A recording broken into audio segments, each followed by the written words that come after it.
finally became the ruler of hell itself.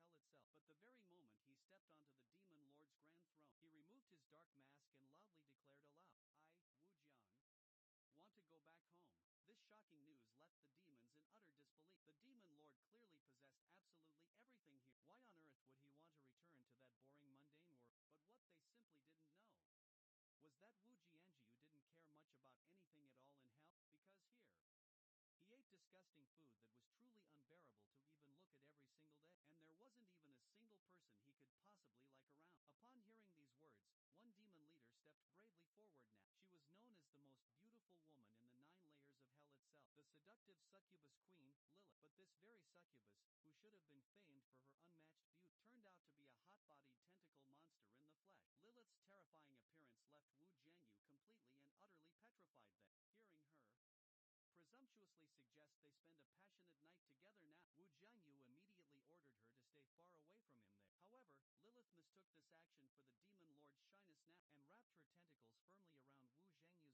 could possibly like around. Upon hearing these words, one demon leader stepped bravely forward now. She was known as the most beautiful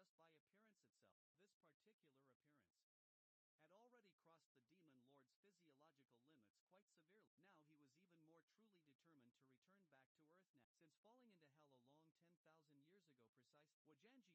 in the 9 layers of hell itself, the seductive succubus queen, Lilith. But this very succubus, who should have been famed for her unmatched beauty, turned out to be a hot-bodied tentacle monster in the flesh. Lilith's terrifying appearance left Wu Jianyu completely and utterly petrified then. Hearing her presumptuously suggest they spend a passionate night together now, Wu Jianyu immediately ordered her to stay far away from him there. However, Lilith mistook this action for the demon lord's shyness now, and wrapped her tentacles firmly around Wu Jianyu's arm. Indeed, the watching demons were clearly filled with envy in Wu Jianyu's own eye. Even her red-haired subordinate Ball was cuter indeed than Lilith was, though love shouldn't be judged just by appearance itself. This particular appearance had already crossed the demon lord's physiological limits quite severely. Now he was even more truly determined to return back to Earth now. Since falling into hell a long 10,000 years ago precise, Wu Jianjiu had killed and grown much stronger every single day. He devoured the 7 strongest demon dukes just for this very day to come now. He then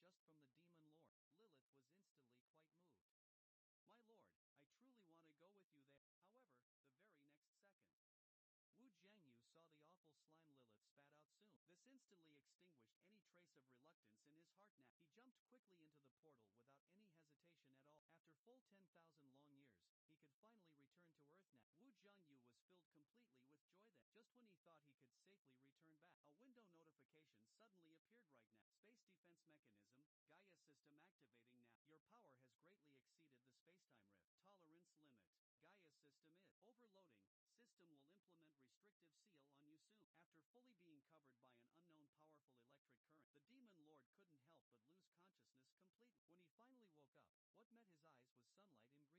After simply lying there for a while more, he got up slowly and opened the status window then. But the result left Wu Jianyu absolutely dumbfounded now, because it clearly showed that most of his power had been sealed full. Before he could feel very sad, roars of monsters came from all around him. Behind Wu Jianyu, several goblins came charging right at him recklessly. In Wu Jianjiu's memory, Earth didn't have such strange creatures, but now, the urgent matter was to eliminate them all fast. However, the demonic energy he had just gathered then, instantly dissipated away. Only then indeed did Wu Zhang truly realize that the demonic energy in his demon palace was very weak now. Fortunately enough, after 10,000 long years of devouring, he had many techniques indeed that didn't consume much demonic energy. Wu Zhangyu now used the blade power of the demon spar itself.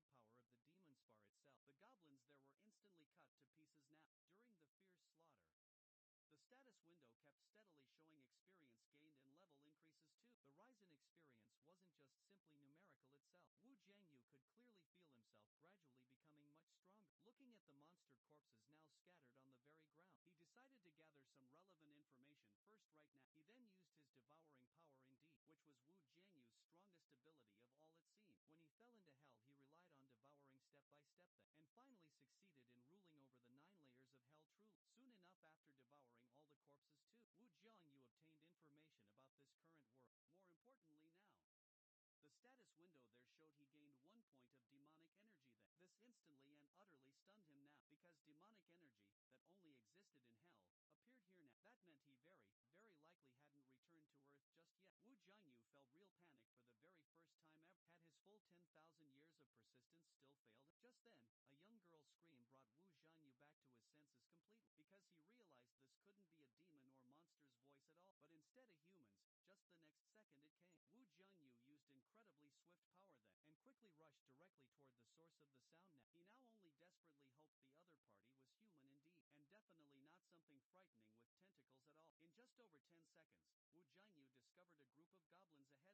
first time ever. Had his full 10,000 years of persistence still failed? Just then, a young girl's scream brought Wu Jiangyu back to his senses completely, because he realized this couldn't be a demon or monster's voice at all, but instead a human's. Just the next second it came. Wu Jiangyu used incredibly swift power then, and quickly rushed directly toward the source of the sound now. He now only desperately hoped the other party was human indeed, and definitely not something frightening with tentacles at all. In just over 10 seconds, Wu Jiangyu discovered a group of goblins ahead now, and what these monsters surrounded there, it was clearly a girl indeed. One nose, two eyes, and certainly one mouth now most importantly. No tentacles there at all. This made the demon lord weep with such joy. Just as the goblins were about to strike out now, the poor girl had already completely despaired then. But strangely she didn't seem to feel any actual pain. Instead of hearing the monster's blood-curdling scream, slowly opening her very own eyes, Wu Zhengyu had already swiftly slaughtered all the goblins now. The girl certainly hadn't expected someone to come save her then. Looking at the very hand he extended there, she slowly prepared to grasp it while quickly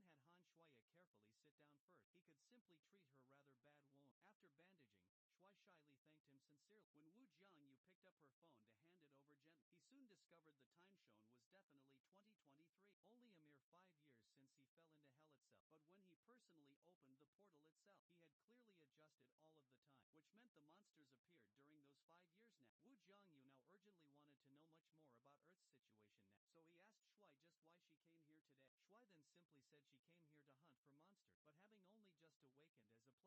Wu Zhengyu's trembling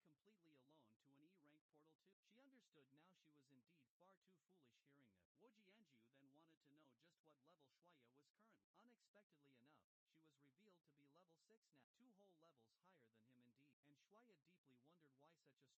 then and introduced himself as Wu Zhengyu too. Hearing him kindly ask all about her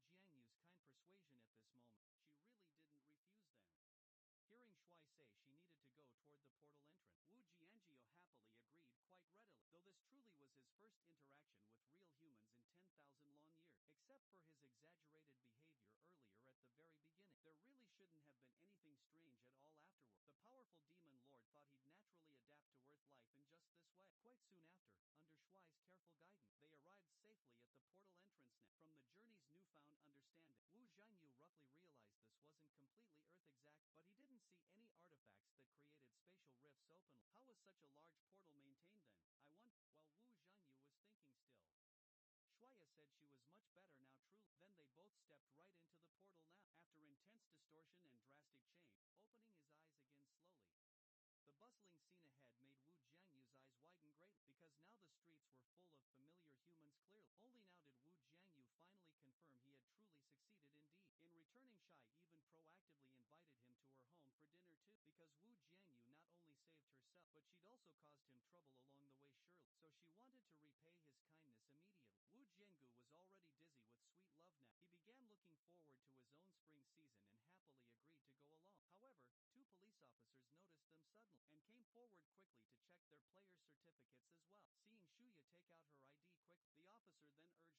He naturally didn't have even one at all, so Wu Zhangyu soon decided to use a special method here, to avoid being exposed full. The very next second his eyes suddenly turned into demon eyes sharp. This all was the demon Dan Tian's blind sight power indeed. could deceive others' eyes, by distorting perception entirely. After being fully controlled by the demon eye's power, the officer thought he had already checked quite clearly. Then Wu Jianjiu and Shuya quickly set off for home. Soon enough they arrived at the bottom of a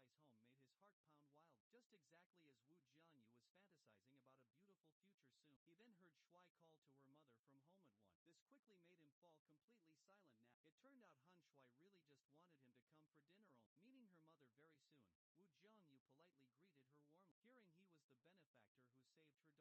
But how could Wu Jianjiu possibly mind that thing? Just only thinking about going to Han Shuai's home made his heart pound wild, just exactly as Wu Jianyu was fantasizing about a beautiful future soon. He then heard Shuai call to her mother from home at once. This quickly made him fall completely silent. Now, it turned out Han Shuai really just wanted him to come for dinner only. Meeting her mother very soon, Wu Jianyu politely greeted her warmly. Hearing he was the benefactor who saved her daughter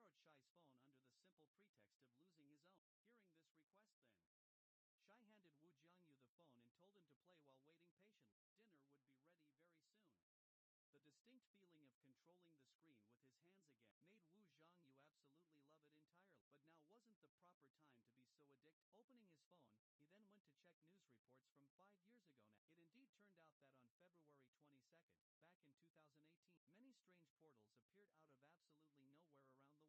thanked Wu Jianyu. Then she didn't quite know how to repay this great kindness. She quickly invited Jianyu to sit right down, saying that although their family wasn't truly wealthy, they could still afford to treat him to a decent meal. Wu Jianyu happily said he was troubling them greatly. Not being able to eat alone with Shai was indeed regrettable now, but being able to eat a normal warm meal was already very grateful now. When preparing now to change clothes to help cook, Shai then saw a message her mother sent to her. Seeing this message from Wu Jian, Yu suddenly remembered keenly. He needed to understand current information about this earth, so he borrowed Shai's phone under the simple pretext of losing his own. Hearing this request then, Shai handed Wu Jiangyu the phone and told him to play while waiting patiently. Dinner would be ready very soon. The distinct feeling of controlling the screen with his hands again made Wu Zhangyu absolutely love it entirely. But now wasn't the proper time to be so addicted. Opening his phone, he then went to check news reports from 5 years ago now. It indeed turned out that on February 22nd, back in 2018, many strange portals appeared out of absolutely nowhere around the world then. Many fierce monsters that weren't afraid of conventional weapons at all emerged right from them. Fortunately, after all, many skilled players suddenly awakened worldwide quickly. They all worked together with the military forces to fight those monsters. Zhang Yu then discovered that the 22nd was the exact day he fell into hell's depth. It seemed he might have been sucked directly into one of those strange portals. After reading for quite a while longer now, dinner was quite ready, but looking straight down then, Wajanjiu simply couldn't take his eyes away at all, because in the center of the dining table, there was a steaming hot pot indeed, of kimchi soup now. This was surely his favorite food all along indeed, but he definitely hadn't eaten it for those long 10,000 years. Wajanjia tremblingly and slowly scooped up a single spoonful now.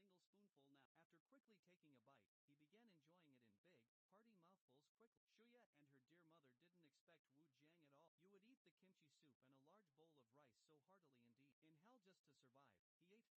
her dear mother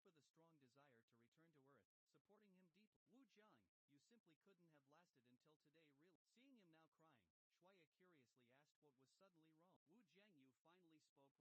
he ate fierce demon remains constantly, which were indeed even less acceptable, more so than garbage itself, if not for the strong desire to return to earth, supporting him deeply. Wu Jiang, you simply couldn't have lasted until today really. Seeing him now crying, Shuya curiously asked what was suddenly wrong. Wu Jiangyu finally spoke right, thanking Shuya, because the food was genuinely delicious. Han Shuya thought that she should be the one thanking him instead, while wondering now if kimchi soup was really that very good. Wu Jiangyu's response was a definite and clear request for another bowl more.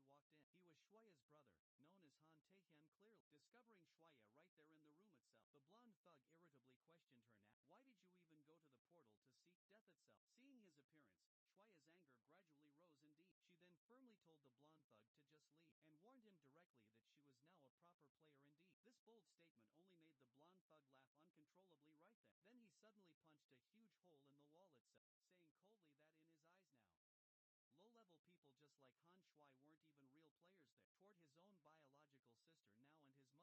when the door quite suddenly shattered loud, along with a figure entering right then. After the dust settled there, a blonde thug boldly walked in. He was Shuya's brother, known as Han Taehyun. Clearly discovering Shuya right there in the room itself, the blonde thug irritably questioned her now. Why did you even go to the portal to seek death itself? Seeing his appearance, Shuya's anger gradually rose indeed. She then firmly told the blonde thug to just leave, and warned him directly that she was now a proper player indeed. This bold statement only made the blonde thug laugh uncontrollably right then. Then he suddenly punched a huge hole in the wall itself, saying coldly that in his eyes now, low-level people just like Han Shui weren't even real players there. Toward his own biological sister now and his mother even, the cruel blonde thug showed absolutely no mercy whatsoever, complaining loudly before forcibly grabbing Shuya so as to take her to the Andres Guild. Then Han Shuya resisted quite fiercely right away. Seeing no real effect, she decisively bit the blonde thug's wrist so hard. After feeling such sharp pain, the cruel blonde thug directly slapped Shuya hard and said viciously that this cruel world is just survival of the fittest only. Just be my sacrifice obediently now. Seeing this whole scene, Shui's mother pleaded loudly then, saying she would definitely earn a lot more money for them so soon, just begging them to spare her precious daughter now. Unexpectedly, the blonde thug was completely heartless to them all.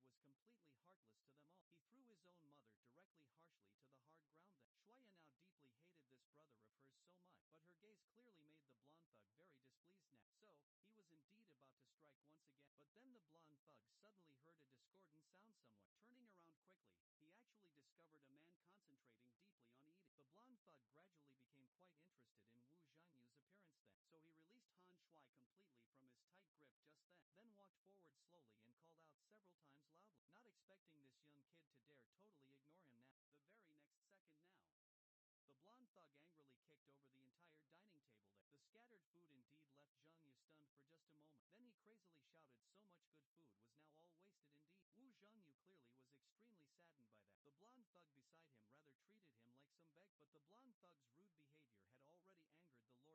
The scattered food indeed left Zhang Yu stunned for just a moment. Then he crazily shouted so much good food was now all wasted indeed. Wu Zhangyu clearly was extremely saddened by that.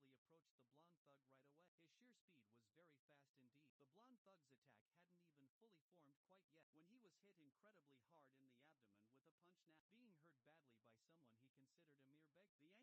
of Hell now.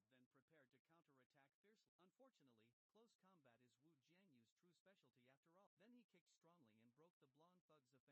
After the blonde thug felt this overwhelming killing intent deeply, fear instantly surged right to his very heart now. But after reacting swiftly, he prepared to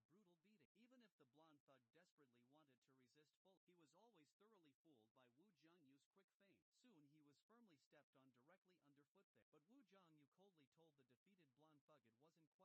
It was Shuya who acted quickly while telling Zhangyu urgently to run, but Wu Zhangyu actively approached the blonde thug right away. His sheer speed was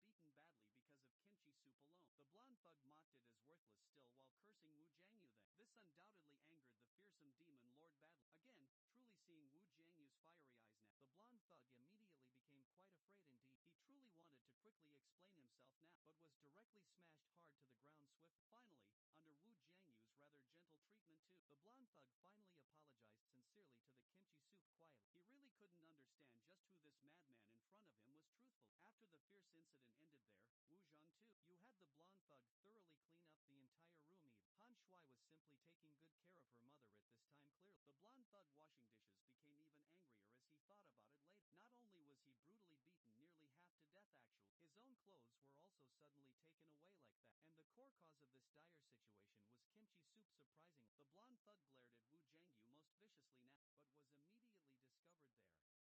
to resist fully, he was always thoroughly fooled by Wu Jiangyu's quick feint. Soon he was firmly stepped on directly underfoot there. But Wu Jiangyu coldly told the defeated blonde thug it wasn't quite over yet indeed. Then he stabbed his sharp hand blade deeply into his raw flesh quickly. For his terrible crime of knocking over the kimchi soup now, Wu Jiangyu truly wanted to settle accounts with him properly here.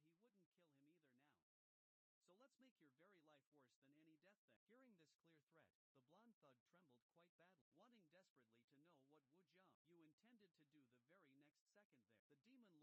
This undoubtedly angered the fearsome demon lord badly. Again, truly seeing Wu Jiangyu's fiery eyes now, the blonde thug immediately became quite afraid indeed. He truly wanted to quickly explain himself now, but was directly smashed hard to the ground swift. Finally, under Wu Jiangyu's rather gentle treatment too, the blonde thug finally apologized sincerely to the kimchi soup quietly. He really couldn't understand just who this madman in front of him was truthful. After the fierce incident ended there, Wu Zhang too, you had the blonde thug thoroughly clean up the entire room even. Han Shui was simply taking good care of her mother at this time clearly. The blonde thug washing dishes became even angrier as he thought about it later. Not only was he brutally beaten nearly half to death actually, his own clothes were also suddenly taken away like that. And the core cause of this dire situation was kimchi soup surprisingly. The blonde thug glared at Wu Jiangyu most viciously now, but was immediately discovered there. Wu Jiangyu fully understood what the blonde thug was thinking deep down. Then he told the blonde thug to come right over after washing all the dishes. After the blonde thug timidly approached Wu Jiang direct, you said that sparing him had absolutely no benefits at all, but he wouldn't kill him either now. So let's make your very life worse than any death then. Hearing this clear threat, the blonde thug trembled quite badly, wanting desperately to know what Wu Jiang intended to do the very next second there. The demon lord decisively used his fear power on the blonde thug then. This vile power was the demon Oribus's specialty, undoubtedly the single best choice for dealing with scum like that blonde thug now. Its dark effect was to leave indelible fear in the opponent's very soul now, and could fully turn a person into a mere puppet indeed. After sternly ordering the blonde thug not to tell anyone of what happened here, Wu Jiangyu told him to get out quickly and leave now. Watching the departing blonde thug, who kept muttering to himself with a terrified expression as he left the place, Shuya greatly wondered what truly happened to him. But regardless, Wu Jiangyu had once again saved her life. As for Wu Jiangyu himself, he was very deeply concerned about what the blonde thug had said earlier, because he was indeed, just like the blonde thug had stated, a beggar, after all is said. He was currently penniless and urgently needed some money now. Otherwise, even simply eating would become quite difficult. Later, after searching through various materials on his phone for a very long time, he discovered something interesting called magic stones right away. So, Jiang Yu keenly asked if Shuya had any stone. After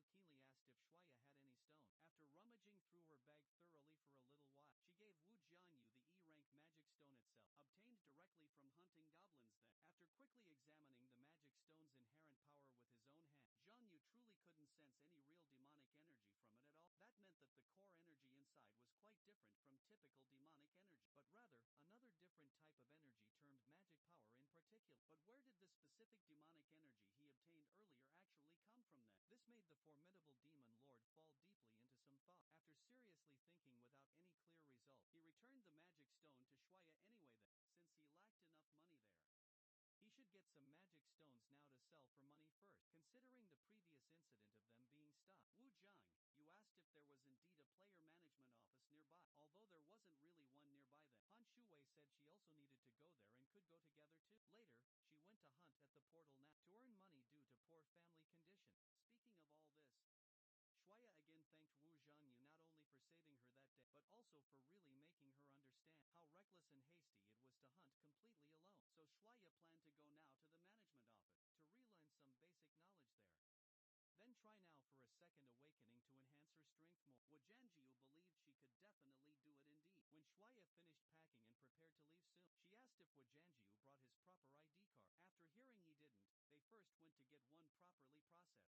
knowledge there. Then try now for a second awakening to enhance her strength more. Wu Zhangyu believed she could definitely do it indeed. When Shuya finished packing and prepared to leave soon, she asked if Wu Zhangyu brought his proper ID card. After hearing he didn't, they first went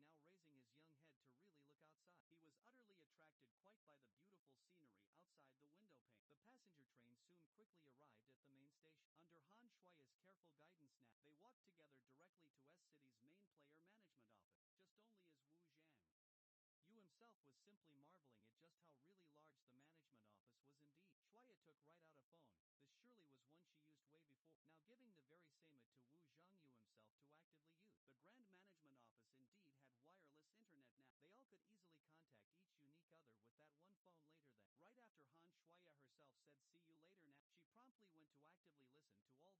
processed. During the full processing now, Wu Zhangyu realized then that he had indeed been missing for so many years, but no single soul reported him even missing. Not long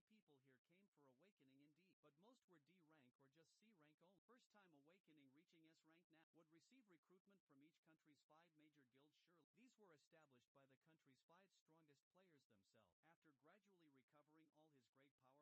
suddenly asked Zhang Yu keenly to look right outside the window, slowly now raising his young head to really look outside. He was utterly attracted quite by the beautiful scenery outside the window pane. The passenger train soon quickly arrived at the main station. Under Han Shuya's careful guidance now, they walked together directly to S-City's main player management office, just only as Wu Zhang Yu himself was simply marveling at just how really large the management office was indeed. Shuya took right out a phone.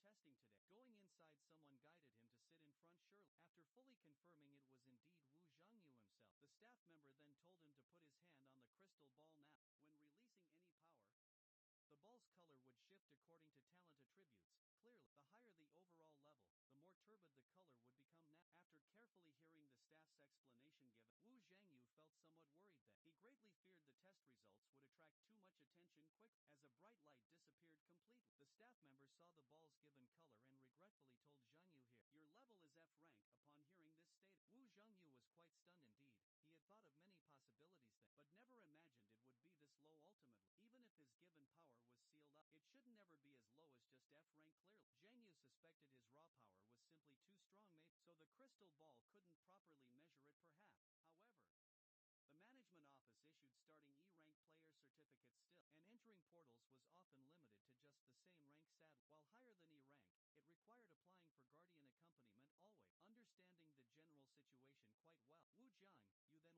level afterward surely. The staff member also told him that taking basic education courses more full could directly upgrade his rank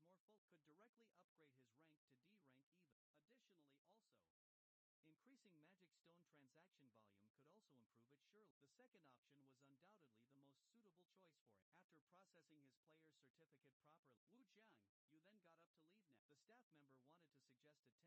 After Wu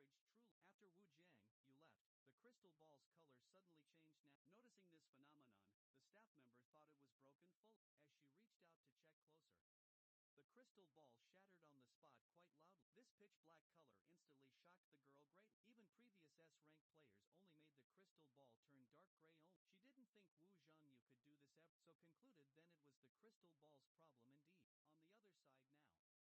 She didn't think Wu Zhangyu could do this ever, so concluded then it was the crystal ball's problem indeed. On the other side now, after Wu Zhangyu texted Shuya that he'd see her later now, he went all alone to the nearest E-rank portal now. Here, many people were seeking teams or recruiting members still. Among them too, a boy was refused by many teams, just because he was a thief class. Seeing the boy's current situation, Wu Zhangyu wondered just why. As it seemed, many people avoided the thief class clearly, but it wasn't his concern still.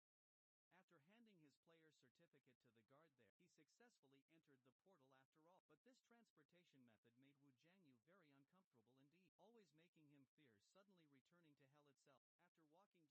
After walking just a few steps more, someone called out to Wu Jiangyu from behind now. Turning to look at the person behind him now, the other person was built quite like a bear too. After chatting about just a few questions now, learning that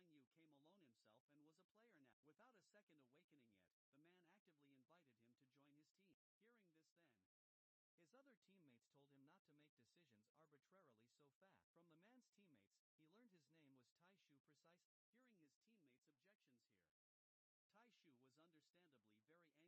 and was a player now, without a second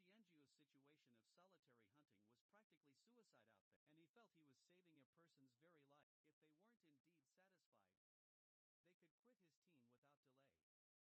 the man actively invited him to join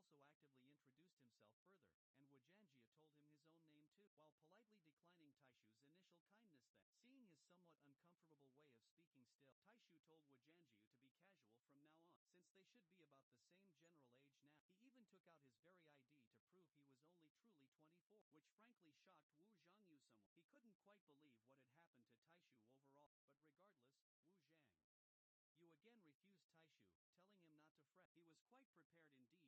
Hearing his teammates' objections here, Tai Shu was understandably very angry indeed, because Wu Jianju's situation of solitary hunting was practically suicide out there, and he felt he was saving a person's very life. If they weren't indeed satisfied, they could quit his team without delay.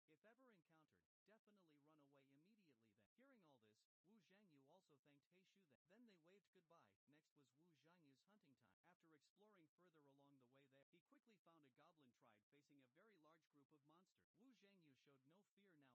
all. Taishu also actively introduced himself further, and Wu Jianjia told him his own name too, while politely declining Taishu's initial kindness then. Seeing his somewhat uncomfortable way of speaking still, Taishu told Wu Jianjia to be casual from now on, since they should be about the same general age now. He even took out his very ID to prove he was only truly 24, which frankly shocked Wu Zhangyu somewhat. He couldn't quite believe what had happened to Taishu overall, but regardless,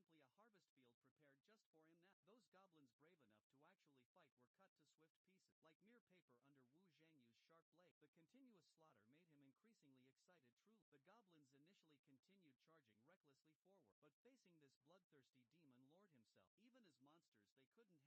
This entire area was a goblin habitat, especially watch out for the largest one among them. That was a fearsome monster called a hobgoblin, not quite on the same level as ordinary goblins at all. If ever encountered, definitely run away immediately then. Hearing all this, Wu Zhangyu also thanked Taishu then they waved goodbye. Next was Wu Zhangyu's hunting time. After exploring further along the way there, he quickly found a goblin tribe facing a very large group of monsters. Wu Zhangyu showed no fear now and actively jumped out. In just the mere blink of an eye right now, one of the goblins was directly pierced by him quite quickly. Only when the monster's wail sounded loud did the other goblins fully discover the intruder now. But seeing Wu Zhangyu's cruel slaughter then, some goblins didn't even dare to approach it. But indeed, poor Wu Zhangyu. The goblin camp ahead was simply a harvest field prepared just for him now. Those goblins brave enough to actually fight were cut to swift pieces, like mere paper under Wu Zhangyu's sharp blade. The continuous slaughter made him increasingly excited truly. The goblins initially continued charging recklessly forward, but facing this bloodthirsty demon lord himself, even as monsters they couldn't help but deeply tremble. After killing dozens of goblins in quick succession turning around, Wu Jianyu was still somewhat greatly surprised. He hadn't expected there to be so many left still. Then he could continue enjoying himself very properly. Soon after that, countless goblin corpses were piled high in front of Wu Zhangyu. At this exact time the status window appeared quickly. Currently he had reached level 8 already. What surprised Wu Zhang quite much was that leveling up could also grant demonic energy as well. He had previously confirmed just now there was absolutely no demonic energy in Magic Stone, so his earlier demonic energy must certainly have been obtained by devouring monsters. Indeed, fully understanding this, he instantly activated his devouring power now. The very next second, all the goblins' power flowed right into Wu Zhangyu's body. Indeed, it was exactly as he thought that devouring monster corpses did indeed yield demonic energy now. This demonic energy didn't really come from magic stones within the monster, but it came directly from the monsters themselves now, and depending on the specific time of death itself, the total amount of demonic energy varied quite a bit there. That meant devouring monsters that had just newly died now could yield even greater amounts of demonic energy too. This discovery was truly fantastic for Wu Zhanyu here. Not only could magic stones be easily sold for good money now, but he could also then devour corpses to gain more demonic energy too. Looking intently at the remaining magic stones scattered all on the ground now, Wu Jiangyu happily picked them up now one by one carefully. With just so many stones gathered now, selling all of them would definitely buy lots more of fried chicken. He thought fondly about taking Shuaya to a fried chicken restaurant too, after going right out later. Just imagining Shuaya personally feeding him those chicken legs that made Wu Jiangyu even more exceedingly excited now. He simply couldn't wait to go straight back indeed. But right when he had picked up less than half there, the very ground suddenly shook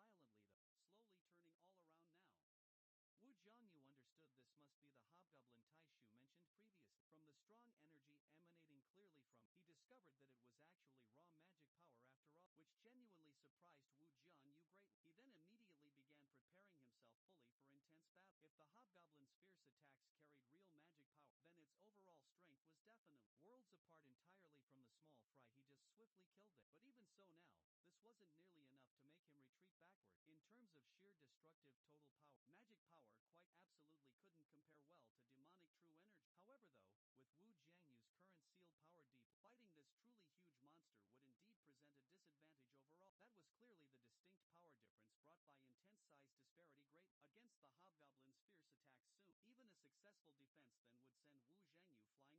Fighting this truly huge monster would indeed present a disadvantage overall. That was clearly the distinct power difference brought by intense size disparity great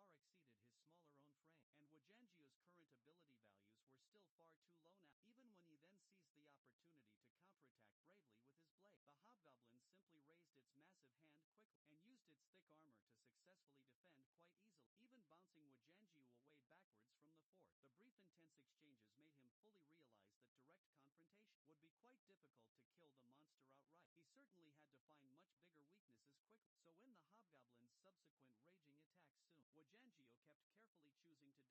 own frame, and Wu Zhangyu's current ability values were still far too low now. Even when he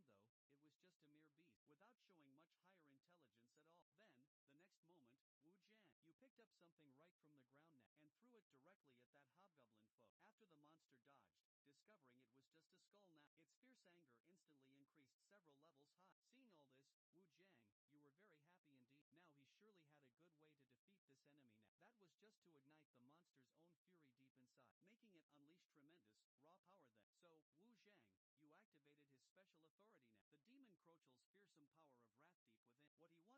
deep discomfort in its body's core. The very next second, it suddenly became extremely angry. All the burning rage in its heart was fully released now. Then the berserk goblin madly charged right at Wu Zhang. Although its brute power was much stronger than before, Wu Zhang, you still easily dodged it all there. A monster that couldn't hit its target 100% when calm truly, much less a beast that had truly lost its reason now. Wu Zhang. You see, Wu Zhang's wrath power could multiply an opponent's strength several times more, but as a dire price, the enemy would be cursed with a loss of all reason. In a state of mental frenzy and completely random attack, it would only expose even more weaknesses perhaps, and the monster's wild attacks became even easier now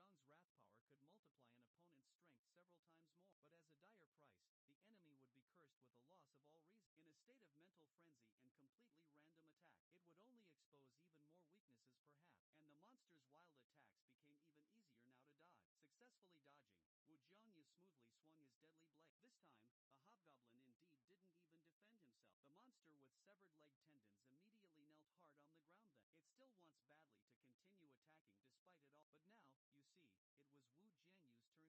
defeating the fearsome hobgoblin outright, he breathed a very long sigh of relief afterward, although he successfully achieved the vital kill there. This certain feeling made Wu Zhangyu very displeased now. If it were truly his former stronger self, he could have more easily solved this tough fight. He really needs badly to become strong once again. At this very time, an email appeared right in the status window. It was a reward specifically for single-handedly clearing a monster stronghold now. The experience gained so successfully brought him straight to level 11. His second awakening attribute has also just been unlocked now. Zhang Yu's second awakening special attribute is insatiable hunger, which allows him now to absorb even more demonic energy from his prey too. For Zhang Yu, who desperately wants more and more to become strong, this is undoubtedly and truly an excellent attribute, so he began immediately devouring those hobgoblins fully. With that attribute's enhancement indeed, the demonic energy he gained there was indeed much more concentrated now. After fully absorbing all of the monster, Zhang Yu began actually sensing how much his internal demonic energy had improved overall now, but the final result surprised him greatly. He had definitely expected about a two-fold increase realistically, but it was actually even more than three-fold total. The sudden massive quick increase in overall power left Zhang Yu puzzled overall, but soon after he seemed to easily guess the main true reason, and after even deeper sensing then, Zhang Yu truly understood why he had become stronger now. It turned out that the seal upon the demon palace within him had weakened some, so some of his power had returned then. The only real change today was simply his second awakening. This indeed made Zhang Yu strongly suspect that each awakening would weaken the demon palace's seal a little bit. If his guess was indeed correct, he just needed to level up to gradually regain his previous might. Understanding this now, Zhang Yu decided to go to higher level portal.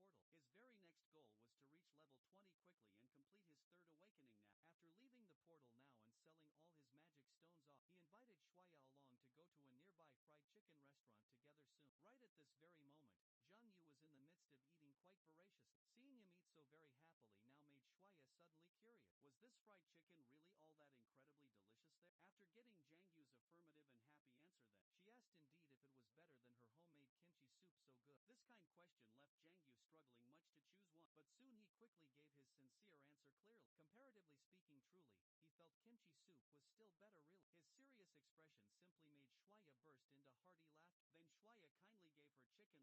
Comparatively speaking truly, he felt kimchi soup was still better really. His serious expression simply made Shuaya burst into hearty laughter. Then Shuaya kindly gave her chicken leg also to Zhang Yu, all while Zhang Yu was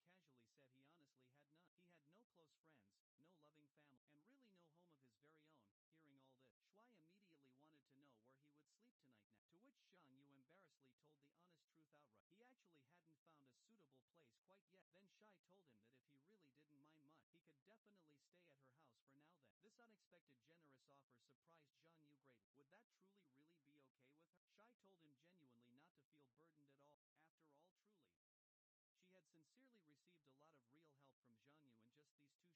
food. Han Shui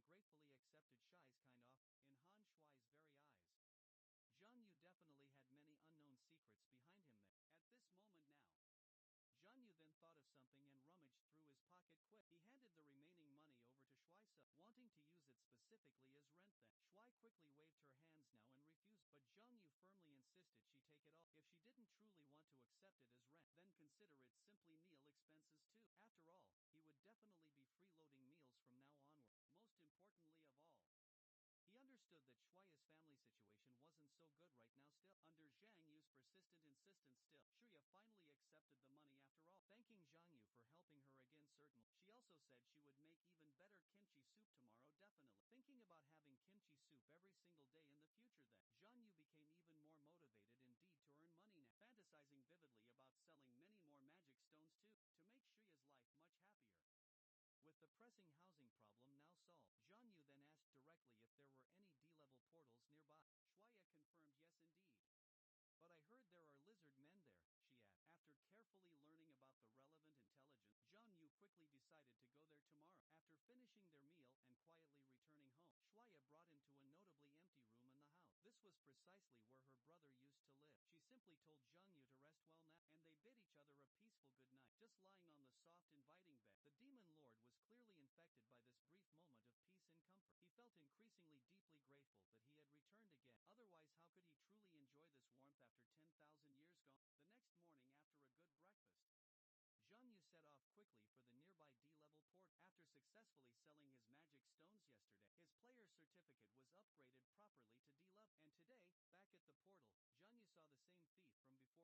She also said she would make even better kimchi soup tomorrow definitely. Thinking about having kimchi soup every single day in the future then, Zhang Yu became even more motivated indeed to earn money now, fantasizing vividly about selling many more magic stones too, to make Shuya's life much happier. With the pressing housing problem now solved, Zhang Yu then asked directly if there were any D-level portals nearby. Shuya confirmed yes indeed. But I heard there are lizard men there, she added. After carefully learning about the relevant intelligence, Zhang Yu quickly decided to go there tomorrow. After finishing their meal and quietly returning home, Shuya brought him to a notably empty room in the house. This was precisely where her brother used to live. She simply told Zhang Yu to rest well now, and they bid each other a peaceful good night. Just lying on the soft inviting bed, the demon lord was clearly infected by this brief moment of peace and comfort. He felt increasingly deeply grateful that he had returned again. Otherwise how could he truly enjoy this warmth after 10,000 years gone? The next morning after a good breakfast, Zhang Yu set off quickly for the nearby D-level port. After successfully selling his magic stones yesterday, his player certificate was upgraded properly to D-level. And today, back at the portal, Zhang Yu saw the same thief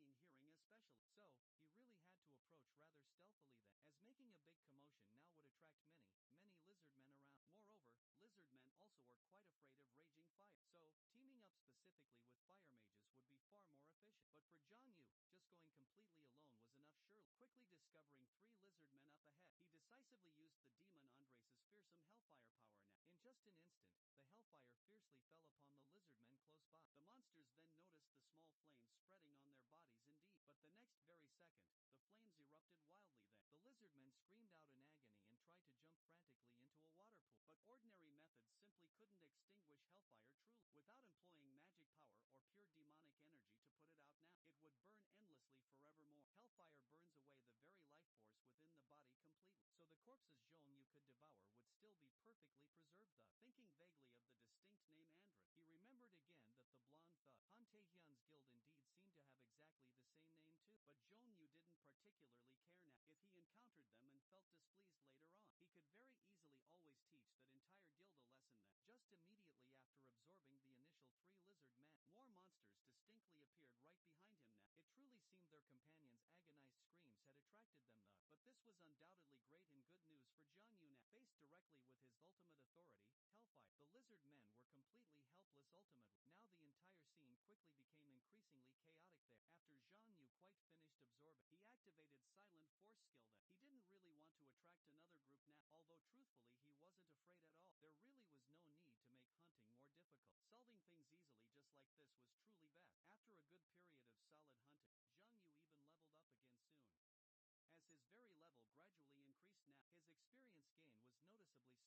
After a good period of solid hunting, Zhang Yu even leveled up again soon. As his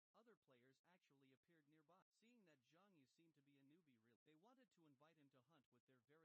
gradually increased now, his experience gain was noticeably slowing down a bit. Just killing some lizard men was quite far from enough. It seemed he needed to let loose and hunt more aggressively now. Just then, other players actually appeared nearby. Seeing that Zhang Yu seemed to be a newbie really, they wanted to invite him to hunt with their very guild.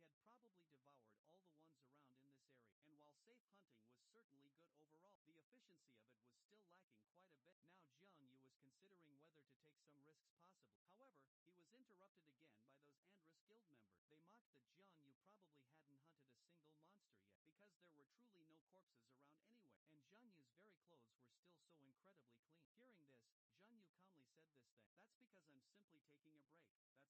definitely from Andre's guild. This immediately just killed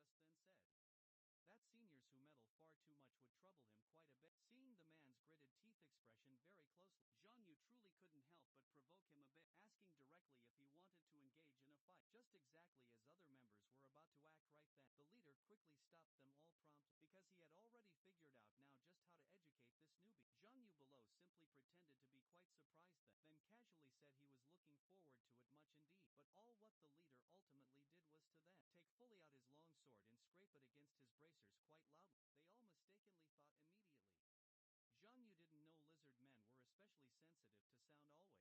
decided to beat Zhang Yu half to death surely, and drag him right back to their guild at once. They truly wanted to teach this newbie quite a harsh lesson. Soon after all, Zhang Yu killed another large group now, of lizard men. He had probably devoured all the ones around in this area, and while safe hunting was certainly good overall, the efficiency of it was still lacking quite a bit. Now Zhang Yu was considering whether to take some risks possibly. However, he was interrupted again by those Andrus guild members. They mocked that Zhang Yu probably hadn't hunted a single monster yet, because there were truly no corpses around anywhere, and Zhang Yu's very clothes were still so incredibly clean.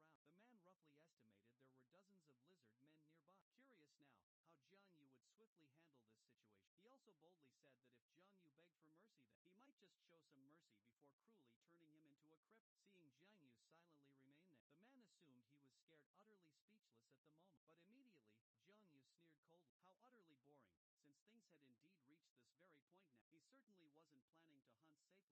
The next second, thunderous force instantly and fiercely activated now. Then Zhang Yu frantically stomped the ground hard.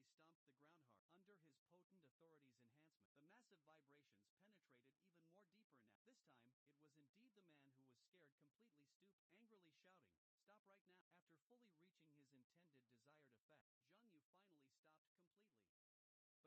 completely. But now, lizard men were swarming ferociously like a massive tide, almost entirely filling the nearby dense jungle area. The Andres members had simply never before seen so many monsters at once. They had never expected Zhang Yu to desire mutual destruction fully, but this was surely just wishful thinking from him. The very next moment, countless lizard men launched their fierce attack now. The Andres members were quickly forced into a difficult defense. As for Zhang Yu specifically, he then jumped right into the trees and activated his silent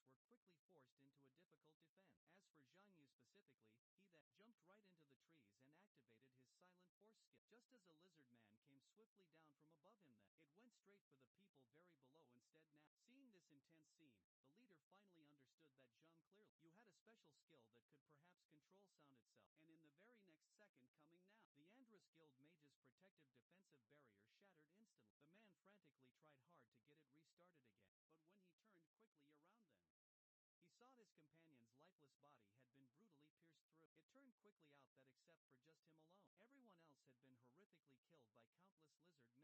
The very instant the barrier broke apart, watching the vicious monsters tear ferociously at his companion's body, the man could only desperately cover his terrified mouth, not daring now to make even a sound. Unfortunately, this was quite useless, as the lizard men, who hadn't enjoyed their meal, immediately fully turned to face him. The man painfully begged indeed Zhang Yu, save him, but Zhang Yu only responded with, "Good luck, senior." For these guys who deeply wanted to harm him, Zhang Yu wouldn't naively let them off at all. An eye truly for an eye, a tooth for a tooth. This was his very own survival rule now. The Andres Guild members had murderously murderous intent deep inside, so they were fully destined to face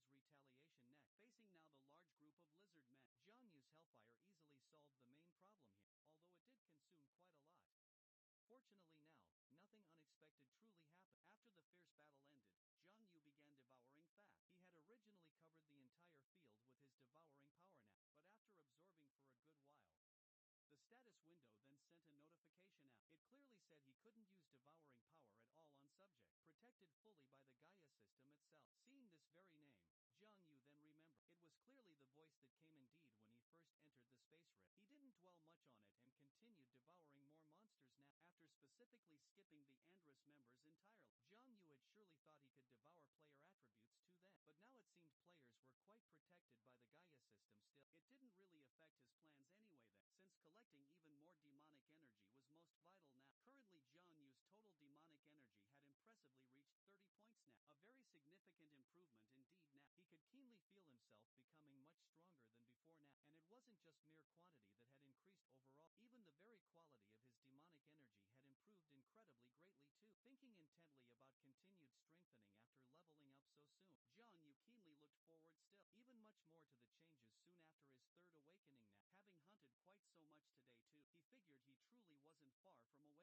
After specifically skipping the Andrus members entirely, Jiang Yu had surely thought he could devour player attributes too then, but now it seemed players were quite protected by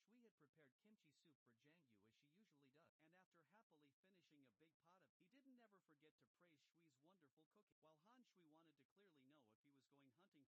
demonic energy was most vital now.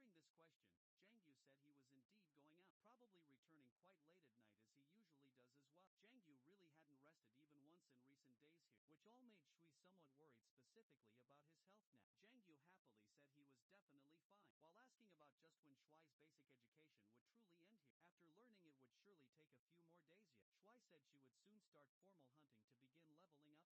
that had increased overall, even the very quality of his demonic energy had improved incredibly greatly too. Thinking intently about continued strengthening after leveling up so soon, Jiang Yu keenly looked forward still, even much more to the changes soon after his third awakening now. Having hunted quite so much today too, he figured he truly wasn't far from awakening yet, so he certainly needed to continue hunting more before going home now.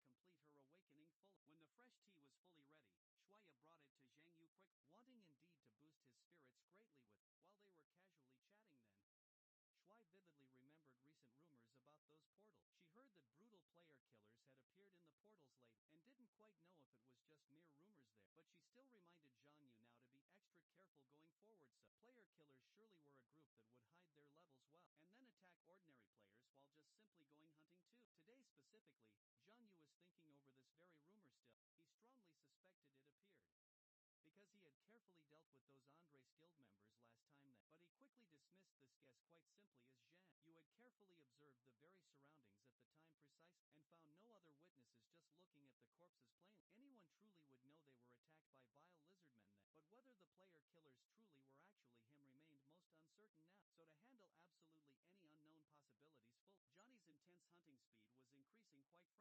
Today specifically he successfully reached a solid level 20 now, and the third awakening attribute window appeared vividly again indeed, although indeed he had keenly felt the demonic energy increase greatly during his second awakening. This specific time was completely different now, and through thorough testing for sure enough, the Demon Palace's seal had weakened significantly again here, and his power increase was indeed much greater than last time then. The very best part was truly that demonic energy could now freely flow out through the weakened seal still. This very time, he also newly gained a demon attribute called Greed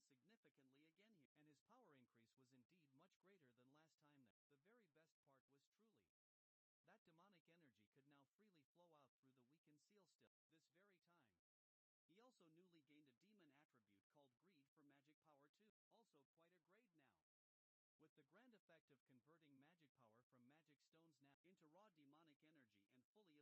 now, Jiang Yu really couldn't wait to try this useful attribute out, slowly activating the attribute effect now to absorb magic stones whole. He was indeed somewhat surprised overall, as absorbing just one magic stone here was truly equivalent to absorbing the demonic energy from just one monster it seemed. It clearly seemed now he'd surely have to give up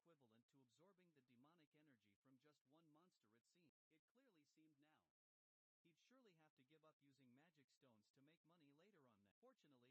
Fortunately, he had earned quite a lot these past few days now, so he wouldn't exactly need to go to the magic trading post for a while yet. After effectively testing the Zhang effect, you had to continue hunting still. Recently, precisely due to his power increase overall, he could now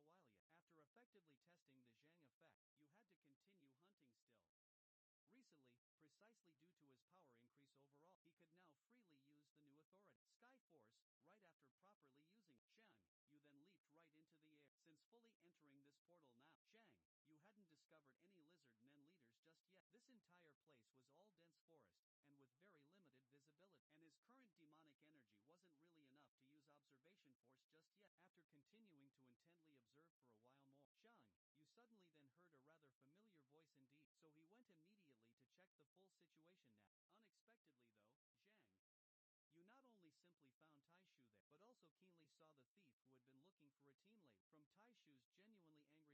went immediately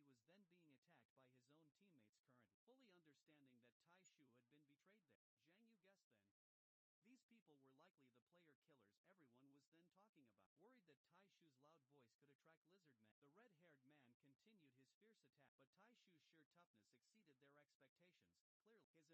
Unexpectedly though, Zhang, you not only simply found Taishu there, but also keenly saw the thief who had been looking for a teammate. From Taishu's genuinely angry word,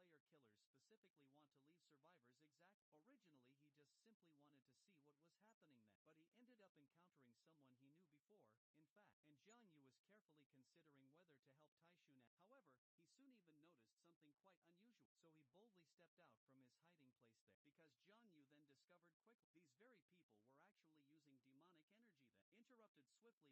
Clearly, his impressive endurance was completely unlike that of a second awakening player now. It was likely due to his high attribute grade truly, but the two weren't in a hurry at all, since they had already completed their third awakening indeed.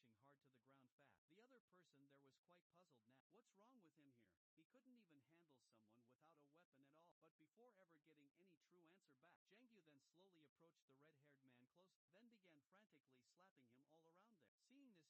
the other person swiftly drew his sword and rushed forward now, but Jiang Yu also only used a slap quickly in return that, enhanced greatly with the authority void-breaking force within. This palm instantly sent him flying away far. Even his weapon couldn't withstand the force and shattered directly apart. After fully incapacitating both men there, Jiang Yu firmly grabbed the red-haired man. He coldly questioned from where the man's dark demonic energy came. Hearing that Jiang Yu also knew about demonic energy itself, the man seemed very shocked indeed and asked him back sharply, how exactly do you even know about this? But his only response really was being slammed quite hard onto the cold ground by the demon lord. Zhang Yu declared he was the one asking questions now here, and the man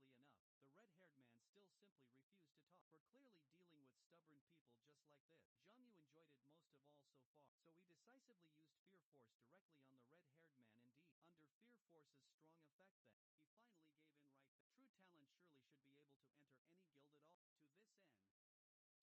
unexpectedly enough, the red-haired man still simply refused to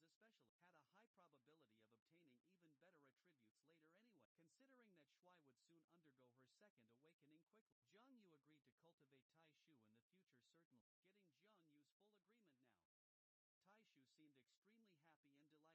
indeed. Under fear force's strong effect then, he finally gave in right there. True talent surely should be able to enter any guild at all. To this end, Taishu also said he had been considering which one would be suitable truly, but now he had decided he would follow brother Jiang Yu to the very death. From now on Taishu's talent was indeed quite good and notable, as second awakening players with high attribute grades especially had a high probability of obtaining even better attributes later anyway. Considering that Shuai would soon undergo her second awakening quickly, Jiang Yu agreed to cultivate Taishu in the future certainly. Getting Jiang Yu's full agreement now, Taishu seemed extremely happy and delighted. After being excited quite a while now, he wanted to exchange phone numbers with Zhang Yu definitely, promising to be available whenever called actual. Coincidentally, Zhang Yu now had something to ask of him urgently. Then he gave Taishu Shuai's number direct, wanting him to team up with Shuai for leveling soon, after her basic courses fully ended. After learning Shuai was indeed a healer there, Taishu readily accepted quickly. As healers were actually teammates he desperately wanted indeed. There was still just one more thing more to handle now, so Zhang Yu promptly woke up the man he had knocked away earlier now. Now he had many questions and wanted the man to cooperate properly too. Seeing this scene, the man nodded repeatedly in full agreement. Zhang Yu first then asked the man's true name. He honestly revealed his name truly was Zhang Chulho there, but when Zhang Yu wanted to know what bringing back survivors truly meant, Zhang Chulho immediately chose to say he simply didn't know, but his particular choice was undoubtedly very wrong now, as it clearly earned him quite a beating from the fierce demon lord. Feeling such killing intent sharply, young Chulho then quickly spoke right up then, revealing that their true purpose for capturing people alive then was to simply use those players as grim sacrificial offering. Young Yu hadn't expected Andre's guild to truly be such a crazy organization. It seemed then Han Tihian's attempt to capture Shuaya before was clearly also for grim sacrifice then. Then he thought of a genuinely good idea right then. So he told Zhang Xiuhe there with quite a sinister smile now. There's indeed something I'd like your help with now. After some considerable time passed pass now. Zhang Xiuhe then left the portal and walked to an alleyway. Walking onward in for a short while more, a patrolling person ahead soon discovered him there, also quite an Andres guild member himself. Seeing Zhang Qiuhe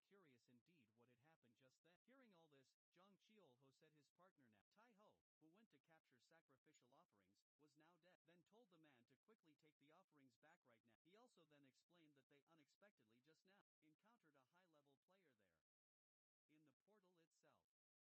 quite alone with his face covered in blood,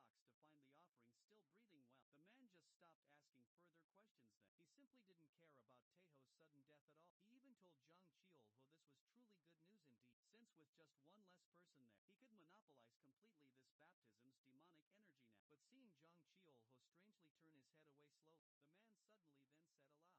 He also then explained that they unexpectedly just now encountered a high-level player there. In the portal itself, Tao had bravely held off the opponent so he could bring the offerings back again, and opening the box to find the offerings still breathing well, the man just stopped asking further questions then. He simply didn't care about Taiho's sudden death at all. He even told Zhang Qiuhe this was truly good news indeed, since with just one less person there, he could monopolize completely this baptism's demonic energy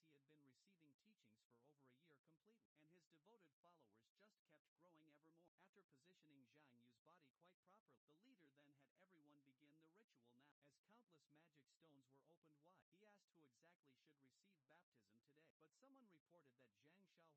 "Don't tell me you killed Tai Ho to monopolize the demonic energy entirely." Hearing this statement, Zhang Qiuhe appeared very angry indeed. Then he strode swiftly away from the alley quickly, saying he wouldn't participate in the ritual anymore right now. The man thought he had guessed correctly then, and was embarrassed greatly into anger too. But he didn't quite know that Zhang Qiuhe was desperately trying to escape now, because he didn't want to encounter the hellish demon lord again ever. Soon the man brought the box into a room reporting Tai Ho's death there. Andres's leader only truly cared about the sacrifice itself. To this, the man quickly then said the sacrifice was inside the box indeed, and seeing all this play out, the leader above urgently told him to bring it over soon as time was running short now. Soon after, the leader prepared carefully to place Zhang Yu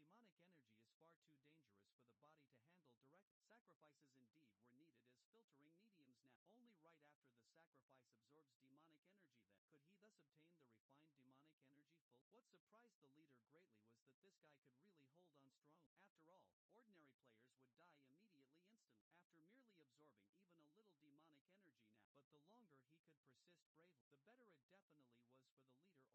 Then everyone chanted together, "Please grant us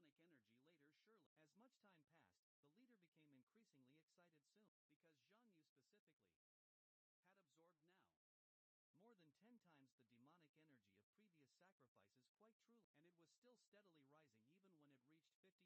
After positioning Zhang Yu's body quite properly, the leader then had everyone begin the ritual now. As countless magic stones were opened wide, he asked who exactly should receive baptism today, but someone reported that Zhang Xiaoho had given up participating in the ritual now. Learning this very news, the people present discussed among themselves that, all wanting so much to receive baptism today. But at this moment now, the leader told them that to receive baptism truly, they had to find sacrifices and more magic stones too. People who didn't work had simply no right to receive baptism, and without indeed his teachings, no one could access this opportunity now to become stronger than. So the leader decided now that the ownerless sacrifice would belong to him. Then he announced the rituals beginning promptly. As the magic stones of power began to activate full, a crack appeared right there in front of the altar here, and Andres's leader was certainly going to absorb the demonic energy. Emerging from it, the taste of demonic energy fascinated him so immensely, and though he greatly wanted to absorb it now instantly, since demonic energy is far too dangerous for the body to handle directly, sacrifices indeed were needed as filtering mediums now. Only right after the sacrifice absorbs demonic energy then could he thus obtain the refined demonic energy full. What surprised the leader greatly was that this guy could really hold on strong. After all, ordinary players would die immediately instantly after merely absorbing even a little demonic energy now. But the longer he could persist bravely, the better it definitely was for the leader overall, as he could indeed get more demonic energy later surely. As much time passed, the leader became increasingly excited soon, because Zhang Yu specifically had absorbed now more than 10 times the demonic energy of previous sacrifices quite truly, and it was still steadily rising even when it reached 50 times now. Zhang Yu amazingly still hadn't stopped absorbing demonic energy yet. Discovering the altar was surely showing signs of cracking loudly. The leader frantically wanted Zhang Yu to stop immediately, but that very next second all the magic stones were consumed suddenly, and the created crack instantly disappeared completely. The leader collapsed right on the ground in utter disbelief. Yang Yu then sat up comfortably now. This absorption now had increased his demonic energy by a full 20 points indeed.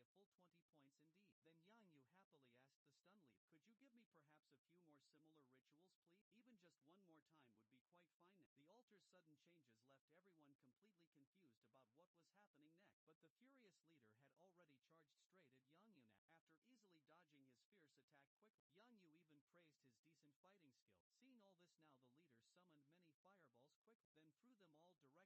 fireballs were deflected completely. Feeling Yang Yu's immense power now, the leader was shocked to discover it was also demonic energy indeed. What Yang Yu had just used now was iron arm force clearly. The true feeling of abundant demonic energy made him quite comfortable. Using authorities effectively was also more convenient too. Understanding he couldn't handle this fight alone now, Andres's leader quickly had the others attack all together, but these small fries couldn't even withstand one of Zhang Yu's moves now. After consecutively defeating a whole group of people now, they still insisted on believing the leader could surely kill kill Zhang Yu. And from their very words, he learned this leader was called Xiao Dexian. At this exact moment, he seemed quite very excited because his strongest killing move was fully complete.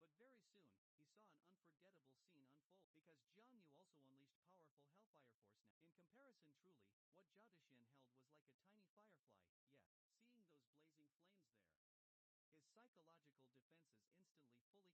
Even the Demon Lord couldn't help but turn quickly and cover his mouth indeed, secretly laughing, thinking sure victory was now assured quick. Xiao Dexian also said his true authority was absolutely invincible. But very soon, he saw an unforgettable scene unfold, because Jiang Yu also unleashed powerful Hellfire Force now. In comparison truly, what Xiao Dexian held was like a tiny firefly, yeah. Seeing those blazing flames there, his psychological defenses instantly fully collapsed instead. Things really shouldn't have developed this certain way here, but that stinging heat on his bare skin instantly brought Zhao Dexian right back to true reality now. He finally confirmed then, that no matter what came,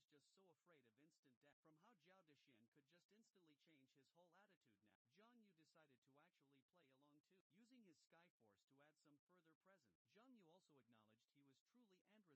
the enemy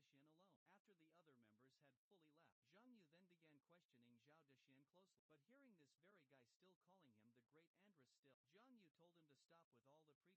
Andres, this bold statement left Zhang Yu utterly dumbfounded then. As for Xiao Dexian, he became increasingly devout now, saying everyone had been indeed waiting for his grand arrival. He even dramatically claimed Zhang Yu was the true king who would lead them all, and demanded other members quickly kneel down and properly kowtow now. Seeing all this then, Zhang Yu finally clearly understood. This guy was just so afraid of instant death. From how Zhao Dexian could just instantly change his whole attitude now, Zhang Yu decided to actually play along too, using his Sky Force to add some further presence. Zhang Yu also acknowledged he was truly Andrus himself, the Flame King himself, who controls Hellfire and also the true king of all demons there, who rules all demons, as Zhao Dexian frantically kowtowed quite low. After successfully fooling all of the other members then, Zhang Yu had them step way back now. He had something he wished to discuss privately with Zhao Dexian alone. After the other members had fully left, Zhang Yu then began questioning Zhao Dexian closely. But hearing this very guy still calling him the great Andrus still, Zhang Yu told him to stop with all the pretense now. Hearing this, Zhao Dexian understood his clumsy acting had been exposed now, so he asked Zhang Yu just exactly who he really was then. But for such trash, the Demon Lord had no real mood to answer his questions there. He just needed to properly answer whatever was asked right now. Zhang Yu wanted to know how exactly their ritual worked though, and precisely where they learned to use magic stones to create cracks quite like that. Zhao Dexian really didn't hide it then, saying he learned this when first receiving teachings directly. It turned out that about a year ago then, a mysterious man wearing a demon mask had found him, telling Zhao Dexian he could gain eternal life by properly making a deal there. But the price was to first join the evil demon cult itself. And Zhang Yu really didn't understand why Xiao Dexian would agree, without truly knowing anything. But Xiao Dexian said he had absolutely no choice, because the masked man had instantly subdued everyone within the guild itself. To simply survive, Xiao Dexian helplessly accepted the dark teaching. Zhang Yu also keenly wanted to know the masked man's exact whereabouts, but Zhao Dexian unfortunately didn't know either at all, as the masked man usually gave all orders through mysterious letters. And now Zhang Yu roughly understood the real situation. Although Xiao Dexian was initially coerced into this, after fully tasting the sweetness of dark demonic energy now, he actively began conducting dark rituals entirely by himself. What he first thought was just truly a minor incident has now directly led to the wicked demon cult, making Zhang Yu quite curious about it all. After all, anyone who can master methods to connect with hell itself is definitely not a simple person at all. Evil organization truly next without a doubt. Zhang Yu wanted to closely examine the letter written by the masked man specifically. Surprisingly, the masked man had only written one single letter in total here. The content really wasn't particularly noteworthy indeed. It simply instructed Xiao Dexian to fully absorb the demonic artifact and become a true demon. It also mentioned expanding his player team further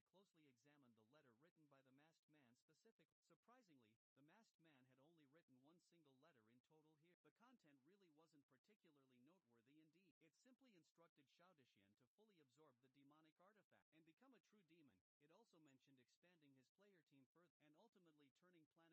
welcome the awaited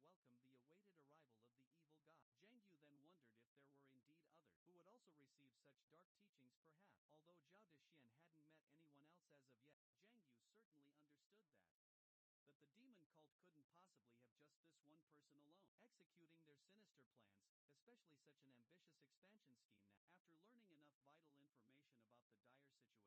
vital information about the dire situation, Wu Zhangyu immediately used his potent fear power on Zhao Dexian directly. He then gave these three distinct orders. First, to thoroughly investigate the entire demon cult. Second, no more dark rituals were to ever be performed henceforth. The third was that today's shocking events must never be disclosed to absolutely anyone. After issuing these strict commands clearly, Zhang Yu promptly sent Zhao Dexian far away from him. However, Andreas had been using players as sacrifices for quite a long time now indeed. Wu Zhangyu surely figured this had probably already caught the authorities' keen attention, so conducting a full investigation should yield relevant clues now. After using him well, if he becomes troublesome Killing Shaodexi later too would also be an easy option. Today had been incredibly eventful and long for Zhang Yu, so he finally decided to just go home and rest properly now. Soon after, Wu Jiangyu then returned back home safely. Seeing him finally back now, Sodia was extremely excited truly, because Johnny had simply been gone for far too long, and hadn't answered any of her messages or even phone calls yet. Shuai was quite worried he might have encountered real danger. The strong feeling of being cared for made the Demon Lord quite content. He immediately told Shuai that he would definitely for sure contact her well in advance next time definitely. Just then Shuai was truly about to start some cooking now, and asked Yang Yu what exactly he wanted to eat tonight. He answered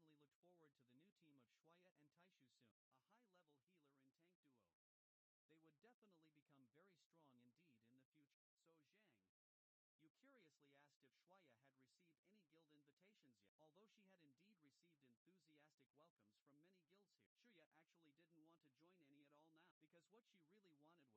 When she came back home today, this deeply moved Wu Yangyu to tears. He was truly so grateful that Shuya made dinner for him each day. Putting on her apron now, Shuya told Jiangyu she had actually gone hunting today now, and successfully achieved her awaited second awakening indeed. Now she surely could earn money to pay Jiangyu right back. Wu Jiangyu was quite surprised then. What amazed him even more here was when Shuya soon said that, during her second awakening right now, she had gained a B rank attribute called Light's Blessing now. Hearing this news, Zheng Yu suddenly looked forward to the new team of Shuya and Taishu soon, a high-level healer and tank duo. They would definitely become very strong indeed in the future. So Zhang Yu curiously asked if Shuya had received any guild invitations yet. Although she had indeed received enthusiastic welcomes from many guilds here, Shuya actually didn't want to join any at all now, because what she really wanted was to be able to help Zheng Yu always, even just a little, even though Shuya now had very high-level attributes. Wu Zhang Yu still told her that she wasn't quite suitable to act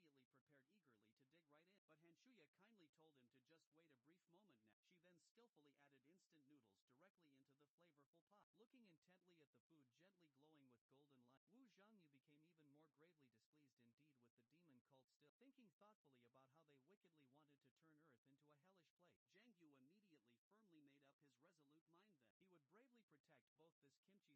level directly to Shuya then. Then he told Shuya clearly that today, he had met a tank player, with an A rank attribute no less.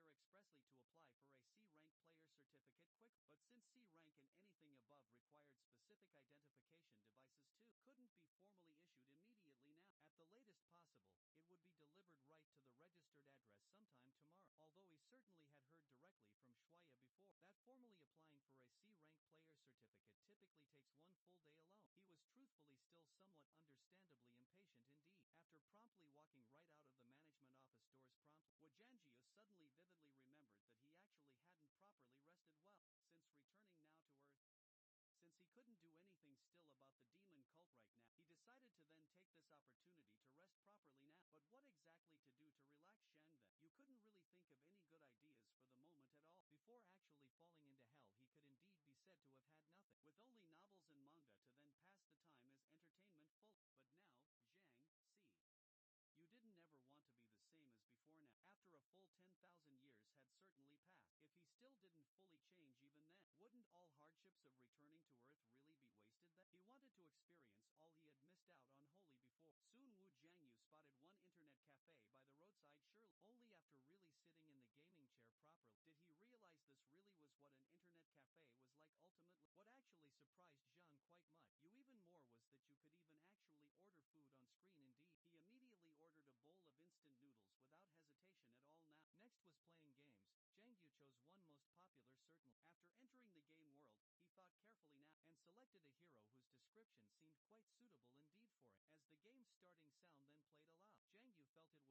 indeed quite good for sure. He swiftly killed a minion and got gold coins right then, but his odd behavior made his teammates frantically spam question marks there, just as his very teammates were warning Zhang Yu not to kill minions. The attentive staff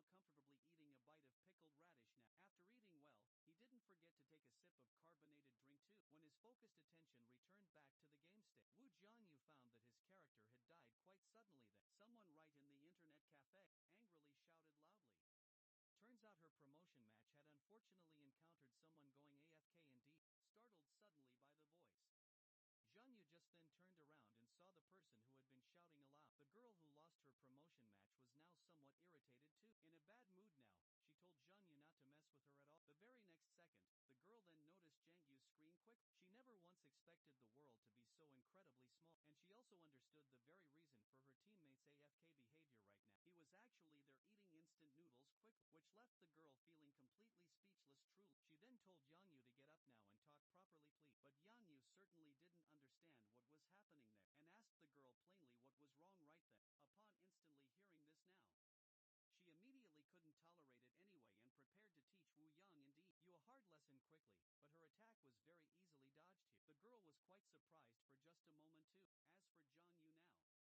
irritated too. In a bad mood now, she told Zhang Yu not to mess with her at all. The very next second, the girl then noticed Zhang Yu's screen quick. She never once expected the world to be so incredibly small, and she also understood the very reason for her teammates' AFK behavior right now. He was actually there eating instant noodles quickly, which left the girl feeling completely speechless truly. She then told Zhang Yu to get up now and talk properly please, but Zhang Yu certainly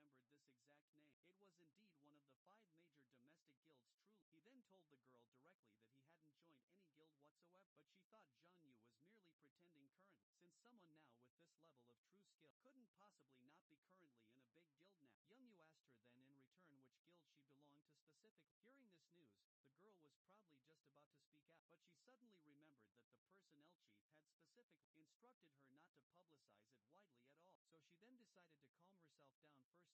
now not to take her anger out on innocent people here. At this point in time,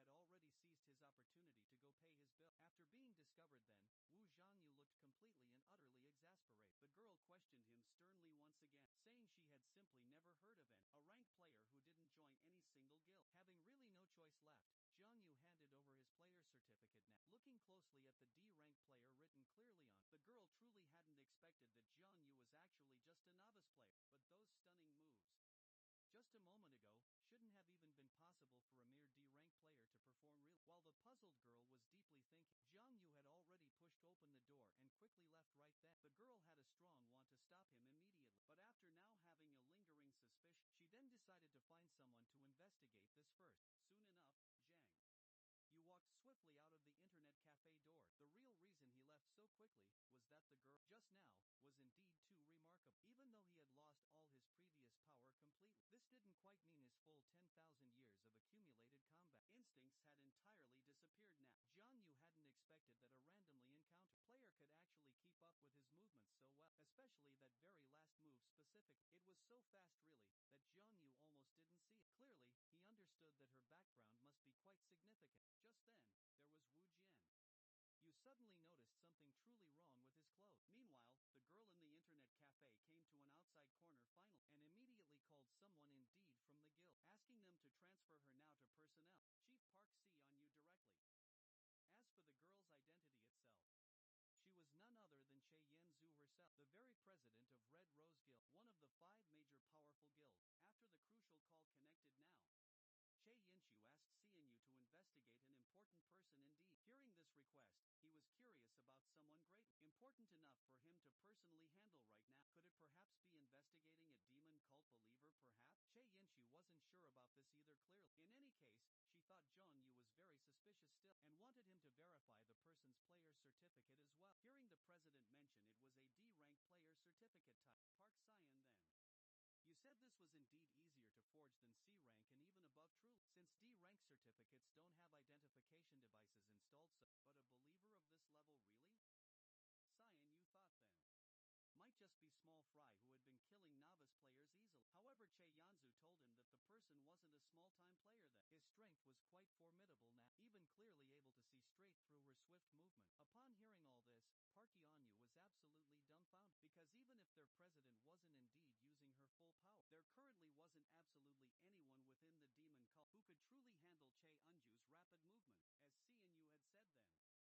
certificates don't have identification devices installed so, but a believer of this level really? Cyan, you thought then. Might just be small fry who had been killing novice players easily. However, Che Yanzu told him that the person wasn't a small-time player then. His strength was quite formidable now, even clearly able to see straight through her swift movement. Upon hearing all this, Park Yanyu was absolutely dumbfounded, because even if their president wasn't indeed using her full power, there currently wasn't absolutely anyone within the demon cult who could truly handle Che Unju's rapid movement, as Xianyu had said then. Che Yinzu had surely been investigating the demon cult for quite a long time, but indeed hadn't ever encountered a single player who could match her prowess. But the guy just now had precisely this kind of skill. Park Xianyu understood fully that the person was very likely a demon cult executive, or even their leader. Che Yinshu had precisely considered this very point when asking him to personally investigate fully now, after promptly hanging up. Che Yinshu was still definitely reminiscing about the earlier exchange they had. Regardless now of whether he was truly from the demon cult, she was now absolutely certain of just one single thing. On the complete other side now, Zhang Yu discovered that one of his buttons had been torn clear off, so he hadn't fully defended against that final swift move after all. Both of them felt rather gloomy indeed for a brief moment. They understood clearly from the recent exchange just now that the other party was definitely even stronger than themselves overall. However, their perspectives differed just slightly then. Che Yanzi thought that if Zhang Yu really was only a D-rank player then, and his remarkable skills were just pure natural talent, then perhaps she truly couldn't match him at all. Wu Zhangyu had originally really wanted to relax a little today, but encountering such a high-level player instantly killed his good mood completely. To prepare well for similar strong enemies ahead now, he had to surely become stronger himself quickly. Soon after, Chianzu returned to her seat quickly. She also had absolutely no mood to play games anymore, but simply looking at the screen then. Chianza's anger rose again strongly because her rank had dropped to bronze lead. She then viciously swore aloud to tear Wu Yongyu down, that troublemaker, into countless pieces indeed. Of course, Yongyu, who had walked far away, didn't even know all this now. He just suddenly felt a distinct chill down his back just then. By the very next day, Zhang Yu successfully obtained his C rank certificate indeed. Soon enough, he arrived at the new portal site. He had indeed checked on his phone yesterday that cave giants appeared here now. Just as Zhang Yu wanted to quickly go hunting them, the guard personnel stopped him momentarily, saying that today C rank players must form 5-person teams to enter in group. As long as he could indeed make good use of them all. Once these people cleared out the minions completely, he could go kill the boss himself then soon. Zhang Yu then decisively set off toward the giant chief's exact location. Next, he planned to lure the cave giants specifically to encounter the player. After deciding this carefully, Wu Zhangyu began gathering all his intense demonic energy. Soon a spear made of pure demonic energy slowly appeared before him. Zhangyu wanted to use this spear directly to attack the giant, then draw aggro and encounter the players soon after. When the charging was finally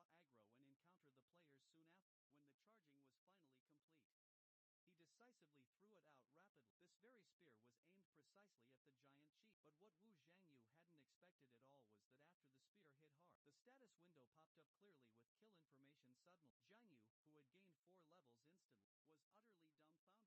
hadn't expected the B-rank giant chief to be so remarkably vulnerable at all. This made Wu Jiang right now.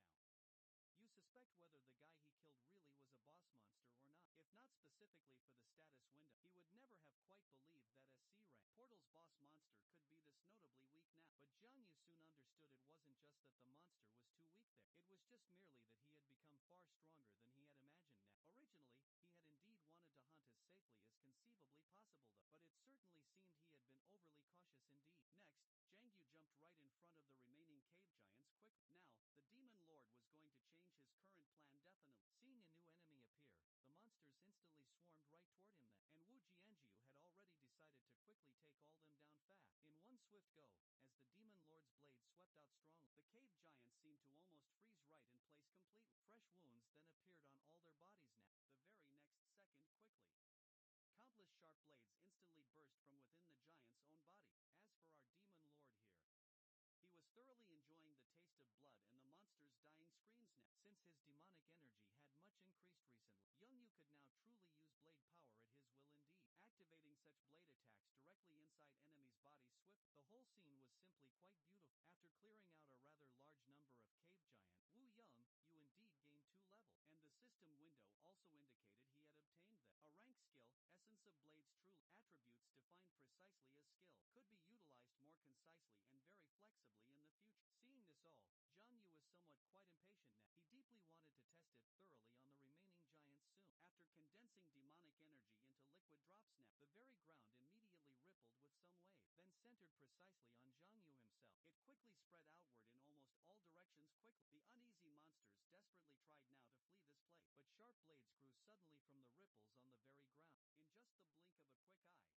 A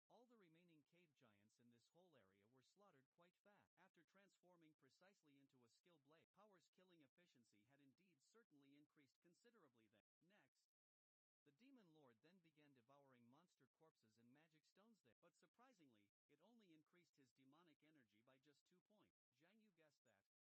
He deeply wanted to test it thoroughly on the remaining giants soon. After condensing demonic energy into liquid drops now, the very ground immediately rippled with some wave, then centered precisely on Zhang Yu himself. It quickly spread outward in almost all directions quickly. The uneasy monsters desperately tried now to flee this place, but sharp blades grew suddenly from the ripples on the very ground. In just the blink of a quick eye, all the remaining cave giants in this whole area were slaughtered quite fast.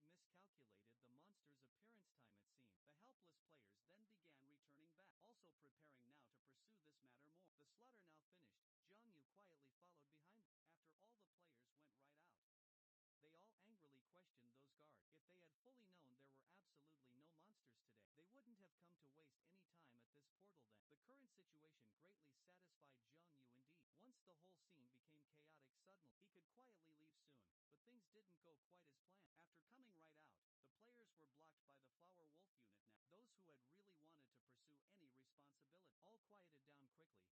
devouring monster corpses and magic stones there.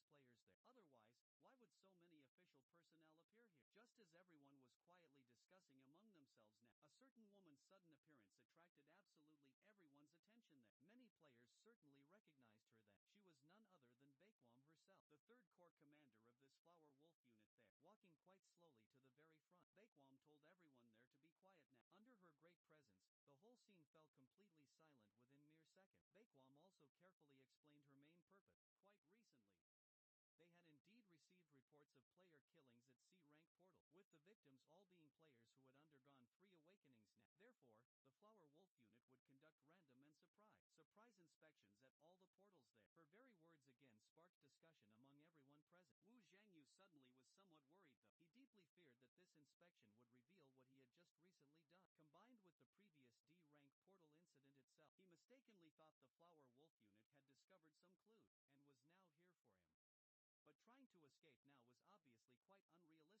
especially with that woman carefully called Baekwa now. Zhang Yu immediately sensed she wouldn't be so easy to fool indeed. Just as he was thinking about how to actually get through the inspection here, he then heard Baekwa asking if he had lost his player certificate by chance. Only then did Zhang Yu truly react and quickly handed over his certificate now. Looking intently at Baekwa M's careful expression, Wu Zhangyu fully realized he had been overthinking quite however. Indeed, the Flower Wolf units arrived proved that other player killers had appeared now, so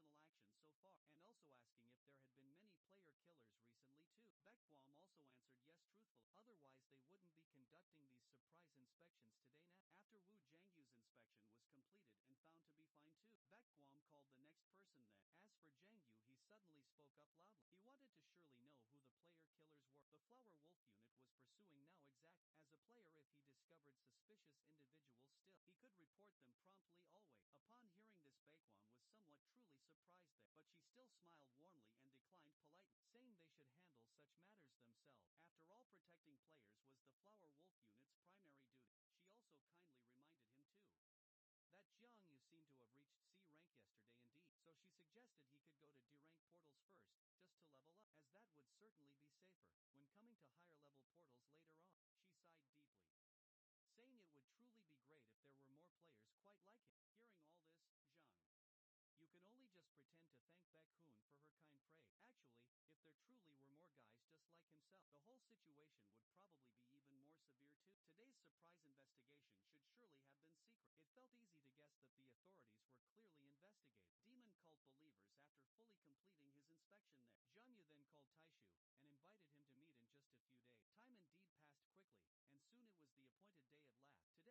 himself, the whole situation would probably be even more severe too.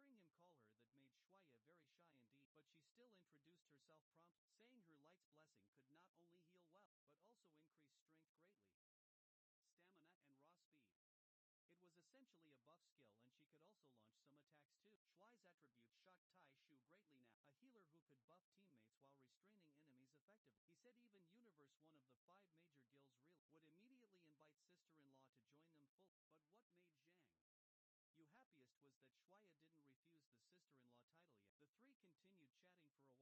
Taishu could take Shuya to hunt at D-rank portals precisely. Taishu readily agreed to all of this. Having a healer with B-rank attributes felt like quite his honor. He then asked further in detail whether sister-in-law's attribute was only pure healing type. Hearing him call her that made Shuya very shy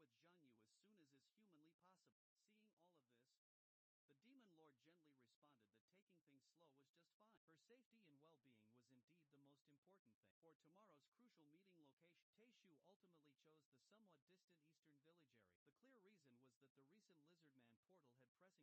It was essentially a buff skill and she could also launch some attacks too. Shui's attribute shocked Tai Shu greatly now, a healer who could buff teammates while restraining enemies effectively. He said even Universe, one of the 5 major guilds, really would immediately invite sister-in-law to join them full. But what made Zhang Yu happiest was that Shuya didn't refuse the sister-in-law title yet. The three continued chatting for a while more. Wu Zhang, you wanted to know if Taishu had found candidates for DPS positions indeed. Hearing this, Taishu was quite proud because he had found 2 more folk. They were both people Taishu had met during his novice period back then, and were completely trustworthy of course. He also suggested that if Zhang Yu fully agreed, he could introduce the other 2 to him before they set out tomorrow soon. Zhang Yu willingly agreed to Taishu's proposal now. Shuya also had absolutely no problems whatsoever. She truly wanted to work hard to level herself up and strive to act together with Zhang Yu as soon as is humanly possible. Seeing all of this, the Demon Lord gently responded that taking things slow was just fine. Her safety and well-being was indeed the most important thing. For tomorrow's crucial meeting location, Taishu ultimately chose the somewhat distant eastern village area. The clear reason was that the recent Lizardman portal had pressing problems, so it was temporarily changed directly to eastern village's D-rank portal instead. The fierce monsters inside were cave giants that Zhang Yu had hunted once before. Taishu even said they were stronger than those lizard men, and could greatly help the entire team grow and improve much better. The key point was that the harsh environment wasn't a jungle swamp at all, making hunting the monsters much more convenient now. Having finally resolved their detailed team formation, Zhang Yu calmly said he'd see them tomorrow later and got right up to leave. Taishu was incredibly curious about what he was precisely going to do then. Wojianjia told him plainly he was indeed going to continue leveling up more. After these past few frantic days of hunting at C-rank portal, the Demon Lord had currently reached the notable level 29. Just one more level now and he could achieve his grand 4th awakening. Entering the portal once more now, Zhang Yu decisively activated his powerful observation power. Soon after, quickly discovering a formidable group of giants, he swiftly rushed directly to the intended destination. Then, he lightly swung his mighty blade once more again. The foolish cave giants hadn't even noticed the true enemy when they all turned into lifeless corpses the very next second. But it still wasn't nearly enough for Zhang Yu to complete his full level up. While continuing his search now for more suitable target, he distinctly smelled the undeniable scent of fresh human blood. So Zhang Yu went directly to investigate the source without delay. From the raw intensity of the powerful smell, he guessed at least around 5 or 6 people had been brutally killed. This made him instantly suspect he had encountered a ruthless player kill. But after closely finding the tragically dead player, Zhang Yu immediately dismissed this hasty guess, since the sinister demon cult needed only living sacrifices. From the blood traces on the ground itself, he felt the true killer should be quite nearby. But when Zhang Yu turned fully around, the grave situation in front of him startled him now, because a hellhound, a demon belonging to the first hell clearly, was now standing right in front of Zhang Yu himself, and it truly was the killer of those players back there. After discovering Wu Zhangyu suddenly, the hellhound immediately lunged forward to bite him fast. Although he was very much surprised that Zhang Yu still reacted in time, and quickly dodged that attack now. While testing its strength with blade power closely, the ultimate result was precisely as he had expected prior. Its exterior was quite incredibly hard indeed. It seemed to really be a genuine hellhound for sure. The fierce demon jumped behind Wu Zhangyu fast, and instantly opened its truly massive jaws widely. The very next second, a huge hellfire ball slammed toward Zhang Yu direct. The exact moment of contact caused a truly violent explosion there, but this didn't harm the Demon Lord in the slightest now, knowing full well that blades had absolutely no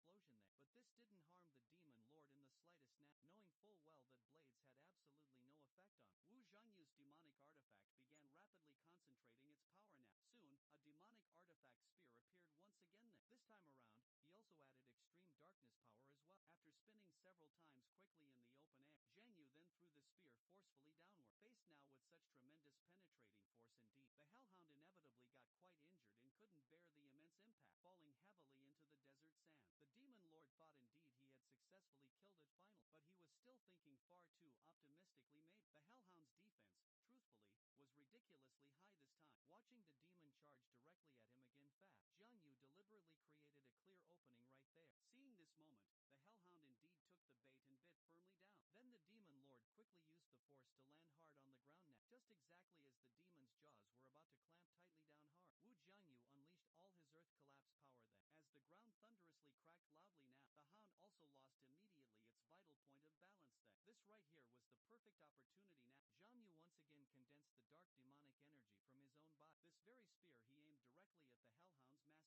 Then the demon lord quickly used the force to land hard on the ground now. Just exactly as the demon's jaws were about to clamp tightly down hard, Wu Jiangyu unleashed all his earth collapse power then. As the ground thunderously cracked loudly now, the hound also lost immediately its vital point of balance then. This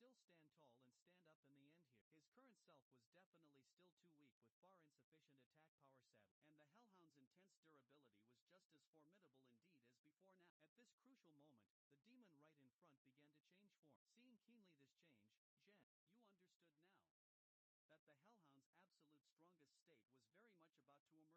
This very spear he aimed directly at the Hellhound's massive head.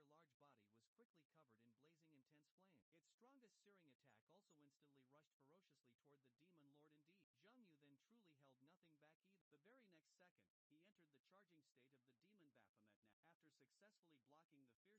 demon lord's full and fearsome power strike, the already collapsed and broken ground sank way down once more, until a significantly deep pit appeared suddenly in the desert sand. Unfortunately though, the spear still failed to fully penetrate the demon's tough head.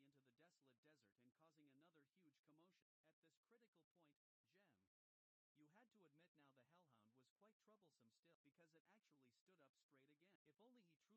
Wu Jiang, you really hadn't expected that after being beaten up fiercely like this, it could still stand tall and stand up in the end here. His current self was definitely still too weak with far insufficient attack power sadly, and the Hellhound's intense durability was just as formidable indeed as before now. At this crucial moment, the demon right in front began to change form. Seeing keenly this change, Jiang Yu understood now that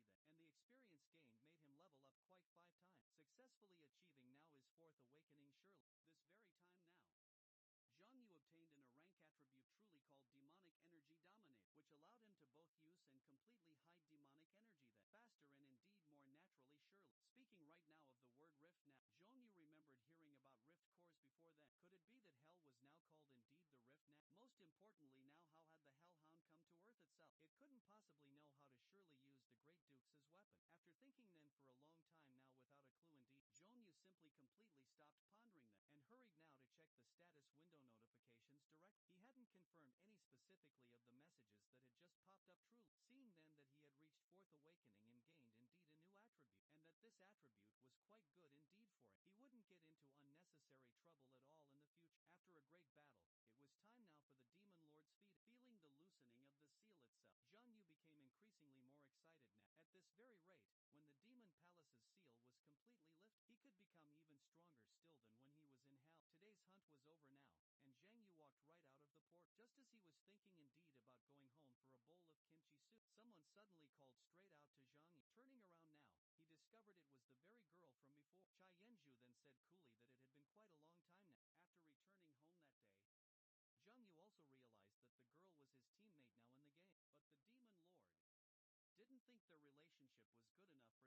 After hearing her very name Chianzu, Zhang Yu also remembered this name well. There exist 5 major guilds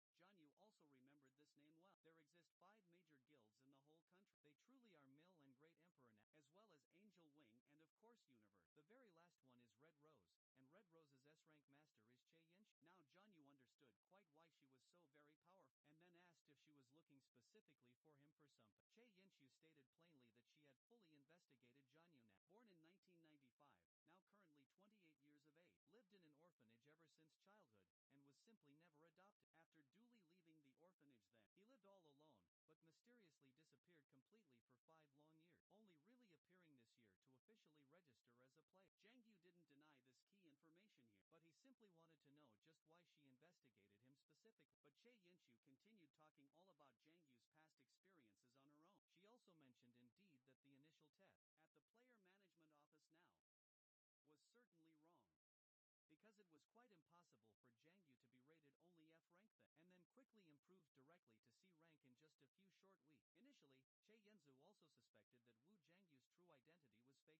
he simply wanted to know just why she investigated him specifically. But Che Yinshu continued talking all about Zhang Yu's past experiences on her own. She also mentioned indeed that the initial test at the player management office now was certainly wrong, because it was quite impossible for Zhang Yu to be rated only F rank then, and then quickly improved directly to C rank in just a few short weeks. Initially, Che Yanzu also suspected that Wu Zhangyu's true identity was fake too, but through deeper investigation there, Zhangyu's very face and fingerprints matched just as before. Mentioning fingerprints certainly surprised Zhang Yu a fair bit. Not fully understanding how she obtained these details, Che Yanzu didn't really hide this at all. After all, there's a fingerprint scan step when registering now for a player certificate. Now, Zhang Yu was even more utterly shocked. It seemed the major guild's authority greatly exceeded his imagination. Next, Che Yanzu finally got right to the key point. From all the known information, she believed Zhang Yu was indeed a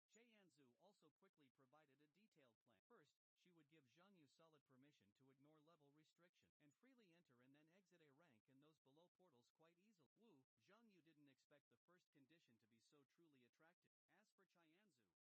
After hearing all of this now, Wu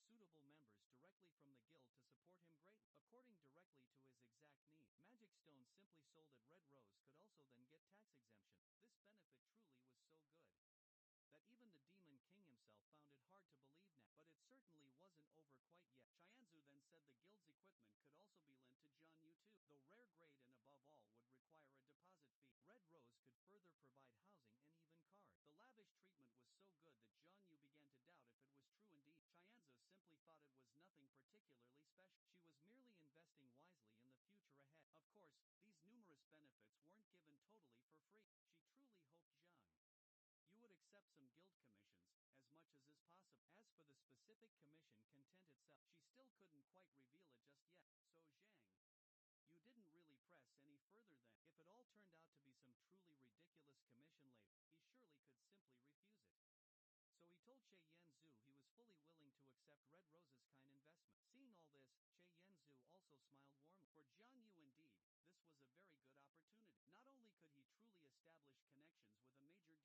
powerful support from it now. He really couldn't think of absolutely any reason to refuse Che Yinshu there. Just after Zhang Yu fully agreed to accept Red Rose's kind sponsorship, Che Yinshu sincerely praised his exceptionally wise choice now. Well, Zhang Yu then began asking about really specific commission tasks right then, but Che Yinshu carefully said to wait till the time was truly right. Besides, with Zhang Yu's current ability set, she really didn't think he could handle that complex matter at all yet. At these very words, the Demon King reminded Che Yinshu clearly, I might just be much stronger than you imagine honestly. Hearing this bold claim, Che Yinshu was first stunned quite well, then gently said she understood, but inwardly felt Zhang Yu was quite arrogant truly. But her current reluctance to fully explain that the commission wasn't entirely really due to strength considerations yet. The very key issue was that concrete evidence hadn't been fully collected just yet. Before truly grasping solid evidence here, Che Yinshu simply couldn't easily reveal truly related matters then. Seeing this scene, Zhang Yu also fully understood the situation they'd face when the time truly came. Right at this point, Che Yunzu asked him directly to input his phone number first now. After inputting the number just then, Zhang Yu wanted urgently to know when he could indeed get equipment. Chianzu simply said coolly, anytime now. Considering that, just to save demonic energy, equipment was absolutely essential, so Wu Zhangyu wanted to get it right now. So Che Yinshu then took him swiftly to Red Rose's guild building. The location specifically was at S Station, quite close by to the player management office too. Soon thereafter, a Ferrari suddenly appeared quickly, attracting everyone's immediate attention then. People People speculated keenly whose car it could be. Watching Che Yenzu get smoothly out of the luxury car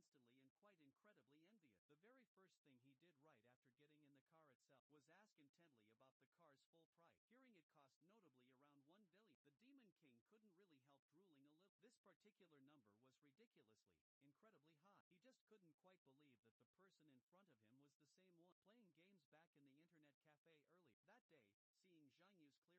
drooling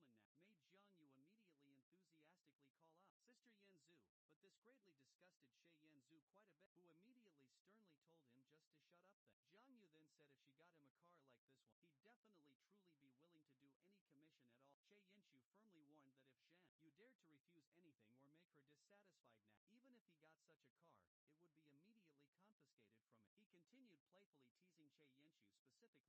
same one playing games back in the internet cafe earlier.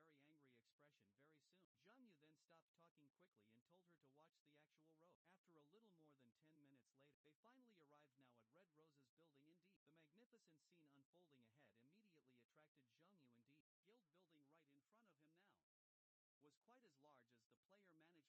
transportation. This certain feeling of being kept by a rich woman now made Zhang Yu immediately enthusiastically call out, "Sister Yenzu," but this greatly disgusted Che Yenzu quite a bit, who immediately sternly told him just to shut up then. Zhang Yu then said if she got him a car like this one, he'd definitely truly be willing to do any commission at all. Che Yenzu firmly warned that if Zhang Yu dared to refuse anything or make her dissatisfied now, even if he got such a car, it would be immediately confiscated from him. He continued playfully teasing Che Yenzu specifically about being stingy. Seeing her own very angry expression very soon, Zhang Yu then stopped talking quickly and told her to watch the actual road. After a little more than 10 minutes later, they finally arrived now at Red Rose's building indeed. The magnificent scene unfolding ahead immediately attracted Zhang Yu indeed. Guild building right in front of him now was quite as large as the player management office too. This further confirmed his strong belief that maintaining good relations indeed with major guilds was absolutely the right thing to do. Following Che Yenzu further inside now, people were already patiently waiting in the lobby there. After quickly discovering Zhang Yu next to the president himself, Park Sun-woo understood he must be the person the president mentioned earlier, so he actively introduced himself then as Park Sun-woo in person, leader of Red Rose's own personal management group overall. Seeing all this unfold, Zhang Yu also shook hands warmly with him too. The other person over there was Red Rose's action captain after all, Wen Yonghao specifically. What truly puzzled Zhang Yu was just why this guy was glaring at him sideways intently. Park San-woo surely knew that since Zhang Yu came all the way here, he must have certainly reached an agreement directly with the president himself. Zhang Yu clearly said the conditions were just so remarkably good indeed, that even if Red Rose was essentially a fire pit now, he'd definitely jump right in without hesitation after that joke of a comment. Park Si-han now prepared to take Zhang Wo to the equipment warehouse, but Che Hansu quickly took over the task, since Park Si-han was much busier indeed than herself. But then when Young-hao also wanted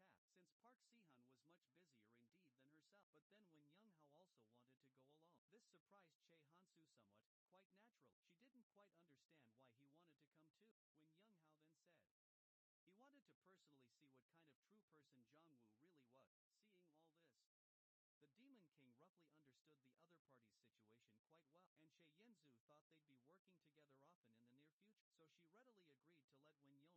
Red Rose's equipment warehouse was up on the 15th floor of the building, then promptly ordered him to leave the equipment warehouse immediately now. If he dared to act up in such a way again, she would definitely convene a disciplinary meeting just for him then, while telling Wen Yonghao to think hard about just what action a proper captain really should be doing. Hearing all this, Wen Yonghao finally came to his clearer senses and apologized sincerely. Che Yenju apologized to Zhang Yu too for letting him see such an unpleasant situation unfold, and said she'd pay much more closer attention in the future ahead. Then asked just what type of rare equipment Zhang Yu needed now. She could readily help bring it up at the meeting directly. Hearing that Zhang Yu needed armor with truly good effects indeed, this made Che Yenzu start really thinking hard about which specific armor would be truly suitable for the task. Unexpectedly enough, when Yonghao appeared again suddenly, saying his own armor was rare equipment with exceptionally good effect, and as long as Zhang Yu went squarely against him in sparring now, he'd be more than willing to give up the precious armor then. But when Yonghao's repeated overstepping the line further made Che Yenzu utterly unable to continue tolerating it now, just precisely as she was about to discipline Wen Yonghao now, Wu Jiangyu suddenly stopped her there, because Jiangyu felt this particular sparring proposal was quite good truly. His very words made Che Yangju suspect she had misheard it. Although Jiangyu was extremely strong though, she really didn't think he could match Wen Yonghao for sure. After all, when Yonghao was level 67 then, having fully reached the 7th awakening that many people simply couldn't achieve ever, no matter how supremely good his talent really is. Che Anju understood Zhang Yu definitely couldn't win this fight, so she continued trying to dissuade him quite earnestly. But Wu Zhangyu was really very determined about sparring specifically. After all, someone was even offering equipment so freely, he'd definitely take it no matter the cost truly. This all played right into Wen Yonghao's hands completely. He wanted to use precisely this opportunity to make Zhang Yu now unable to be disrespectful to the president anymore at all. In Wen Yonghao's eyes, Che Yunzu was not only his former lifesaver always, but also the master he swore to serve unto his death certainly, and more importantly still, Che Yanxiu was the specific woman he deeply loved. But Wu Jianyu's attitude when speaking directly to the president made Wen Yonghao truly completely unable to stand it at all. He swore he'd surely let Jiang Yu know the gap in their strength shortly then. On the other side of things, Che Yanzu then was still telling him plainly that sparring with Wen Yonghao could be fatal indeed, while Jiang Yu already considered all of the equipment truly his. Unable to dissuade him any further now, Che Yanzu had absolutely no choice but to take the two quickly to the sparring room. Seeing the intense sparring was just about to begin soon, she still really couldn't quite understand Jiang Yu's crazy behavior here. At this very point now, Wen Yonghao then said, "If you're quite ready, we can start anytime at all." He was even wholly willing to stand completely still and let Jiang Yu attack fiercely for 3 seconds first now. Such show-off behavior made the Demon King start to think, does this guy seriously have brain problems at all? Then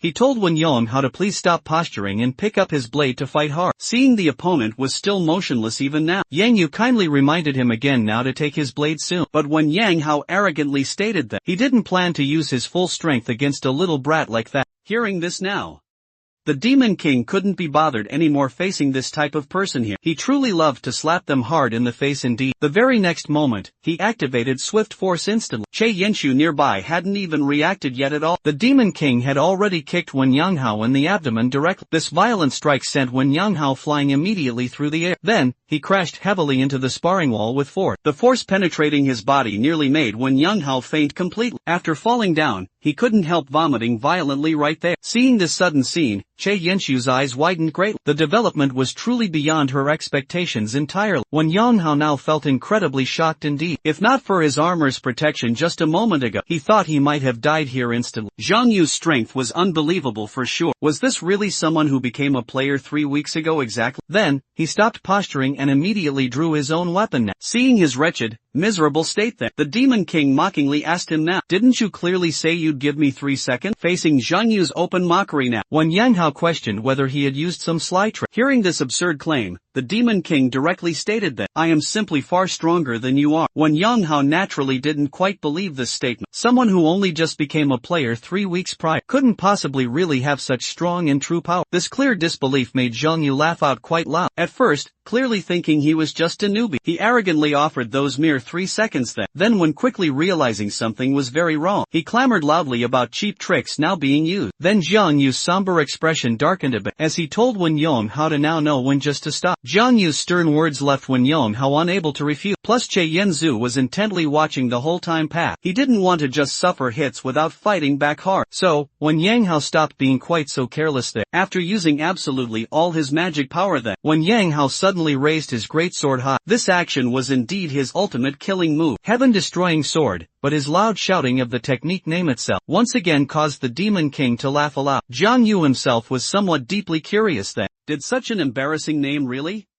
like heaven-destroying sword, have to be shouted out loud? Then, he mocked Wen Yonghao aloud. "You don't think that's cool then?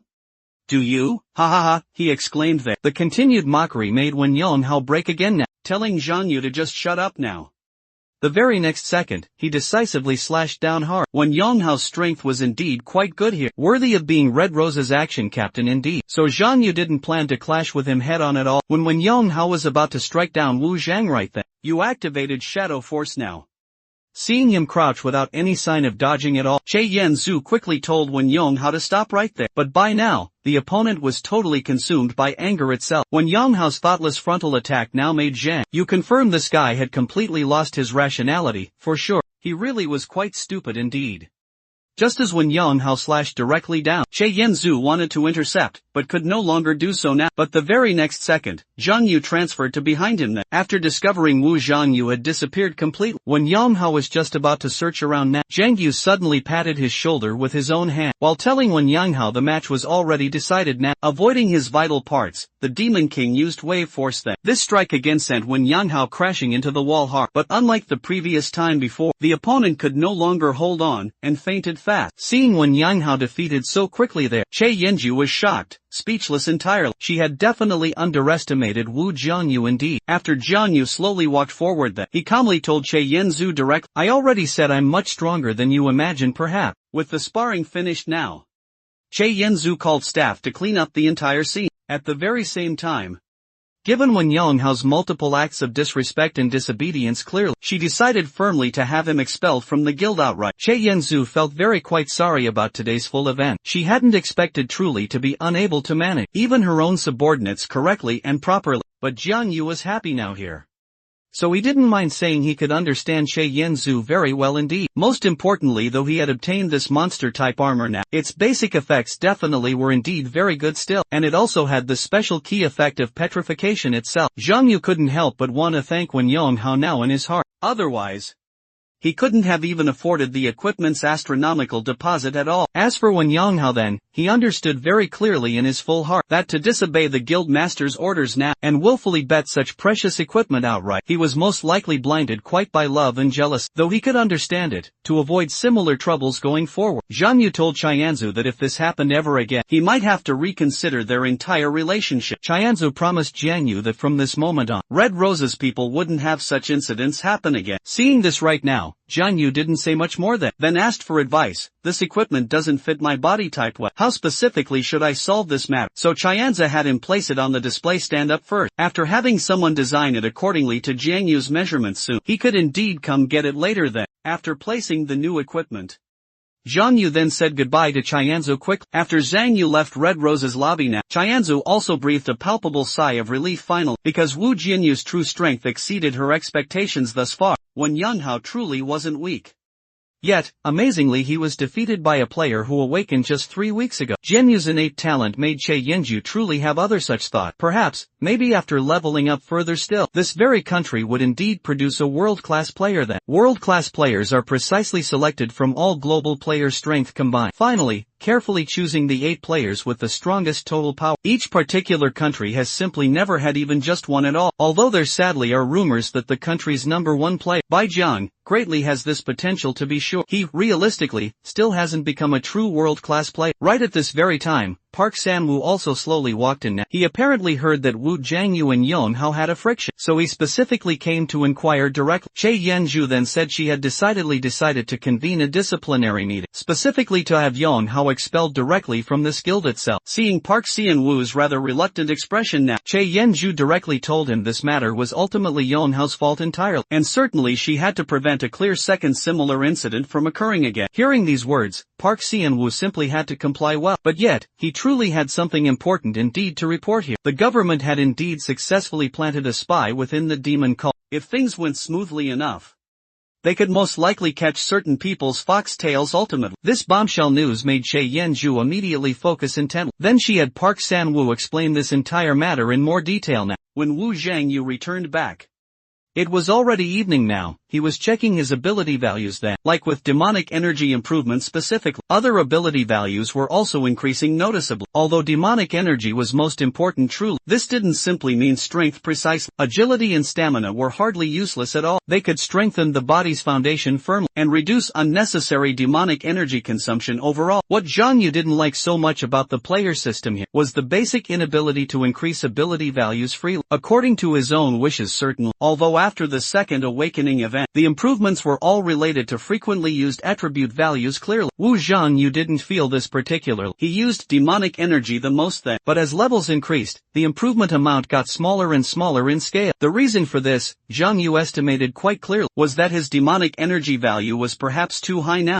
but it was also thanks to Zhang Yu's demonic energy being higher than other ability values perhaps, that he could do things high-level players truly couldn't do still. In any case, Zhang Yu could confirm that after level 30 now, level improvements brought very little demonic energy value indeed. Fortunately, it was enough for now at least, so Zhang Yu couldn't be bothered to think about it further now. Next was to go back now and sleep well enough, then meet Tai Shu's team tomorrow quite early. The next day, Zhang Yu brought Shuya to the Eastern Village portal place. Seeing them, Tai Shu immediately called out loud, but his voice was simply too loud truly, attracting many people's attention now, making the Demon King quite embarrassed somehow. With everyone finally gathered right now, Tai Shu told Zhang Yu quickly.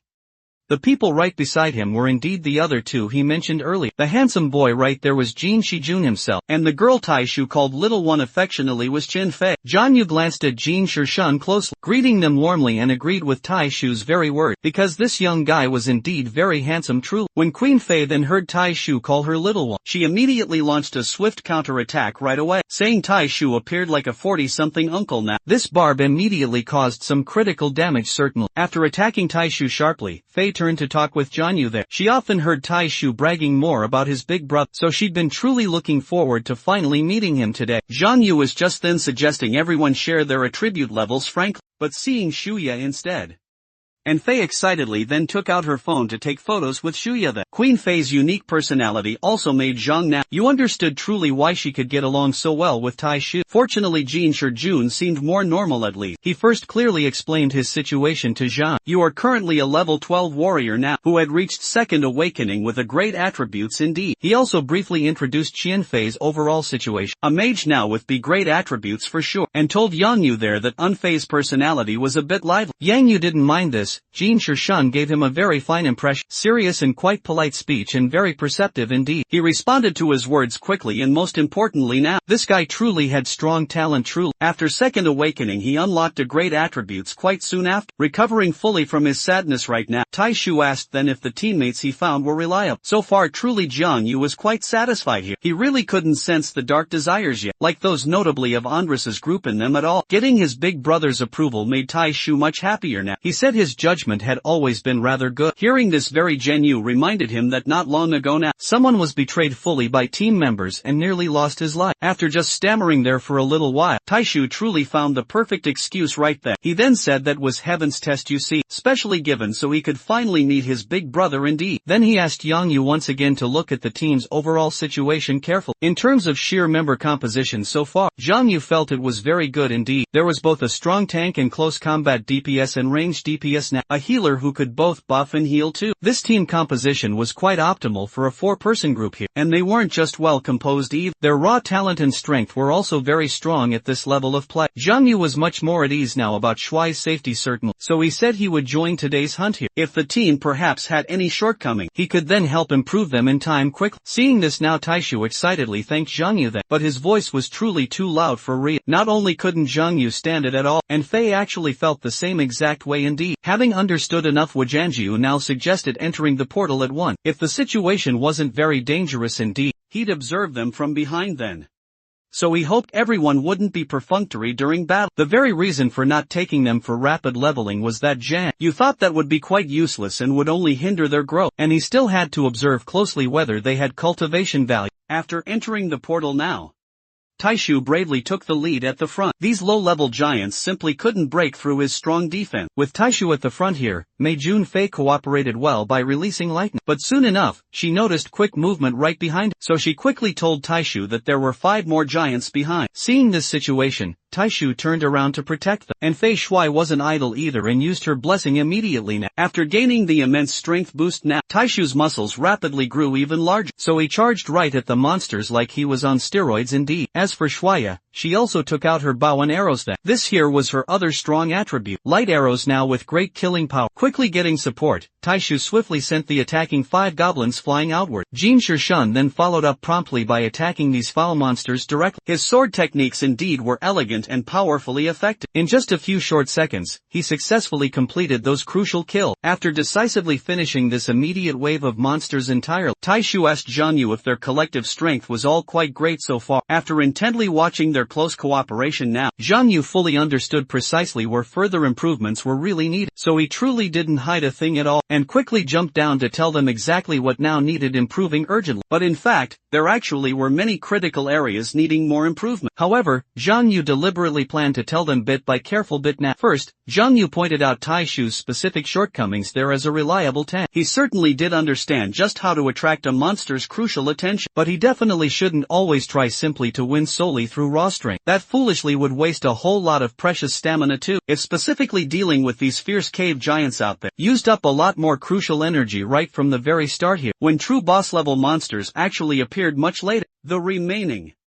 stamina alone wouldn't quite be enough to stand strong in front of teammates. Since he was indeed the tank, What he needed now was to withstand the attack. The next one truly needing improvement was Shuya right now. She certainly did well giving Taishu buff, preserving just enough stamina for him now, but using light arrows to attack afterward wasn't quite advisable, because that action would attract unwanted monster attention now. In this manner, the tank might become rather ineffective then. The remaining point was surely on Fei this time. Zhang Yu felt that to deal well with fallen monster, her use of powerful magic consumed far too much mana. It also sadly caused her to not notice the giants right behind her in time. As the important secondary DPS now, her primary responsibility should be to cooperate more fully with Shi Jun here. For vital kills just when Jin Shijun himself thought it was his proper turn, Jiang Yu told him clearly at this critical stage, "You're doing perfectly, indeed. There's nothing that clearly needs improving." Precisely and truly because of just this, Wu Jianjiu then understood precisely what genius fully meant. Jin Shijun simply couldn't possibly have 10,000 long years of combat experience like himself, yet he performed so well indeed in his first team battle. Others now hearing Zhang Yu's very words also praised Jin Shijun. With the improvements now mentioned,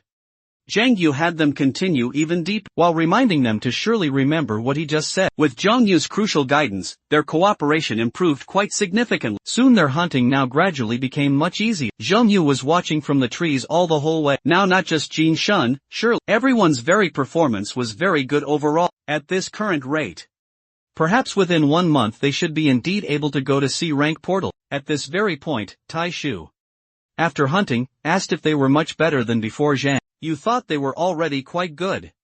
Just as Tai Shu and others were preparing now to rest, a very fierce monster suddenly appeared just ahead. For a single moment, they were at quite a loss. This was most clearly a cave giant port. So why was there a monster they'd never quite seen after Zhang Yu heard their shocked exclamations? Looking down now, he instantly recognized it then, because this was actually a demon wolf straight from hell indeed. Its raw speed was extremely fast too. Taishu quickly then held up his shield in front of Zhang Yu. Understood that, like before now, new monsters had descended again here. He didn't plan to just stand by idle. This wasn't simply something Suya and the others could handle though. Just as Zhang Yu was about to go down soon, new urgent developments occurred below now. Jin Shirshan actually injured the demon wolf with one single sword. The core reason he acted was that he could sense the demon wolf's fierce charge. Taishu definitely couldn't block it well, so he told him to quickly retreat back. Then Shirshan jumped skillfully behind the monster fast. He wanted to attract the demon wolf's undivided attention through attacks now. Jin Shirshuan's intense swordsmanship was very effective here. Swinging another sword swiftly, the demon wolf's abdomen was cut open badly. Shi Jun wanted intensely to continue attacking soon, but the fierce demon wolf had already reacted sharply now, and directly swatted him away quickly with one swift claw. The next second Jin Shijun lost his balance entirely and couldn't dodge, while the fearsome monster also pounced swiftly right over. At this absolutely critical moment, Zhang Yu grabbed Jin Shijun directly away while powerfully activating divine power authority. This one punch's raw power awed absolutely everyone there, and the demon wolf was instantly killed right on the spot. Zhang Yu's incredible strength left Jin Shijun still not quite recovered yet. After very successfully killing the menacing demon wolf now, the status window also indicated clearly killing a D-rank rift fragment there. Wu Zhangyu even leveled straight up because indeed of this powerful act. With the dire crisis resolved completely, he asked Jin Shirshan gently if he could still stand tall, quickly getting the others needed confirmation right then. He then carefully let go of Shirshan gently. Shuai and the others then quickly came directly up to check on both their condition. Fortunately, thankfully no one was really injured badly, but Jin Shirshan only stood upright there for a few short seconds, before collapsing heavily to the cold ground once again. Seeing this alarming scene, Tai Shu then went forward to support him after receiving treatment. Shi Jun recovered considerably quite quickly. At this exact point, Tai Shu then said aloud, "Shi Jun's sword just now was really quite amazing indeed, completely unlike any player who had only achieved second awakening it." Zhang Yu too was equally quite surprised to be able to fight monsters at just over 10 levels there, even for a player with a great attributes already unlocked. Jin Shirshan's strength truly was ridiculously quite strong. After being firmly helped up by Taishu, Shi Jun was very silent for just a little while, then asked Taishu firmly to put him right down. Seeing this sight, Zhang Yu took the initiative to help support him instead. After all, Taishu was really far too burly. Letting him actually provide support really wouldn't quite work well. As for Wu Zhangyu himself, he had other specific thoughts. He wanted to closely investigate why Jin Shirshan was so incredibly strong truly, using his special skill to hide his demonic energy now. Well, Zhang Yu carefully activated his keen observation power. Originally now, He just truly wanted to confirm whether Jin Shijun had any hidden power. But unexpectedly enough, he was able to see the other party's very status pam. However, Shijun's situation truly left Yang Yu utterly stunned, because his initial awakening attribute was actually as high as SS rank, and it was also a talent attribute truly called martial god. Quite different from Jiang Yu's inherent talent of demonic energy so raw. Jin Shishun's inherent talent showed that he was the chosen very one, born surely to be a hero who protects the very world, possessing internal power ability values too, different from Jiang Yu's demonic energy talent at hand. That surpassed everyone truly, plus a handsome face. The Demon King had basically confirmed that this kid was definitely the strongest player right now. After fully learning about Jin Shishun's innate talent, only then did Zhang Yu understand why his swordsmanship was so quite outstanding. Although Jin Shishun's existence might threaten him in the coming future, he was simply a genius. Zhang Yu didn't really want to miss Jin Shishun now, just like how Che Yangju treated him thus. Wu Zhangyu prepared fully to provide Shishun with comprehensive support indeed, and establish a truly friendly relationship with him now. But this kind of comprehensive support here might also become a knife held at his own throat someday soon. So, Zhang Yu decided that he really couldn't simply trust in having good relations alone. However, from the current perspective now, Jin Shishun didn't seem like someone who would stab you straight in the back either. After all, now he could risk his very own life to protect Tai Shu then. But no one could be certain just what he might become in the future though. Then Zhang Yu thought of a perfect solution right now that would benefit both sides here. At this moment here, noticing Zhang Yu was deep in thought still, Shuai mistakenly thought he surely was injured then. And after confirming the demon wolf's quick death now, Shuai felt quite a bit scared in retrospect right there. He never expected there truly would be such monsters in just a D-rank portal at all. If Zhang Yu hadn't been right there today now, they would have been completely wiped out for sure. Regarding this very Zhang Yu also said that Shishun had indeed contributed greatly. After the treatment given, Jin Shun's body had recovered quite significantly, though he still couldn't engage in strenuous activity for a short while yet. Now, Zhang Yu asked if Shun was indeed feeling any better, and he replied that he felt much better thanks to Shuai's amazing healing. He also thanked Zhang Yu for intervening earlier on, otherwise, he would have surely been seriously injured. Jun then looked at Zhang Yu with sparkling, admiring eye. He had long heard Taishu bragging about his big brother's great strength, but he never imagined that Zhang Yu would actually be this incredibly powerful. Seeing all the admiration coming from Taishu and Jun, the Demon King himself felt just a bit pressured. So, he said everyone did an excellent job today, especially Jun's immense strength was very impressive. Had Zhang Yu watched silently now. After using the potent power of subjugation here, the status window indicated clearly he had successfully captured Jun's very soul now, and registered him as a loyal demon servant indeed. However, Zhang Yu didn't plan to issue any commands just yet. This was simply the insurance he truly wanted now. Next, he would just watch Jun grow stronger still. Wu Zhangyu had high hopes for him entirely. If Jun could properly develop his talent and level up quickly, he believed then Jun would definitely become very powerful in the future indeed. Certainly no weaker than Ball himself. He valued Jun so very much now, because Zhang Yu's Demon Palace seal wasn't completely removed quite yet. He could face battle with the demon cult at any given time. So this kind of extremely talented being, precious talent was also crucial for the Demon King as well. Looking at Jun, just like a lab rat completely, Zhang Yu then became even more eager for him to get stronger so soon. Quickly after Jun left that place, the Demon King suddenly then received a phone call now from Zhao Deshan, whom he hadn't contacted in quite a long time now. Zhang Yu then thought it was about the demon cult certainly, but Zhao Deshan wasn't very clear on the specifics at all. He had just found some traces of demonic energy alone. Most importantly of all, Zhao Deshan then said, it didn't truly look like it was deliberately left by humans ever, but rather instead by monsters or something similar now. Hearing all of this now, Zhang Yu fully understood it was a demon beast and asked about its location. Learning it was in a B-rank portal in Zhangjiu Prefecture too, Zhang Yu then immediately became quite interested. Definitely, this was just another demon beast after the Hellhound and Demon Wolf of course, and it was residing in a B-rank portal also, based fully on his previous two encounters overall. Young Yu guessed now.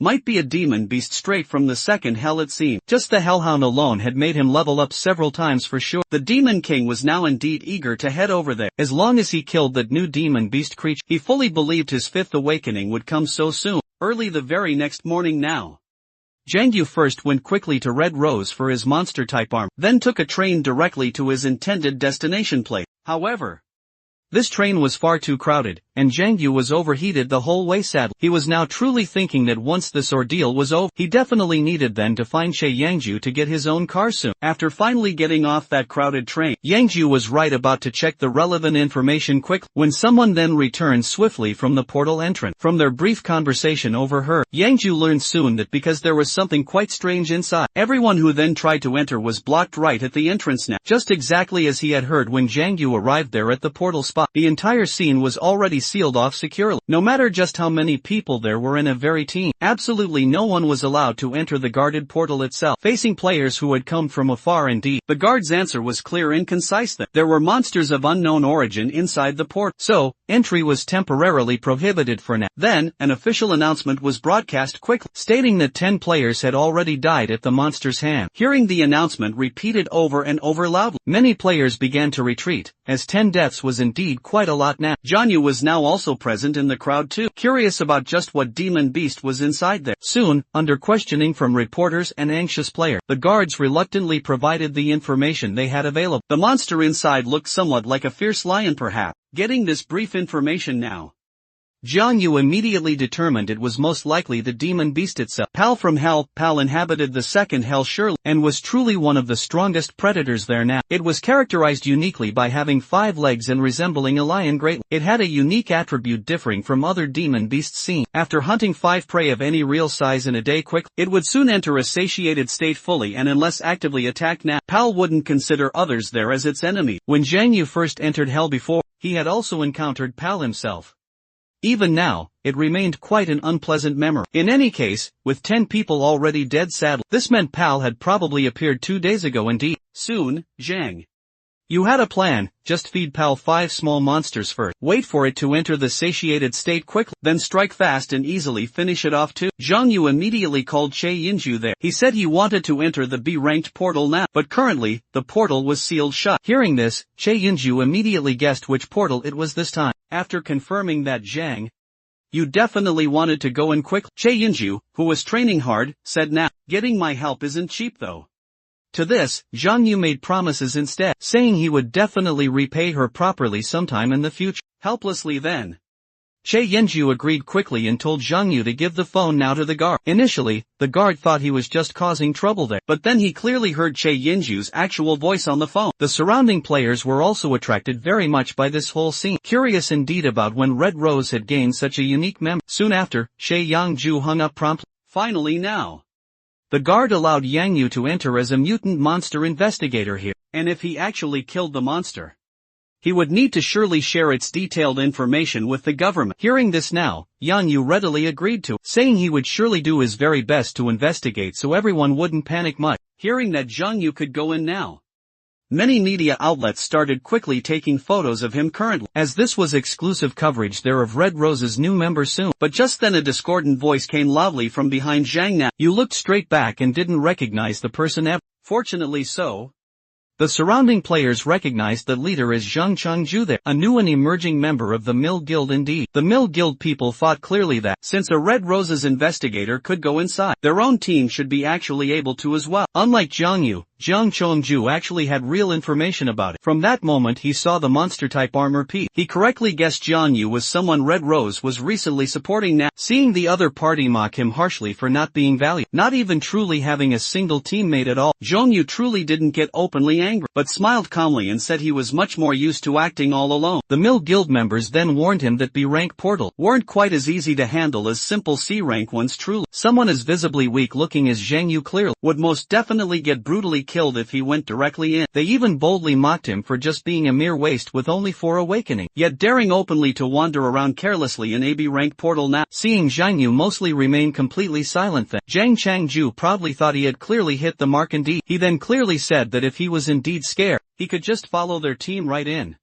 But the team positions were already fully assigned, and they currently just needed a thief who could bandage wounds swiftly. What Zhang Changju didn't expect whatsoever was that Zhang Yu immediately agreed, also even admitting he was afraid to go in there alone now. Seeing this unfold, the other Mill Guild members were quite disappointed, thinking Zhang Yu would have displayed at least some backbone perhaps. But the Demon King was actually silently counting numbers in his very mind. To get Pal into protection state required precisely 5 prey however. Counting the entire group, he found there was 1 extra person here, so he would surely have to give that person special dire treatment later. This development left Zhang Changju absolutely dumbfounded indeed. He hadn't expected Zhang Yu to lower his overall stance and agree so readily now. Earlier, the Mill Guild's vice president had already learned that Zhang Yu was currently at AB rank portal then, and told Yang Changju to definitely then take this golden opportunity to embarrass Zhang Yu clearly, spreading the overall narrative that Mill Guild was far stronger than Red Rose. But now Zhang Yu had instead shown a humble attitude right from the start now. If they continued to provoke like this, they would become the real bad guys and damage their very image now. Helplessly indeed.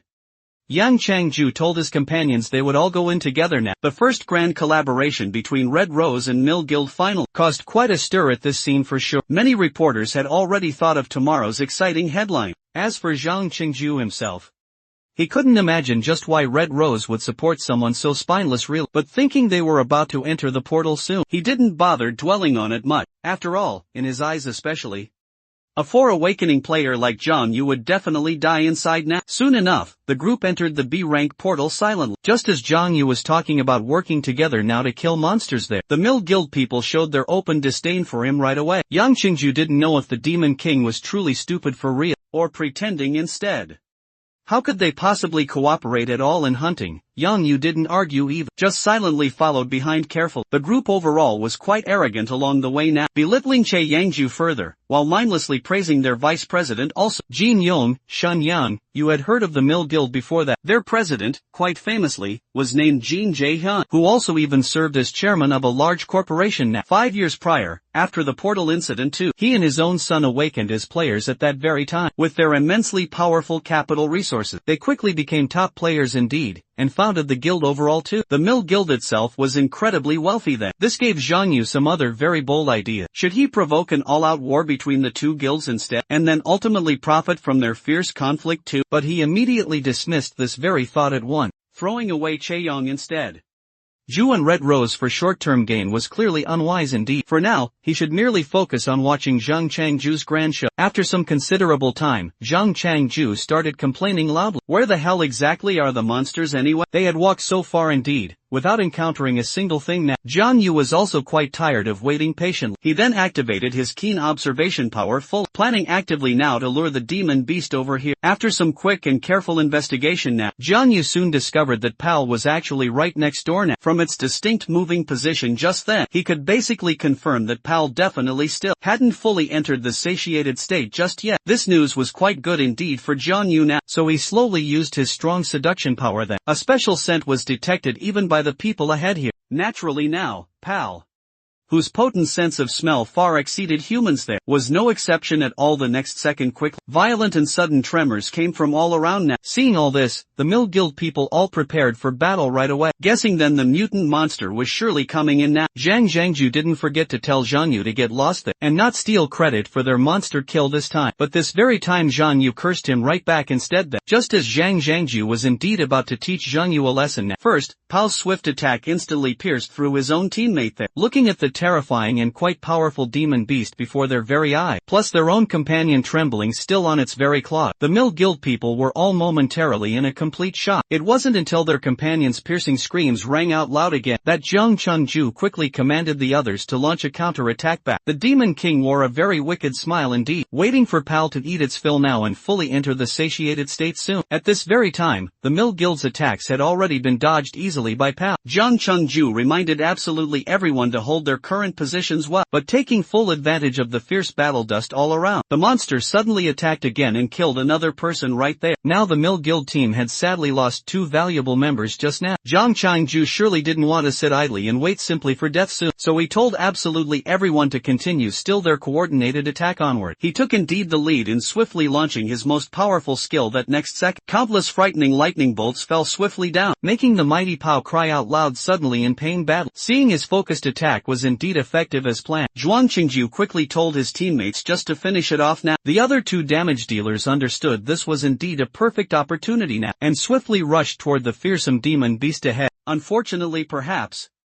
Zhang Chengju's lightning could only paralyze it briefly for just a few seconds here. After recovering quickly, Pao instantly killed both charging players right then. Jiang Qingju never expected the powerful monster in front of him then could still move freely even after taking his intense lightning attack, with teammates dying tragically one after another now. The remaining person's psychological defenses completely collapsed instead. Jiang Qingju desperately tried to rally him then, but was only met with helpless cries of "help me please." At this point Jiang Qingju finally realized they now couldn't escape this dire situation and decided to fight bravely to the death soon. Facing Jiang Qingju's strongest and fiercest attack now, Pao simply swung its mighty claws and sent him flying harshly to the ground hard. However, Jiang Qingju was quite incredibly lucky somehow. After being knocked far away, Pao first dealt swiftly with his last remaining teammate here. This brought the fierce battle indeed quite close to its very end soon, because Pao had now consumed fully 5 prey in total now, confirming now the demon beast had entered a satiated state indeed. Zhang Yu then leaped onto Pao's head above, quickly discovering his surprising appearance now. Zhang Changju was quite confused about why the monster didn't attack Zhang Yu himself. The kind demon king didn't quite forget to explain it. After truly entering this satiated state now, Pao wouldn't engage in any activity unless someone actively attacked it directly. So what came next ahead was truly simple now. He simply just needed to use a powerful attack to instantly kill Pao in one single strike, summoning his Hellfire powerful power and Extreme Darkness power also. Zhang Yu decisively fused these two forces together now. Indeed, with recent improvements made now, he could now use multiple authorities while concentrating deeply. As these two great powers merged together now, a terrifying double trident instantly appeared in Zhang Yu's very hand. The very first fusion indeed.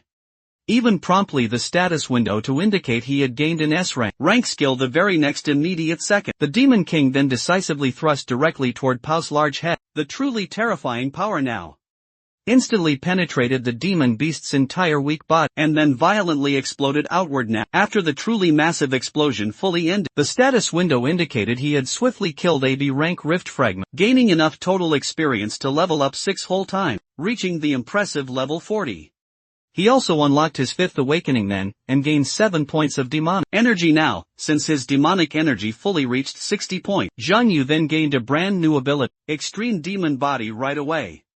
Though the information panel didn't indicate all its effect, Zhang Yu could surely feel that Extreme Demon Body surely would grant him tremendous raw power. In his long 10,000 years spent in hell, Zhang Yu had truthfully never heard of such a thing, but that was definitely something to research later on. Having decisively killed the demon beast now, Zhang Yu eagerly activated his devouring immense power. As a proper investigator he should preserve monster's corpse now, but the demonic intense energy gained from absorption felt simply irresistible. As the devouring quite abruptly ended, Zhang Yu swiftly gained another 4 points of demonic energy. As expected, the B-rank demon beast didn't disappoint him in the slightest. At this very point, Jiang Changju made another sound once more. He was curious about just who Zhang Yu really was, quite true. Seeing all this, the Demon King finally snapped out of his sudden excitement, and slowly but surely walked toward Jiang Changju then. Looking intently at the Demon King's dark expression, Jiang Zhangju lost all his previous arrogance he had shown, thinking Zhang Yu surely was going to kill him now. But this time around, the Demon King had changed his own dark mind, because Jiang Changju still had real value indeed. He asked, "Who exactly told you to deliberately provoke me so?" Zhang Yu knew quite clearly that he had no real fame just yet. Jiang Changju not only readily recognized him there, but also showed great hostility upon their first meeting here. There simply must be someone behind all this. Seeing him remain silent still, the Demon King lost patience and delivered a vicious kick right then. Already severely injured, young Changju now suffered some new damage also. Young Yu asked coldly once more now. And young Changju, not being particularly tough at all, immediately revealed Vice President Jin Yangshan then. This shocking revelation left the Demon King quite confused. He should have no personal grudge with that certain person. After some further intense questioning, Zhang Yu learned then it was because Jin Yangshan had previously confessed his feelings to Che Yanju. Having been coldly rejected quite harshly, he harbored deep resentment toward Che Yanju himself, and thus began to hate the whole Red Rose Guild so much. Zhang Yu had actually thought there was some grand conspiracy, but it was just a petty villain instead, really. He asked Zhang Qingju to now show him a photo of the guy too. Looking at it closer, Zhang Yu was somewhat surprised by this. He found that Jin Yangshan and Shirshan looked somewhat similar now, though it was likely just because they were both considered handsome men. The Demon King didn't think much more of it then. Then he told Zhang Qingju he needed his help now with something else. Hearing this new request, Zhang Qingju simply didn't care what it truly was and immediately told Zhang Yu to give any direct orders upon seeing this unfold. The Demon King then smiled ever so slightly that saying this ordeal would be quite good for him too. After a beating spree, Zhang Yu brought Zhang Chanzhou right out of the port. The very moment they appeared, reporters immediately began questioning both of them. Facing everyone's intense curiosity now, Zhang Yu's first urgent words were to ask someone to call an ambulance quickly, because young Changju had been severely injured indeed by the fierce monster. Young Yu calmly explained to the eager reporters that only he and Changju had luckily survived somehow. Many people were quite stunned by this grim statement just now, but collaboration indeed between the two major guilds had resulted in such heavy, terrible casualty. Some even wanted to contact the famed Flower Wolf unit soon, to send even more elite forces quickly to kill the fierce monster. But Jiang Yu firmly told them it wasn't really necessary now, though many brave people had been sacrificed sadly. Fortunately, the truly mutant monster had been killed outright. A reporter then asked, "Was it Mr. Jiang Yu who killed this monster here? Could you kindly tell us more about the situation at that very time?" But the Demon King then said it was the hero himself, Zhang Qingju indeed, who killed the fearsome monster. When someone wanted to know the detailed situation more fully, Zhang himself you didn't refuse at all. He simply said, the monster was indeed quite similar to what the officials had announced earlier, a lion-headed creature, notably with 5 legs, whose raw power instantly killed all the other teammates fast. Fortunately, at that most critical moment, Chengju boldly stepped forward and even told him to escape first now, but he honestly couldn't bear to leave alone at all, so he stayed there to watch the brutal battle that, though the fight was quite brutal, Chengju bravely risking his very life, ultimately achieved hard-won victory. After the story concluded, a reporter was curious now. Didn't Mr. Zhang Qingju seem quite hostile toward you mostly at first? Regarding this notable point, the Demon King carefully explained that it was mainly because Qingju didn't want him to be careless or reckless, so he deliberately mocked him then, to motivate his fighting spirit. So, at this crucial point now, everyone present there was deeply moved by Zhang Chengju's righteousness here. The very next day numerous praising news stories truly made the front page then, but unfortunately though, Zhang Changju ultimately became a vegetable, sadly due to brain hemorrhage. On the complete other side, Che Yongju also saw this very news indeed, but she wasn't as easily fooled you see, as ordinary people are. Just from Zhang Changju's face alone, it looked like he had surely been beaten up quite badly. Just as Che Yongju was wondering what Zhang Yu had actually done truly, the woman right in front of her, she couldn't help but laugh out loud. She was quite amused by Zhang Yu's lies to the reporters certainly. Then she asked Che Yinju, "Where did you find such an interesting newcomer anyway?" The woman's name was Zhang Haiyunju then, the guild master indeed of Angel's Wing surely. Regarding Zhang Haiyunju's pressing question, Che Yinju did not even answer. She called her an old lady right there, and told her to just leave quickly now. Though young Hyunju was quite angry then, the two soon indeed turned to serious matters now. Regarding this mutant monster directly, young Hyunju suspected it was the dark work of the demon cult for sure. Now people outside the big 5 guilds mostly would probably gradually learn about the dark demon cult definitely. If the grave news that the demon cult uses people as sacrifices now became fully public, the world would likely be thrown into chaos then. Jo Yunju was quite curious about Red Rose's very stance on this topic. Just then, Zhang Yu quickly pushed open the door that, the very moment she saw him, Jo Yunju happily greeted him now, saying she was Yangju's dear friend indeed. Zhang Yu wanted not to disturb them both and come right back later, but Zhang Hyunju said they had pretty much finished their discussion soon. Then she pulled open the door widely and walked straight out now. After she left, Zhang Yu really wanted to know who that woman truly was, but Che Yinju only simply said she was someone she truly knew well, and she handed an S-rank access permit fully to Zhang Yu there. This was just what Wu Zhangyu had asked them to arrange mostly. Before getting what he had truly dreamed of always, Zhang Yu didn't forget to sweetly flatter her then, but Che Zhangyu firmly told him never to hunt in S-rank portals ever. Hearing this warning, Zhang Yu said nothing then and changed the subject quickly. He said he had clearly heard most of their conversation just outside now, but Che Yinju had actually known all along from the beginning now, though it surely was guild confidential sensitive information. She would have to tell Zhang Yu eventually in any way surely. This fateful moment was when Zhang Yu then learned that the sudden appearance of demon beasts there was actually strongly related to the demon cult itself. Che Yinju then carefully revealed when the demon cult was established long ago. No one truly knew to this current day at all, and there was certainly no reliable information about how many members they actually had either. So currently and as it stands,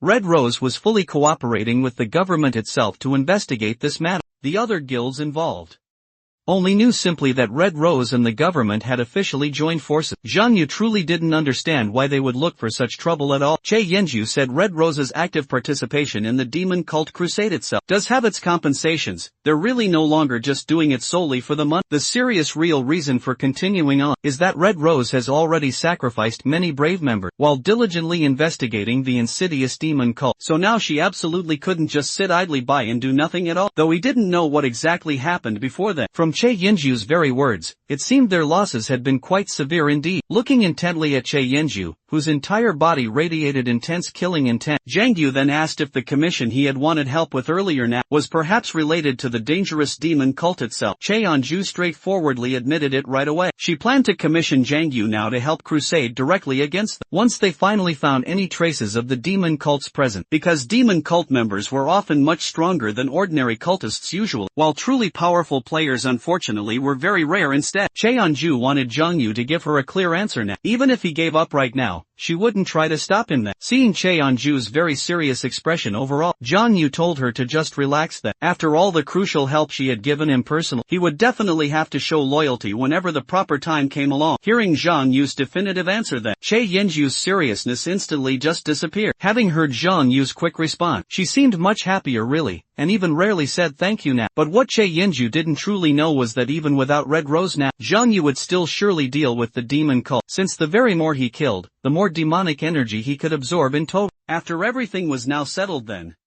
Zhang Yu left the Red Rose Guild short, and when he left now, he also got the car Che Yenju had arranged beforehand. Today, Zhang Yu had an important goal set, so he navigated directly to another location then. It turned out that his fifth awakening had given him a top S rank attribute this time, Master of Demons indeed, which now allowed him to summon demons from other dimensions surely, though he could only summon perhaps once every 3 months full. According now to Zhang Yu's keen judgment, portals were clear bridges between other dimensions and Earth itself. The higher the portal's rank was, the stronger the monsters that could clearly enter here. This could be easily seen now from those hell demons called rift fragments too. If that was indeed the case then, Zhang Yu thought deeply that using his summoning skill in higher rank portals that would definitely produce even stronger demons right after. Soon enough, Zhang Yu arrived at his final destination, the very entrance to the Water Garden's ultimate S-rank portal. The security here was extremely strict and tight. Fortunately indeed, with his very own S-rank access permit now, he was quite successfully allowed to enter inside. Watching this group of people needed just to open the large door, Zhang Yu broke out quickly in a cold sweat there. Without Red Rose he really couldn't imagine at all being able to come here then. After waiting quite briefly just then, Zhang Yu finally stepped right into the portal as he wished now. Upon entering now, he was immediately attracted by the scenery. If not really for the dangerous S-rank monsters now, he instantly charged fiercely at Zhang Yu with his sword drawn. Zhang Yu was clearly startled after taking that frontal attack head-on. Fortunately, he had strong equipment ready. Otherwise, pure defense alone couldn't have blocked such a fierce attack at all. Then the powerful Demon King also abruptly stopped there, holding back for a moment and used burst power at full strength now. Faced with such a truly wide-range attack now, the people from the other world could really only defend passively then. But Zhang Yu's relentless attack wasn't quite over yet still. With the skill fully activated at last, flame-wrapped stones immediately then appeared high in the air now. Following Zhang Yu's every precise movement then, countless flaming meteors wildly pelted the group all around now. The brave warrior among them quickly moved to block and parry strongly. However, Zhang Yu's immense firepower was far too intense indeed, and the fiery flame meteors came fiercely from all directions now. He turned to face two truly terrifying attacks indeed. The warrior's weary eyes filled with sheer despair now. The very next moment, huge explosions instantly erupted loudly. Leonard is calling out his companion's lost name loudly now. But what answered him then was Zhang Yu's renewed fierce attack. The mage and the elf hadn't even reacted quite yet, when Zhang Yu and Leonard were already engaged in fierce close combat. At this moment now, whirlwinds rose fiercely around his opponent there, and when Wu Zhang wondered just what skill this actually was, the prince shouted loudly, "Elnan! Sword technique, first form. Blade Storm." Hearing his commanding voice, Zhang Yu timely used iron arm strength with precision. After expertly blocking the fierce attack, he immediately launched a powerful counter-attack, then decisively kicked Leonard flying with one strong foot, announcing skill names even while fighting fiercely. Though Zhang Yu found it quite puzzling indeed, he was still actually grateful for this unique fighting style now. The beaten prince then charged directly forward. His sword had become truly very powerful at this very moment, and his attacks were extremely tight and precise. Combined with the fierce wind-wrapped blade blade now. Even Jiang Yu found it somewhat more troublesome to try handle. Although his opponent's attacks had indeed grown strong, Jiang Yu still successfully dodged them all. Leonard's sheer strength was greater than he'd imagined now. If he hadn't achieved those 5 awakenings then, today might have been truly dangerous for him. Seeing Jiang Yu continuously dodging them, Leonard grew more excited now. Feeling his great power had overwhelmed Jiang Yu entirely, but now the Demon King had thought of a good method indeed. This guy's strength was decent, but unfortunately, far too honest indeed. Having now formed a devious little plan, Jiang Yu suddenly shouted blade slash, and seeing all this, Leonard raised his sword to quickly block, but the Demon King didn't swing his short blade out, instead kicking and thus breaking his very thigh now. With his lower body severely injured badly now, the prince's shocked expression immediately changed drastically here. He couldn't quite understand why Jiang Yu had clearly said blade slash just now indeed. Seeing all this, the Demon King became even happier now. Fighting those idiots was truly entertaining indeed. Leonard now fully understood his defeat was absolutely certain. Wanting his companions to flee now, as continuing would mean certain doom. The Demon King quite clearly approved of this approach then, but the female mage firmly said they wouldn't abandon Leonard ever. Seeing all this, the prince urged them to hurry now and run, entrusting the Elnan Empire entirely to them now. Originally, Jiang Yu simply wanted to watch the group's drama unfold, but Leonard disgusted him beyond simple tolerance level, so he kicked the opponent hard once again it seemed, then prepared to finish off Leonard now with just one final strike. What Jiang Yu didn't fully expect was that the mage actually dared to block his lethal blade, while begging Jiang Yu to spare the foolish prince right now, saying if he must kill someone indeed, kill her first now, because the prince was not only the people's real hope, but also now the one Lena loved most deeply. Faced with his companion's earnest confession, Leonard seemed rather quite surprised truly. The mage continued pleading with Jiang Yu intently, saying, pleading, as long as he spared the prince's very life, she would give her life then to Jiang Yu, and do whatever he wanted afterward, really. But Jiang Yu's cold answer was no at all. These desperate words meant absolutely nothing to him now. In Jiang Yu's unyielding combat philosophy, once you've decided to take up sharp weapons to kill them, you must be wholly prepared to be killed then. Playing the victim now before the Demon King here would only quickly make him lose all interest wholly, and quickly end this fierce battle here. Jiang Yu's cold reaction left absolutely both of them stunned still. Now Jiang Yu was too lazy to listen much to the mage's words, so he simply raised his gleaming blade again then. But at this crucial moment, the status window issued a sudden warning that confirmed beings other than summoned beasts had just invaded. Through the open portal of the Gaia system, it would automatically eliminate every people from the other strange world, and very immediately the group began quickly showing new changes now. Initially, Jiang Yu was extremely puzzled by this, but then, after realizing just what was happening, he immediately stabbed sharply toward the prince directly. The Demon King really didn't want to let Leonard go, this plump fat sheep of a target, escape, because the equipment on him was definitely quite valuable, truly. But ultimately, it turned out to be too late now, even though Jiang Yu was already moving very fast indeed. Unfortunately, the Gaia system's teleportation speed proved faster though. Unable now to obtain the rich spoils of war, Jiang Yu was truly furious now, not expecting this system, that had been silent all along it seemed, to suddenly strongly oppose him today of all day. Fortunately, Agina below was still right there, otherwise, the Demon King would probably have died of pure anger. Jiang Yu felt curious about just what this Gaia system really was though. Could it perhaps be something designed to block beings from other worlds possibly? He had certainly heard about something like it before, when returning to Earth now, but now it seemed quite unable to function normally at all. Continuing his speculation further now, Jiang Yu felt the quite recent appearance of hellish monsters now might be related to the Gaia system's abnormality indeed, plus learning that such things had never appeared before that, meaning the monsters had only appeared in recent weeks clearly. Originally he had overheard Chianzu and others' speculation now, and also thought it was the demon cults doing still, but it seemed the Gaia system's damage was related to him greatly, so the monster's appearance was likely because of him instead. The more he deeply thought this very way, the more panicked Jiang Yu became then. He only just wanted to leave hell completely, never intending to destroy any kind of system there. At this very moment Echidna now asked them, have those people all fully left now? After certainly getting a clear response, she once again warmly thanked Jiang Yu for saving her truly. Next Jiang then. You didn't continue deeply thinking about it then, since there was clearly no definitive answer still. For now he might as well indeed focus on his own important matters now. So, he then began treating Echidna once again. After treatment, Jiang Yu felt Echidna's body was simply too large, so he truly wanted her to try becoming smaller.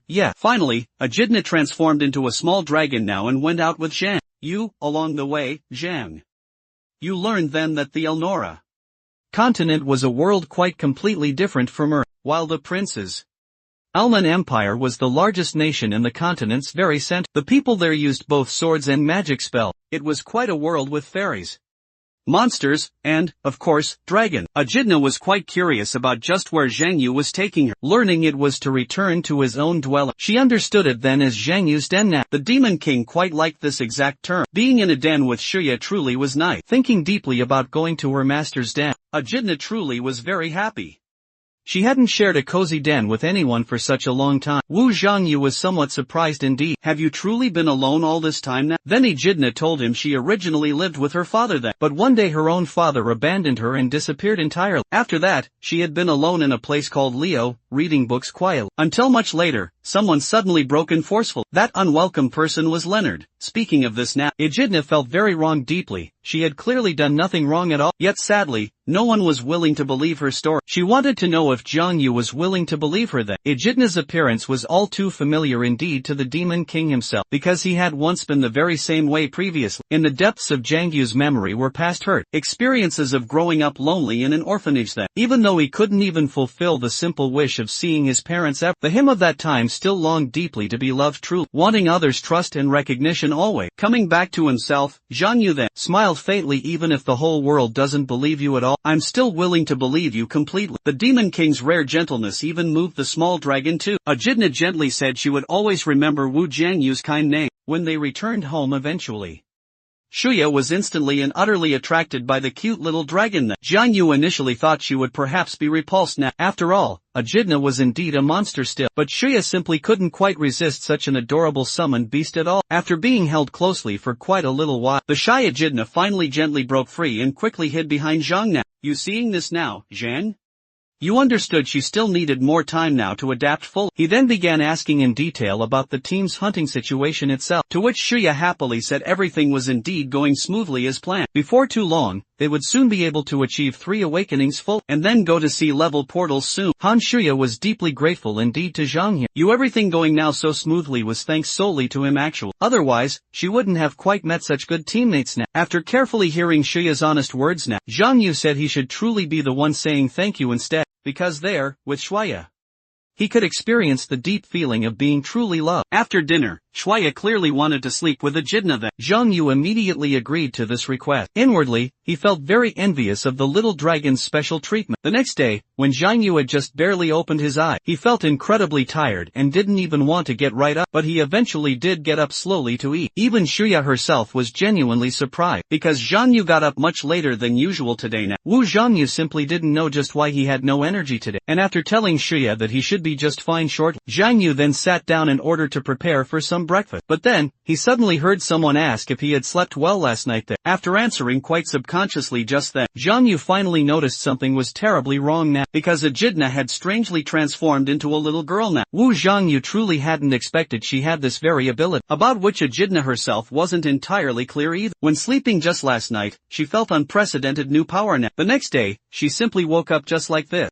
Hearing all this now, Zhang Yu understood him being so tired was likely indeed related to her. At this time, Zhang Yu was also curious now if Echidna could change back. Hearing Zhang Yu's very words, she immediately stood right up saying she indeed could, then told Zhang Yu now to watch quite carefully. But just as Echidna began fully transforming, Zhang Yu felt such great regret because her energy was just too strong, instantly blowing away absolutely all the food. So Zhang Yu quickly told her now to stop, but it was still far too late.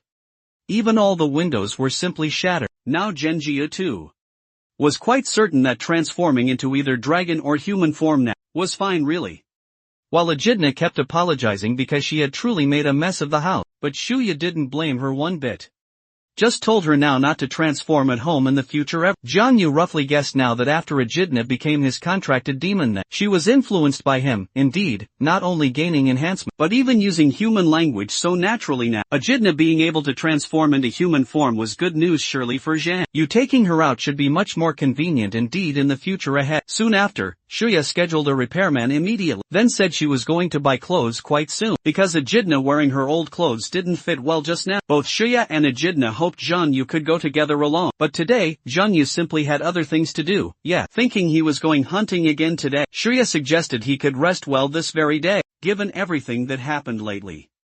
But Zhang Yu firmly said he wasn't going hunting this day. He had to go somewhere promptly to handle business surely. Soon after parting ways now, Zhang Yu headed toward the Red Rose Guild then. He told Che Yanzu right about summoning a dragon before, and encountering people now from the Elner continent afar. Finally, having to let them go because of some Gaia system then. Now, Zhang Yu had a newer favor to ask openly. Since his summoned beast indeed had taken human form soon, he really wanted Che Yanzu to help him get an ID card. After hearing Zhang Yu's portal experience story, though it seemed absurd, Che Yanzu didn't doubt it at all. As for the Gaia system matter itself, she had truly never heard of such a thing before. Thinking now about Zhang Yu summoning a dragon, Che Yanzu was curious just what kind of person he was indeed. The things he did were becoming increasingly outrageous, clearly. Seeing Che Yanzu's conflicted expression just then, Zhang Yu told her it was too late to be conflicted now though, so she should certainly help him get the ID card first now. Having no real choice, Che Yanzu told Zhang Yu to send photos later. He thought the matter surely would end there, but Zhang Yu had another small favor to ask. But just as he began properly speaking, someone knocked on Che Yanzu's office door aloud. The visitor's sudden arrival surprised Zhang Yu now, because it was Bai Huayan herself from the Flower Wolf Unit. Bai Huayan was saying she had something important to discuss now, but then discovered Che Yanzu indeed had a guest present, though Che Yanzu had said it was just fine. As they were indeed almost done talking there, Bai Huayuan guessed that the person before her now should be the rising star surely.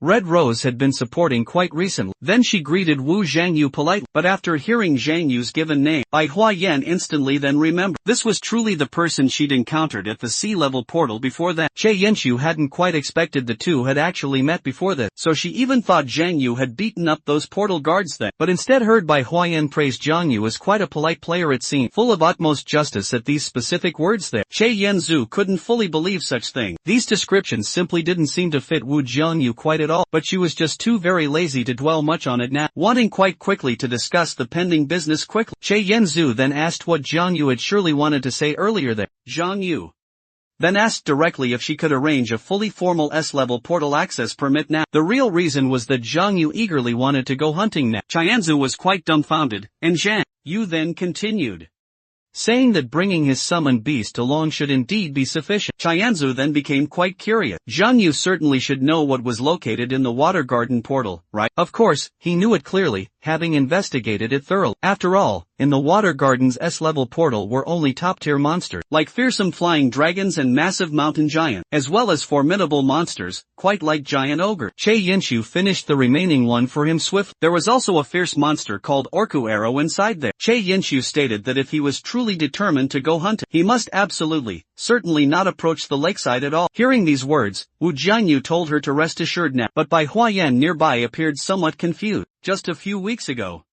she remembered Zhang Yu was still only at sea-level portals then, but Che Yanzu didn't give her any clear answer, just plainly saying there were inside circumstances, and that Zhang, your strength was truly formidable indeed. Bai Huayan also understood Zhang Yu had been concealing his true strength. Back then, though unclear specifically about the detail, she still congratulated Che Yanzu for finding such a remarkable player now. Upon learning he could get the permit tomorrow quite soon, Zhang Yu stopped bothering them further there. As he left now, Che Yanzu reminded him to definitely be extra careful always. Even the country's top players would indeed avoid the Water Garden port. After Zhang Yu left, Che Yanzu then asked what Bai Huayan really wanted with her. Had they caught the demon cult's actual trail yet? But she plainly said not quite yet.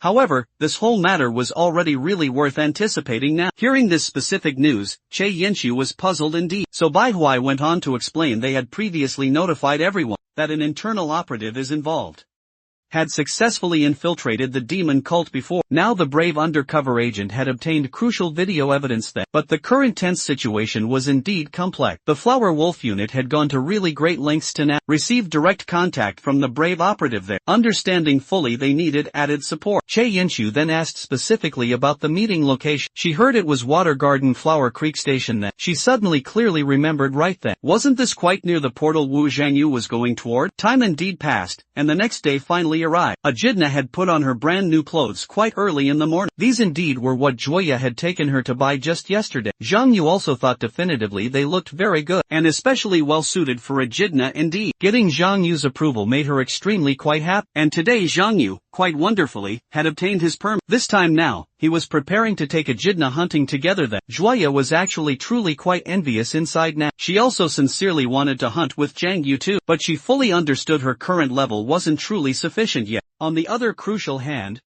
Learning fully that Shuya would also go to the portal later now, Jiang Yu immediately said he would definitely go too then because specifically he wanted to team up with Shuya for hunting specifically. Upon hearing this news, Shuya was very excited indeed, saying that she would patiently wait for Jiang Yu now. His true reason for doing this was also understanding deeply that Shuya should have already accumulated much combat experience out there. He surely needed to guide her further toward greater growth. After properly saying goodbye to Shuya, Wu Zhang then you went out with Echidna quite soon. After entering the water garden portal there, he told Echidna specifically never to approach the lake water close. There were truly very dangerous things lurking deep inside. Also, crucially, not to return to her original fearsome form. Wait patiently for him to carefully lure out the monsters and definitely not to attack directly, but to provide much needed help from the sidelines there. Having Echidna fully memorized the necessary precautions well, Jiang Yu then also used his keen observation power now. After some careful exploration, he found a truly giant ogre just starting now to hunt S-level monster. Jiang Yu wasn't greedy at all, hunting them one by one was the safest approach there. Then he wisely used his temptation power to lure it close, while simultaneously having Echidna prepared to provide crucial support at any given time. After giving those clear instructions now, Jiang Yu then used the demon Baphomet's divine power now. The very next second he charged directly toward the monster's direction. The giant ogre was also powerfully attracted right over. Neither of them retreated even slightly. They exchanged swift punches upon their meeting indeed. In terms of sheer strength, Jiang Yu was basically equal to the monster entirely, but he also marveled that his strong opponent was indeed S-level. You see, even when using divine power he had only caused truly minimal damage. However, Jiang Yu clearly knew he could handle it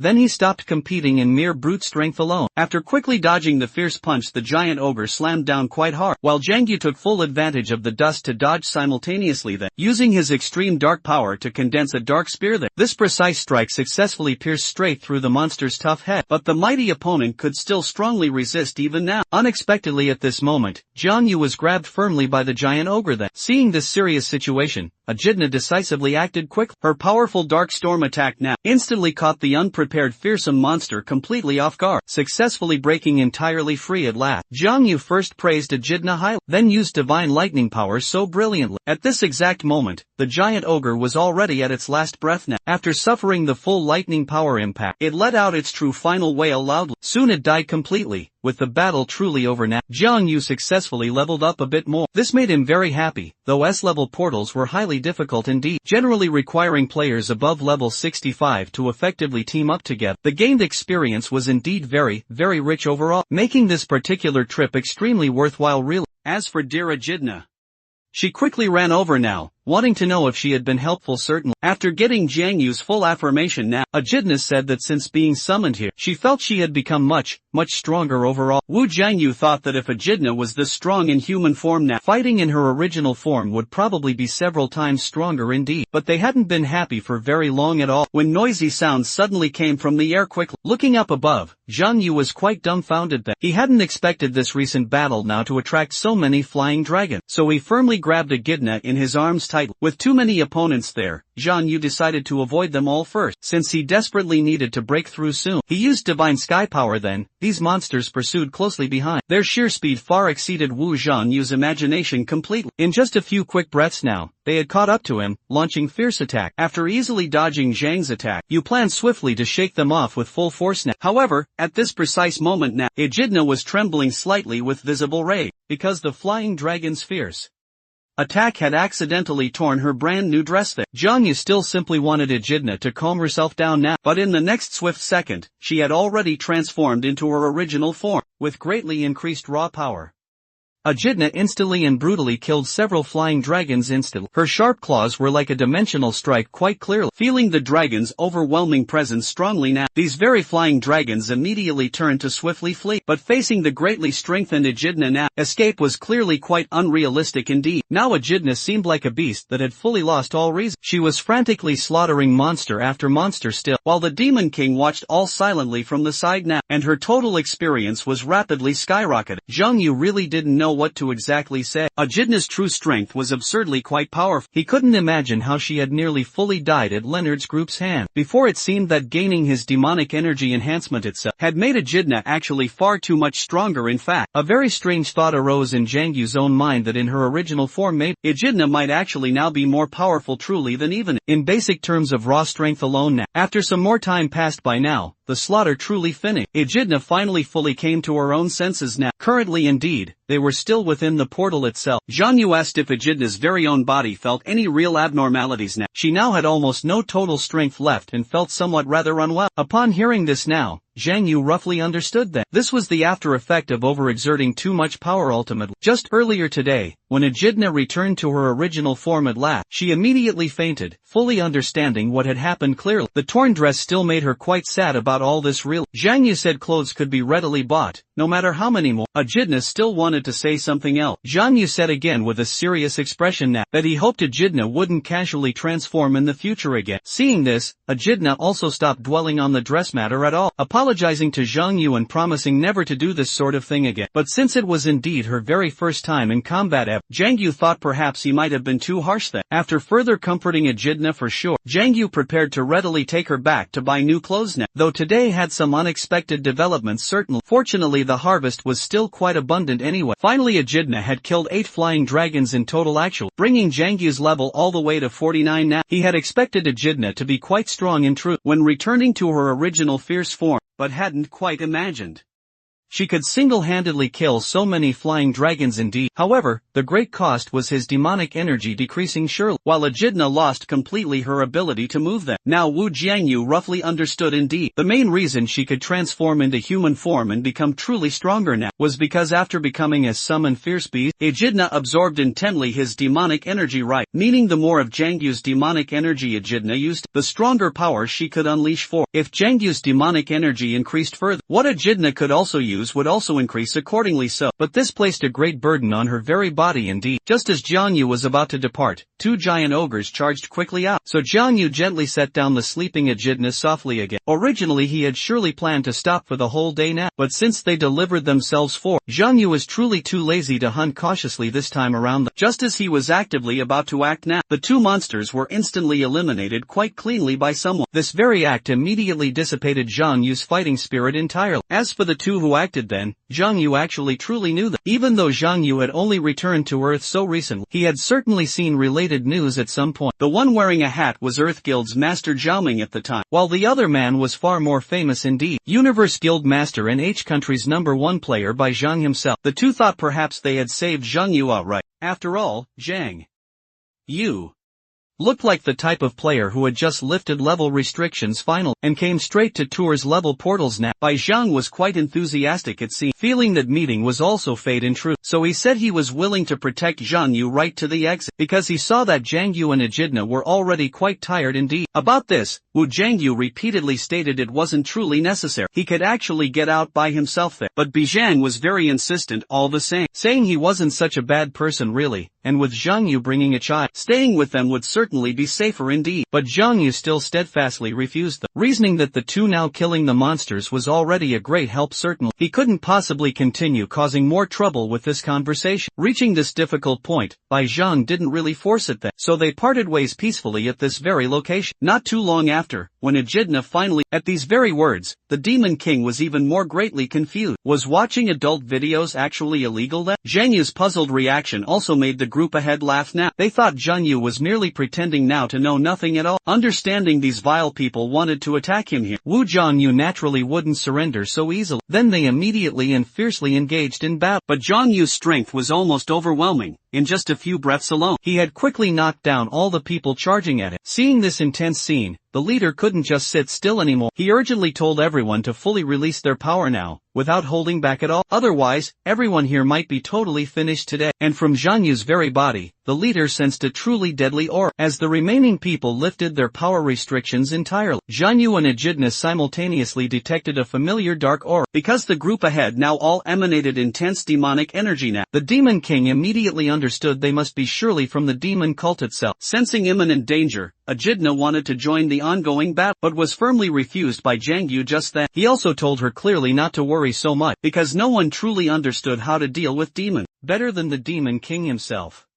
Facing this transformed group of demon cult members here, Zhang Yu felt absolutely no fear using blade power that he instantly pierced right through one enemy's body cleanly. Group attacks meant absolutely nothing to Zhang Yu now. His blade was frantically stabbing into these demons' weak point, and each single time was a devastating full-force strike. He also used the swift blade to spin wildly inside their body, to prevent the demons' rapid regeneration ability overall. For a moment now, the entire alley was filled with countless screams. Such a terrifying demon king also made those who still wanted to act consider retreating back, but now it was far too late to run away. The next second quickly, Zhang Yu used the skill blade master. Then, many blades drilled sharply up from the very ground, and quickly slaughtered each demon cult member thoroughly now. After the fierce battle ended, Zhang Yu took out his phone again. He truly couldn't understand now why this type of video was worth the demon cult's desperate fight, but he had to admit that it was still quite worth watching. Still, just as Zhang Yu continued appreciating it all, someone suddenly made a noise overhead now. Hearing that very sound,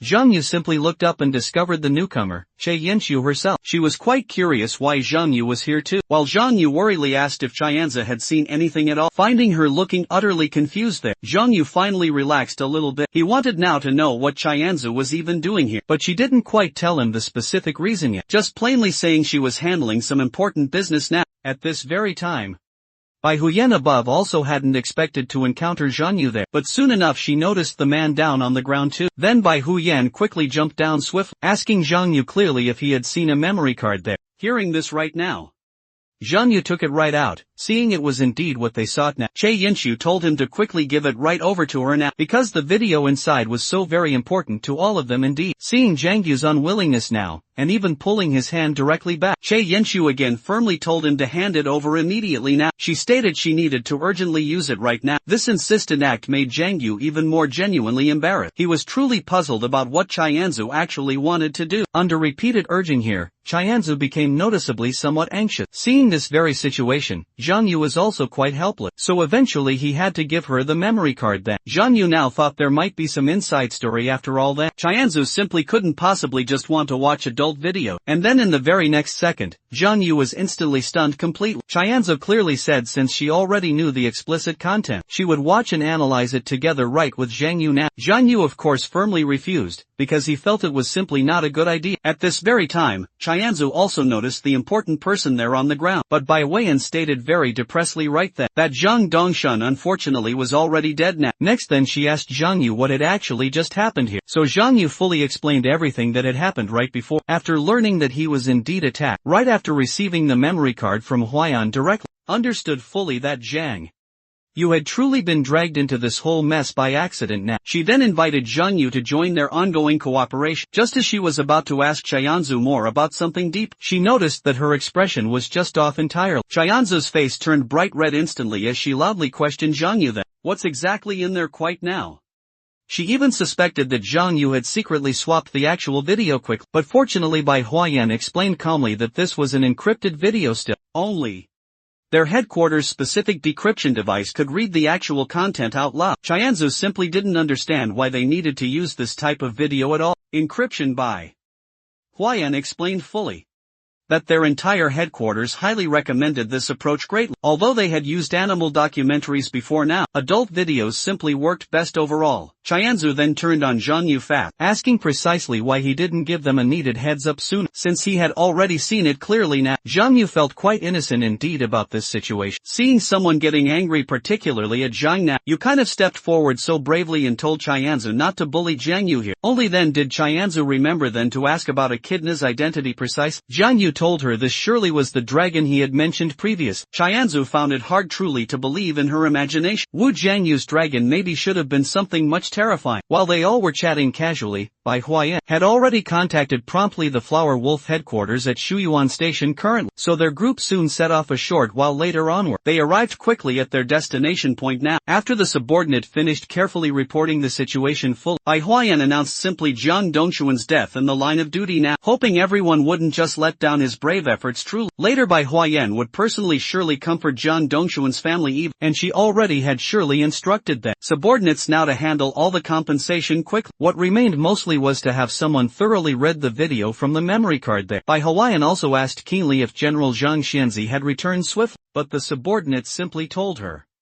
indeed, the general had gone to investigate another country's SS-level portal there. Zhang Xianzi was by Hawaiian's own superior now, and the supreme commander of the very Flower Wolf unit as well, with strength truly second only to Bai Zhang himself. Bai Huayan thought then that if he had been right there, perhaps absolutely no one would have died at all. After waiting just briefly, the Flower Wolf unit decrypted the real video now. In the video itself, there was a figure called the Cardinal. They were clearly preparing a summoning ritual indeed, with sacrifices precisely provided by a certain large guild present. The demon cult members all seemed quite very excited then, because the players the other party had provided were basically B grade even, or even above in attributes for sure. Just as the cultists were fantasizing eagerly about success now, they then received a warning from the Cardinal, not to let their guard down lightly. Yet the video itself was quite long ultimately, ending finally with the scene where Zhang Dongshin was discovered there. After thoroughly watching all the video content now, Zhang Yu guessed truly that the one wearing the red mask with patterns that was definitely the person spreading the demon cult everywhere quickly. There were likely more than just one or two cardinals precisely like this in the demon cult, most importantly, and indeed, the video mentions summoning rituals and large guilds clearly. Zhang Yu obtained three truly important pieces of information now. First, above the cardinal certainly, there must be even more powerful figures truly. Second, the demon cult was preparing diligently to summon something to earth. Third, and most importantly even, there was a large guild providing them actively with sacrifices. So Zhang Yu readily offered his suggestion. Investigate these large guilds very thoroughly. Bai Huang wanted now to know his reasoning. Zhang Yu then explained that since the demon cult now knew fully about the spot, their summoning plan would now be hidden even more thoroughly surely, making it much harder for them to obtain related clues also. Therefore, only this one method remained indeed. Find a large guild actively providing sacrifices to the demon cult now. The only known exception presently was Red Rose only. Zhang Yu's very words earned Bai Huayan's true praise. She even strongly suspected he had worked in intelligence before honestly. But what truly gave both Bai Huayan and She Yenshu headache was precisely how to find that guild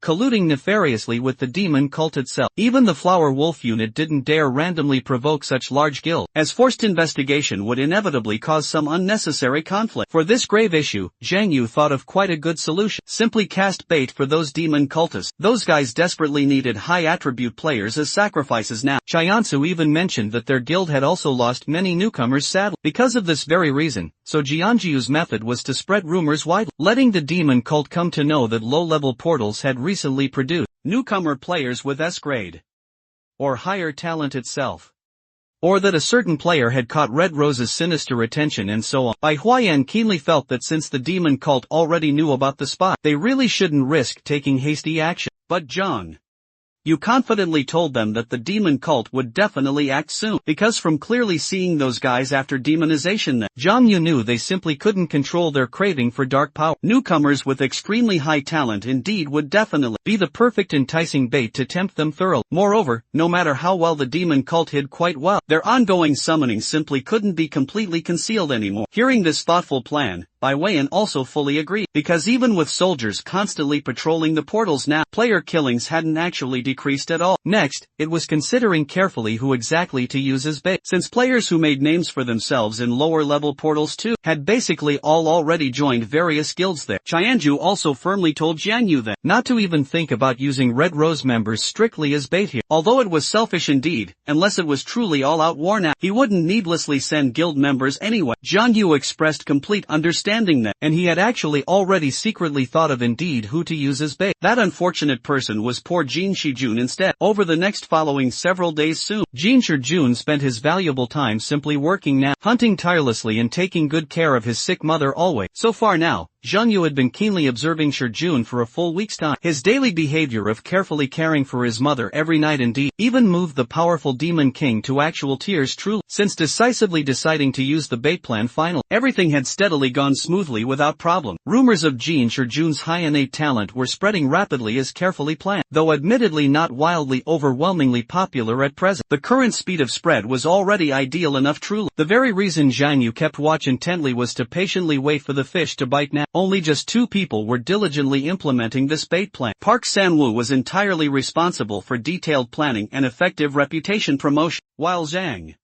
Yu meticulously checked for any subtle traces of the demon cult or significantly large guilds careful. After all, Bai Huyen was rather too rigid, and didn't particularly like this subtle approach, while Che Yinshu merely gave simple orders outwardly. So Jiang Yu daringly took such matters directly into his own hands entirely. After Shi Jun efficiently finished caring for his dear mother and fully eating, he reliably set off as usual outwardly, keenly seeing this unfold. Jiang Yu carefully began to promptly move, ensuring complete authenticity throughout. Jiang Yu simply hadn't openly told Shi Jun and Shuya about the comprehensive bait plan currently. Soon enough, Shi Jun met up with Taishu and all the others. Today, they would bravely enter a C-grade port. For the first time, Jiang Yu was now mingling more in the crowd. During preparations, everyone noticed Shuya wasn't in such good condition. The main reason was that Jiang Yu had been away from their home for a full week. Shuya diligently sent messages and even called every day, but Jiang Yu was always quite busy and simply couldn't come back home. Others guessed he might have encountered something within a portal itself, and would promptly return once it was surely resolved. Shuya hoped quite desperately so too, but she couldn't help overthinking whether he was tired of even her cooking, and that's perhaps the real reason he hadn't come back just yet, or if perhaps he was actually living with another woman outside somewhere. And so Fei comforted worried Shuya, advising her not to overthink.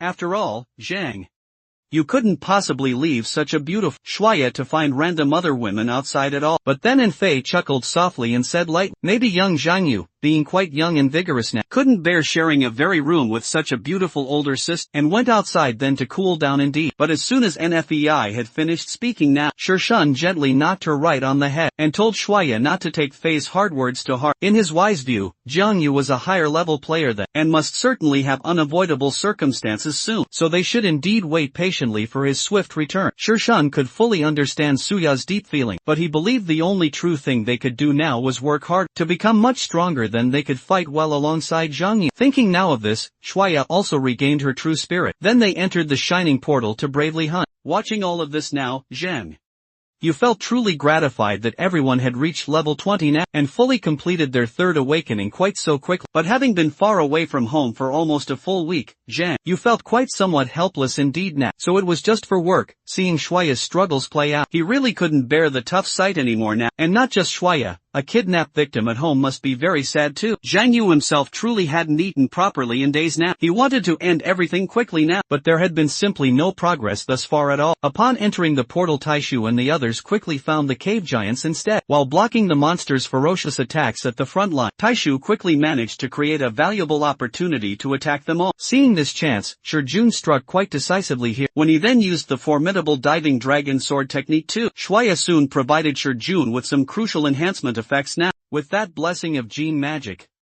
Shi Jun pierced right through the cave giant with one sword strike alone now. Despite receiving fatal damage and being so near death itself now, the monstrous giant still truly wanted to counterattack them before dying here. But Shi Jun simply couldn't be bothered much to dodge them, because in that very next second on still Fei's potent magic then completely finished off the giant now. After that fierce battle, Taishu also breathed a huge sigh of relief here. These C-grade giants sure were much stronger than those D-grade ones before, and Fei warned him not to let his own guard down just yet. Fortunately, Shi Jun said his combat experience had truly increased significantly too, so the giant was indeed dead now, and everyone gathered close together. Shuya and Enfei could certainly feel the raw power of the monsters here. Previously, hunting mere 5 lizardmen was quite easy then, but even more than 3 of these giants would be dangerous indeed. Taishu could hardly imagine Zhang then, you hunting alone, while Shi Jun was happy now that he hadn't expected everyone to reach the level yet of hunting cave giants in less than a month even. Hearing this, Taishu felt it was also thanks to Shi Jun, because his strength was truly remarkable praise now. Shi Jun remained quite modest,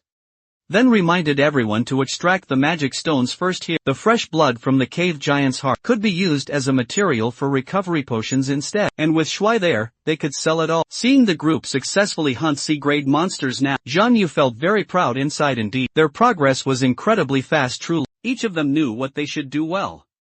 By now, the team no longer needed his help much. What puzzled him most these past few days now was that the fish still wouldn't truly bite here. A whole long week had indeed passed by, and despite rumors of a player with S-grade talent or above even, the demon cult had managed to fully resist taking direct action. Zhang Yu didn't quite believe they were cautious to that specific degree truly. Such a tempting newcomer who hadn't joined a major guild just yet. In his experience too, there was no more appetizing prey than specifically this. The news had been fully out there for so long now, that the demon cult and any colluding guilds must have indeed received it now. Then Zhang Yu carefully used his observation power as usual. He keenly wanted to see if there was any movement today still. Unexpectedly then, After quickly scanning fully around, he discovered two players rapidly approaching closer indeed. They swiftly dispatched a cave giant with only one move just then, clearly showing they are high-level players certainly. More importantly still, they didn't even take any magic stones at all, and the direction they were keenly heading now was exactly where Jin Shijun and his whole group actually were. After waiting a full week indeed, there was finally some progress now. Zhang Yu could simply no longer contain his own excitement. Now that the fish indeed had bitten hard, he was somewhat truly eager to devour them all. While Zhang Yu keenly waited for his enemies to arrive then, Shijun and his small group killed yet another cave giant quickly. This present battle truly was even easier still. Tai Shu couldn't quite help himself but marvel at how Shijun's pure strength kept greatly growing, because he successfully had killed the fierce monster without even quite needing Fei's full assistance now. Jin Shishun said it was all thanks to everyone's help there, and Fei even then joked that he should take it easy now, or she actually might be out of a current job. While they were all chatting right then, Shijun suddenly noticed something quite new, and told each and everyone to quickly prepare for immediate battle, because another fierce cave giant simply had appeared right behind Shuai. Jin Shishun was just about to have Fei cover Shuai's quick retreat, but the very next second, the huge cave giant was directly killed swift. Seeing clearly the person right in front, Shishun was completely shocked and he couldn't speak at all, because the newcomer indeed was Jin Yonghun from the Mill Guild itself. Tai Shu and Fei also fully recognized his true identity now. Hearing him greet Shishun so directly, they then wondered if the two truly knew each other well. Shishun didn't answer that, but he and Jin Yonghun certainly did know each other well. The other was the vice president of one of the country's top 5 major guilds around. His father was also chairman of the major company, Mira Electronics too, Jin Jae-hyun, who had single-handedly created the famed Mill Guild before.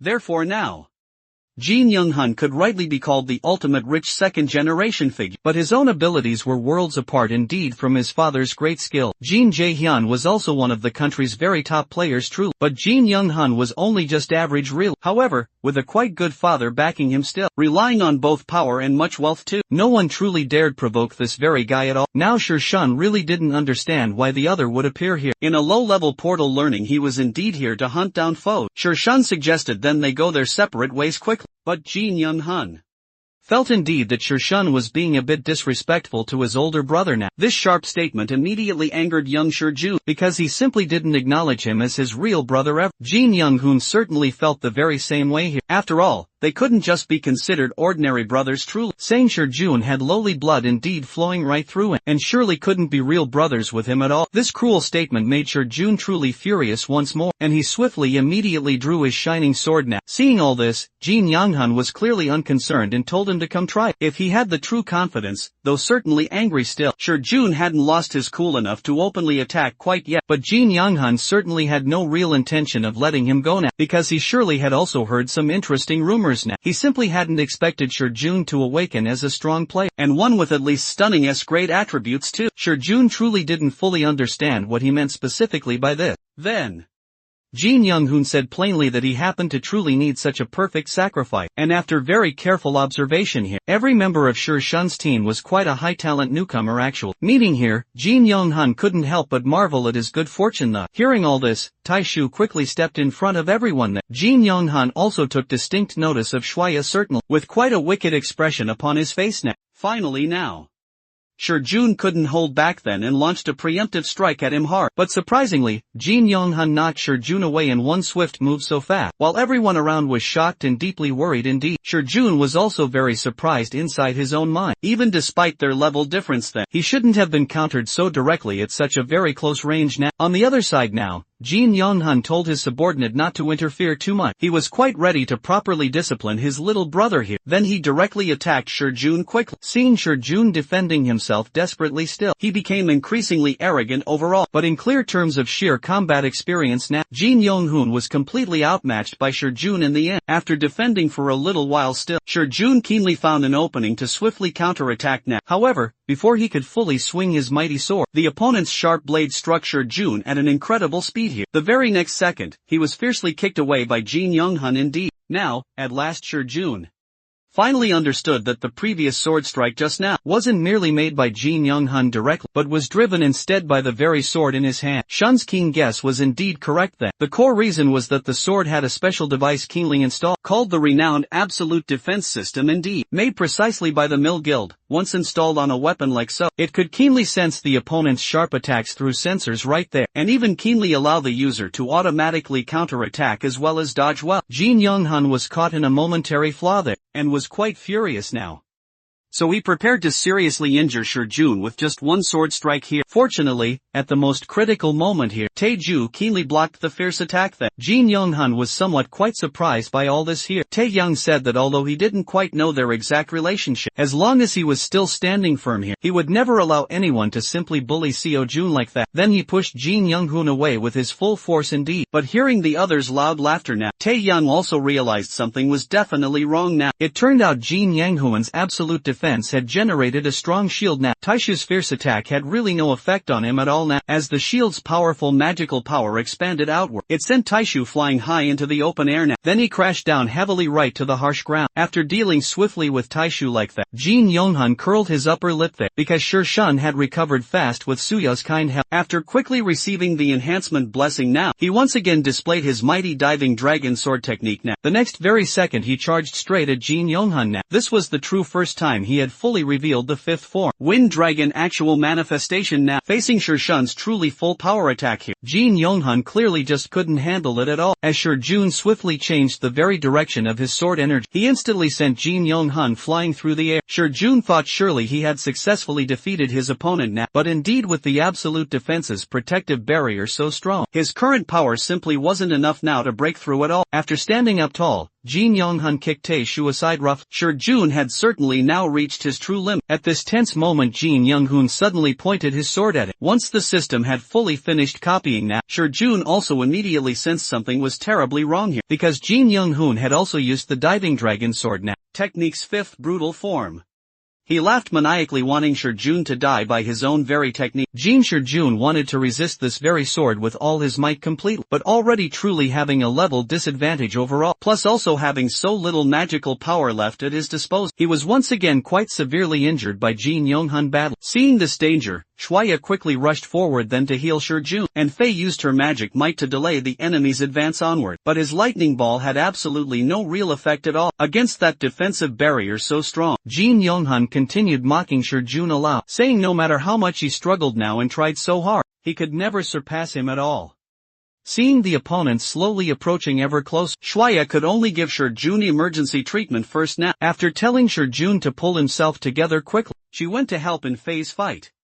But even with both of them attacking simultaneously it still had absolutely no effect at all. This dire situation made Shijun very self-reproachful then. He had wanted to level up quickly and seek revenge for his mother dear, but now he couldn't even protect his cherished companions right now. It was all just because he was too weak now and not strong enough at all. Just then indeed, Shijun heard a voice asking clearly if he needed power on the other side. Zhang Yu had been watching the fierce battle play out. Now, he had finally confirmed now that the guild was colluding with the demon cult. Was the Mill Guild what surprised Zhang indeed? Yu today was that he hadn't expected that Shijun to be the illegitimate son of a quite wealthy family, and brothers with Jin Yang, truly one, but this really wasn't important now. Next, he prepared to step in and handle the entire situation, however, just as Zhang Yu moved his body now, he heard Shijun's incredibly angry roar from below now. As Jin Shijun's burning desire for power grew even stronger, the aura all around him became increasingly terrifying too. Shun not only wanted to defeat the enemy before him at all, but also wanted greatly to protect those he cherished dearly. The very next second, Jin Shijun's innate talent finally awakened now, and he accepted all the power from the martial god now too. Seeing this grand scene, Zhang surely, you understood this was the protagonist crisis awakening Fei. As the master of the Mo Zhang that, you could surely sense Shijun's crucial change that Jin Shijun had now accepted partial power ultimately, and successfully obtained the very advanced techniques of the diving dragon overall. Mastering sword techniques after comprehending those new skills, he learned the Cloud Dragon sword technique and Cloud Dragon Cloth now. Regaining some lost strength, Shijun immediately charged right at Jin Young-hun. Having fully received the martial god's awesome power, Shijun's overall abilities had greatly improved so much. The current Jin Young-hun really couldn't withstand his sword techniques at all now. The protective barrier was immediately pierced through. The moment that appeared, Jin Young-hun taking some damage for the first time now, found it increasingly hard to believe.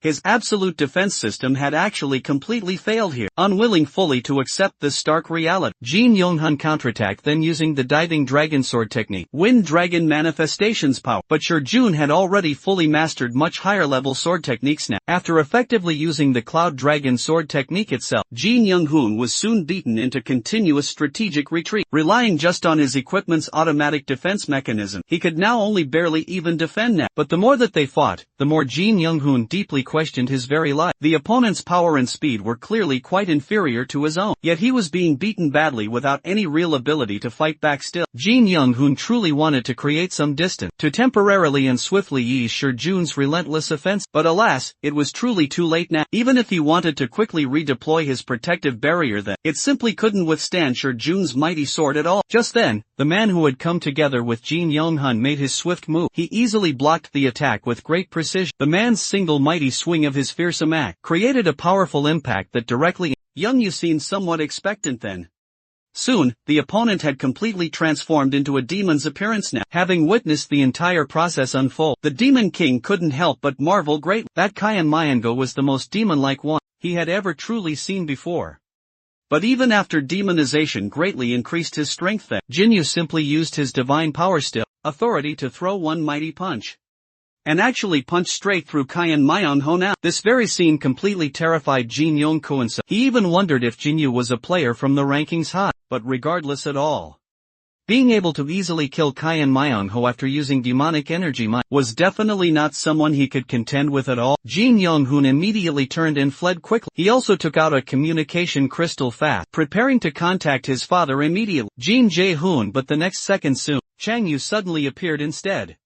Then knocked Jin Young-hun straight to the ground hard. He was quite well aware of his true purpose indeed. Wasn't it just to contact Jin Jae-hoon directly? At this intense point, Chang Yu told him he could contact whomever he wanted now. He wouldn't stop him anytime soon then. Jin Jae-hyun on the other side quickly received the frantic communication. He was urgently asking his only son what the dire matter truly was. Then, abruptly, he clearly heard Jang Yu's menacing voice. The Demon King coldly told Jin Jae-hyun that his son was now his hostage entirely. As Jin Young-hun's terrified screams continued loudly, Jin Jae-hyun, fully realizing it was indeed real, told Jang Yu to immediately stop and asked what he truly needed now. Jang Yu was very decisive and clear, saying directly that if he wanted so much to save Jin Young-hun, he should immediately set out alone for the C-grade portal at Moksan Street quickly, preferably coming completely alone indeed. But at this specific point, Jang Yu couldn't quite help but laugh loudly then, because he fully understood people quite like Jin Jae-hyun completely. They would simply never come alone ever.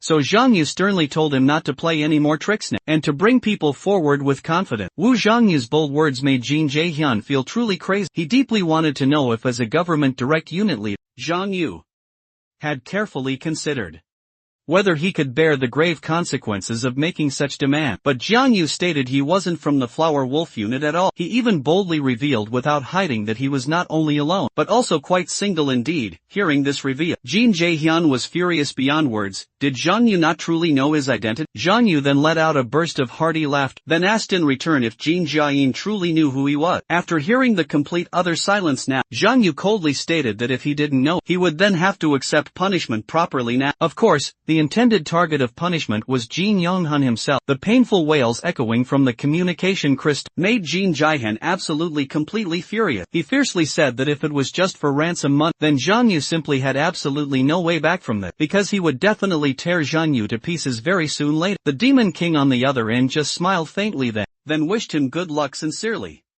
Jin Jae-hyun had already made full contact now, and next, he needed to notify the Flower Wolf unit and Red Rose Bow. At this very point, Jin Young-hun still hadn't given up really. He said that if Jiang Yu needed some money, no matter how much, he could tell his dear father quickly, just begging Jiang Yu to spare him completely. After telling him he didn't want any money, Jin Young-hun couldn't help but wonder what Jiang Yu actually truly wanted. Unexpectedly, the Demon King very honestly then said he just wanted Earth to be filled with true peace and tranquility overall. For once, telling the whole truth truth now. Jin Yonghan didn't believe it at all still, but Zhang Yu was too lazy now to continue wasting any word. Now he was going to do something major to Jin Yonghan. This was also thanks to that phone call just a moment ago. Zhang Yu understood that Jin Jaehyun definitely loved Jin Young-koan deeply indeed, and he was going to use this deep fatherly love soon. After more than 20 long minutes, Wu Jianjiu brought Shuya and the others outside. Seeing their very figures, Che Yenju quickly walked directly forward after receiving Wu Jianjiu's urgent call. She and Bai Huayan had brought along all the forces they could muster, just temporarily gathered here. They hadn't quite expected to wait so very long without Wu Jianjiu showing up there, and almost thought perhaps he had run away now. Jiang Yu explained it, that he had just made some necessary preparations then, while Tai Shu and the others also recognized Bai Huayan and Che Yanzu quite well, seeing Shuya right there in the team. Che Yanzu quickly guessed her exact relationship with Jiang Yu was truly unusual, and directly went forward to simply ask who exactly she was then. After Shuya warmly introduced herself politely, she noticed Che Yanzu just kept sizing her straight up then, finally showing a telling face full of slight dissatisfaction openly. Seeing the appearance of both of them, Zhang Yu quietly said he would introduce them both to each other later, as there were indeed more important pressing matters at hand right now. Then he told Shuya to just take the other three directly back for immediate treatment first. Bai Huiyan beside them was quite curious. Was that Bei Jiang mentioned over the phone the very person he was dragging along? When Zhang Yu pulled Jin Yang Kuan clearly up, everyone present quickly recognized him there. They hadn't expected Zhang Yu to be this bold, this crazy, but in this way, Jin Jaehyun indeed couldn't remain indifferent here, since learning those large guilds were colluding with a demon cult that Che Yenju knew deep in her heart that an all-out war would come sooner rather than later, but she hadn't truly expected it to come so very quickly. Bai Huyan also told Yang Yu that due to the truly urgent situation, they couldn't gather many forces in time at all. Now going to all-out war with the Mill Guild would probably be somewhat difficult now. Zhang Yu told them clearly not to worry. As long as they made Jin Jaehyun lose his clear rationality, it would definitely become quite easy to deal with them. Hearing this now, Che Yanzu was somewhat puzzled too. Even capturing Jin Yongkoan as well wouldn't make Jin Jaehyun easily lose all his rationality. But Zhang Yu then told them to just patiently wait and see. After just a few more minutes, people from the Mill Guild then arrived. Everyone immediately took defensive positions. You see, Jin Jaehyun also finally appeared now. He had already harbored some suspicions indeed. Now seeing Che Yenshu and Bai Huayan so clearly, he basically understood that their activities had been fully exposed. But regarding the two not deploying their full fighting forces, Jin Jaehyun keenly felt they were still too young now. Then he asked with cold killing intent that who exactly had been talking to him on the phone so directly. Hearing Jin Jaehyun's sharp words then, Zhang Yu happily and boldly greeted him right then. Seeing all this, Jin Jaehyun hadn't expected Zhang indeed you to be so incredibly thick-skinned right now. The next second the Demon King's sudden action shocked absolutely everyone even more now, because he threw Jin Younghun directly over them. This also startled Jin Jaehyun most instantly now, not truly understanding just what Zhang Yu was actually trying to do at all. Chianzu and Bai Weian were also stunned right on the spot, surprised that Zhang Yu had just simply sent the hostage over like that. At this very time, the Mill Guild people quickly checked and found that besides being somewhat injured, Jin Younghun had absolutely nothing installed on his body. There was no life-threatening danger there either at all. When Jin Jaehyun wondered just what this all meant, Zhang Yu happily then said he felt a father surely would definitely worry about his dear son, so he let the two greet each other well in advance now. Ignoring completely Zhang Yu's strange word, Jin Jaehyun quickly prepared to thoroughly check on his son's true condition, but the Demon King could now barely contain all his laughter. At this tense moment, Jin Jaehyun was calling out loud to Jin Younghun. After the latter slowly opened both his eyes, he anxiously asked about his very own son's condition now. But then something incredibly strange truly happened. Jin Younghun actually didn't recognize his own true father, Jin Jaehyun. Hearing his only son call him Mr. and act completely unfamiliar now, Jin Jaehyun simply couldn't quite believe such an absurd thing. He repeatedly then told Jin Younghun directly, I am your real father. But the stark result was Jin Younghun's firm resistance, telling him there to let go quickly now. Jin Younghun's sudden amnesia and madness now made Jin Jaehyun totally unable to suppress his building fury any longer now, thinking specifically that Zhang Yu had dared to do this terrible thing to his own son. The very next moment, Jin Jaehyun's terrifying aura erupted out instantly. Seeing truly this, Che Yanzu immediately told everyone around to retreat now, standing boldly at the very front.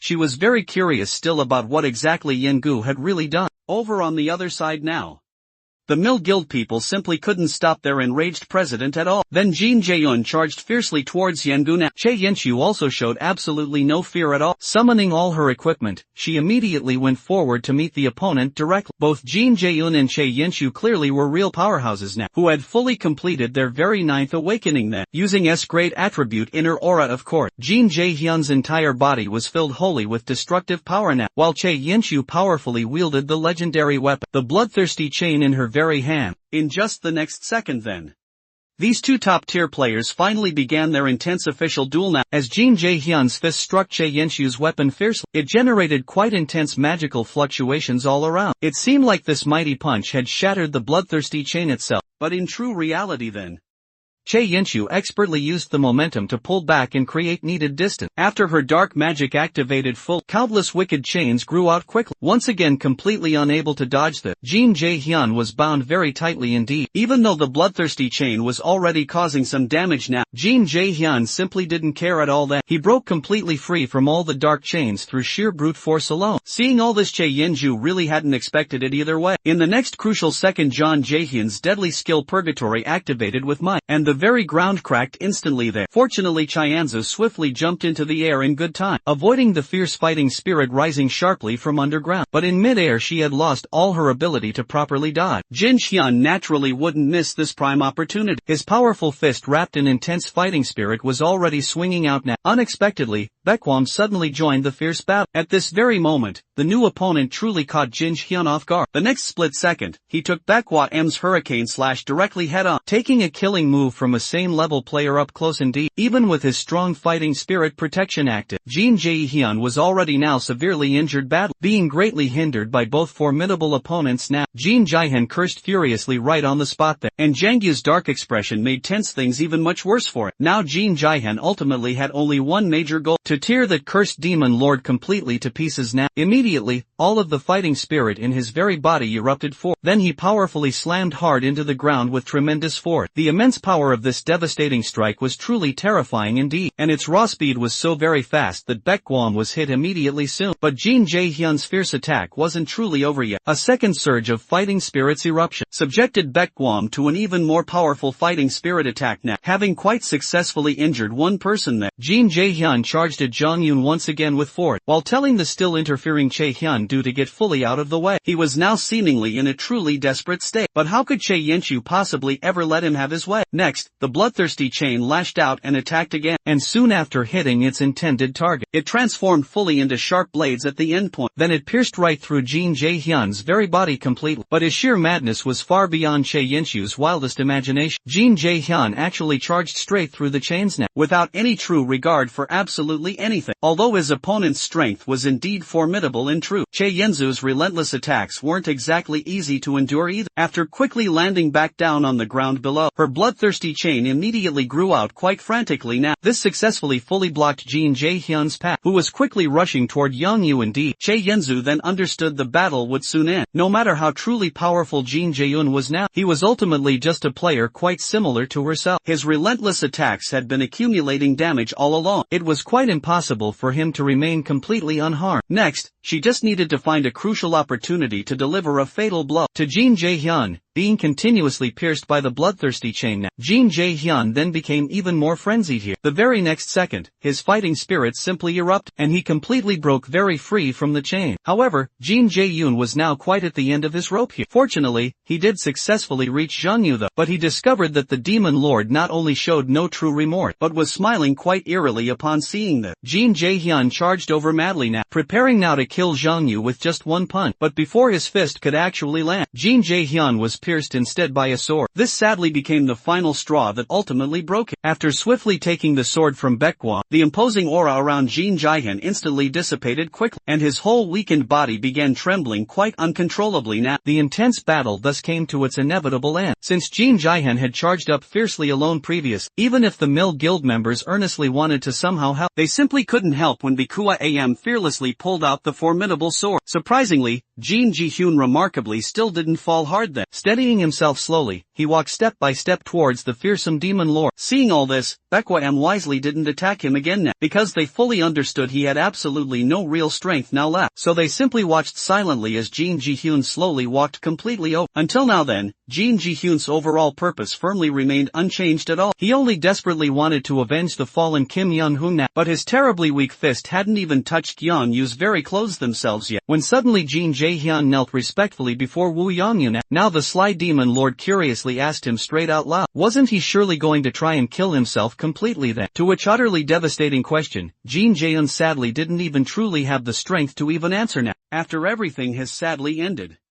they soon returned to the Flower Wolf Unit headquarters now. At this very time, Chae Yenzu was keenly asking Jang-yu what exactly he had done to that kid, Kim Young-hoon. Before hearing this tale, Jang-yu decisively explained it. That he had just slightly tampered with his memories so far. Chae Yenzu didn't expect Jang-yu to have such an ability at all. She was hearing all about it for the first time in all these long years. Then she deeply wanted to know Zhang-yu's true identity instead. To this, the demon lord said she didn't need to know too much more, because they had already helped each other out. Regarding those demon cult members too, who took away Chae Yenzu's true self completely. Zhang Yu also said he would definitely help her uproot them completely indeed. This was just enough for both parties actually. Having said this much, Chae Yenzu stopped pursuing the matter further then. After all, she now regretted raising a tiger by her very side now. Shortly after, they entered the interrogation room together quickly. Baekwa got straight to the main point at once. He wanted to deeply know when Jin Jae-hyun started dealing with the demon cult now, and also about the so-called summoning ritual, and furthermore the true identity of the red-masked bishop there. But Jin Jae-hyun truly was too very lazy to answer it, just laughing involuntarily as he did so. His attitude made Baek become very angry indeed. He then demanded once again that he tell him the truth, while strongly warning Jin Jae-hyun now that he was indeed no longer the influential mill guild president in the entire country at all, but just a criminal colluding quite clearly with a crazy cult too. As a direct result, Jin Jae-hyun then said that, no matter how much great power the Flower Wolf Unit truly had, they were obviously still just the government's dogs ultimately, and he indeed had connections with numerous congressmen too, so he considered himself as one of the masters holding the dog leash here. But just after mocking Baek direct, the very next second Chae Yenzu struck him direct, too lazy to ask nicely at all now. Even after just being kicked several times right by Chae Yenzu, Jin Jae-hyun still really didn't want to say a single word yet. Finally, Baekwa quickly stopped Chae Yenzu because if they continued beating him there, he truly would be killed right at this time. Zhang Yu then finally stepped forward now, personally walking right up to him now. He told Jin Jae-hyun to have a good chat together now, but Jin Jae-hyun indeed was very stubborn. No matter who came forth, he wouldn't reveal anything at all. However, after hearing that instead, Zhang Yu actually could turn Kim Yeon-hoon right back. Jin Jae-hyun's stern expression immediately changed at once. Zhang Yu's condition indeed was also quite simple. As long as he confessed everything all about the demon cult then, he guaranteed to restore Kim Yeon-hoon fully to his original state. This undoubtedly directly hit Jin Jae-hyun's major weak spot now. Then Jin Jae-hyun suddenly cursed that Zhang Yu would definitely go straight to hell. Hearing this now, the demon lord just smiled mischievously again. After all, he'd actually been there before. Next, Jin Jae-hyun stopped fully hiding now. It turned out he actually met the Cardinal Bishop 8 months prior. What everyone simply didn't expect here was that Jin Jae-hyun really didn't know the other party's true identity, either when they very first met each other. That Cardinal Bishop proposed a deal to him that, as long as he could provide sacrifices for the ritual itself, he promised to turn Jin Jae-hyun into a powerful demon. This confused Chae Yenzu. Why exactly would Jin Jae-hyun accept this offer? What else more was he truly dissatisfied with so far, that he would do such a crazy, terrible thing related to this plan? Jin Jae-hyun was very disdainful and scornful now. He simply said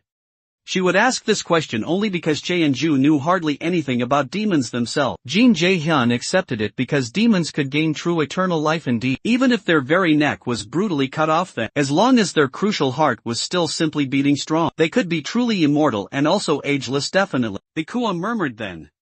Wondered if Jin Jae-hyun just blindly believed what the other party just said truthful. And the next shocking second, Jin Jae-hyun made a truly shocking statement right now. He told the others that he felt certain that, because the demon cult had existed for well over 1,000 long years, precisely speaking that is, those people had been living in this very world for much longer indeed. They lurked around the whole world, secretly expanding their dark influence, but only started official grim activities in recent years now. Jiang Yu originally thought the demon cult was just an organization, born after the exact day of mutation there, not expecting them to have existed for quite over 1,000 years now. In Chianza's very eyes, Jin Jihen seemed a complete madman, truly, actually kidnapping so many players for sacrifice solely just for longevity. To this, Jin Jihen felt no remorse whatsoever at all. He told the three of them that a demon's body could preserve consciousness, and could stimulate stronger, insatiable desires it seemed, meaning not only would the body be eternally young and long-lived too, but they would never truly get tired of life itself. The eternal life of both their spirit and body made it impossible really for him to outright refuse it now. Of course Che Yinzu simply wouldn't believe it then, but Jin Jihen, assuredly, was very certain now, because he wouldn't take risks on things he wasn't truly sure about ever.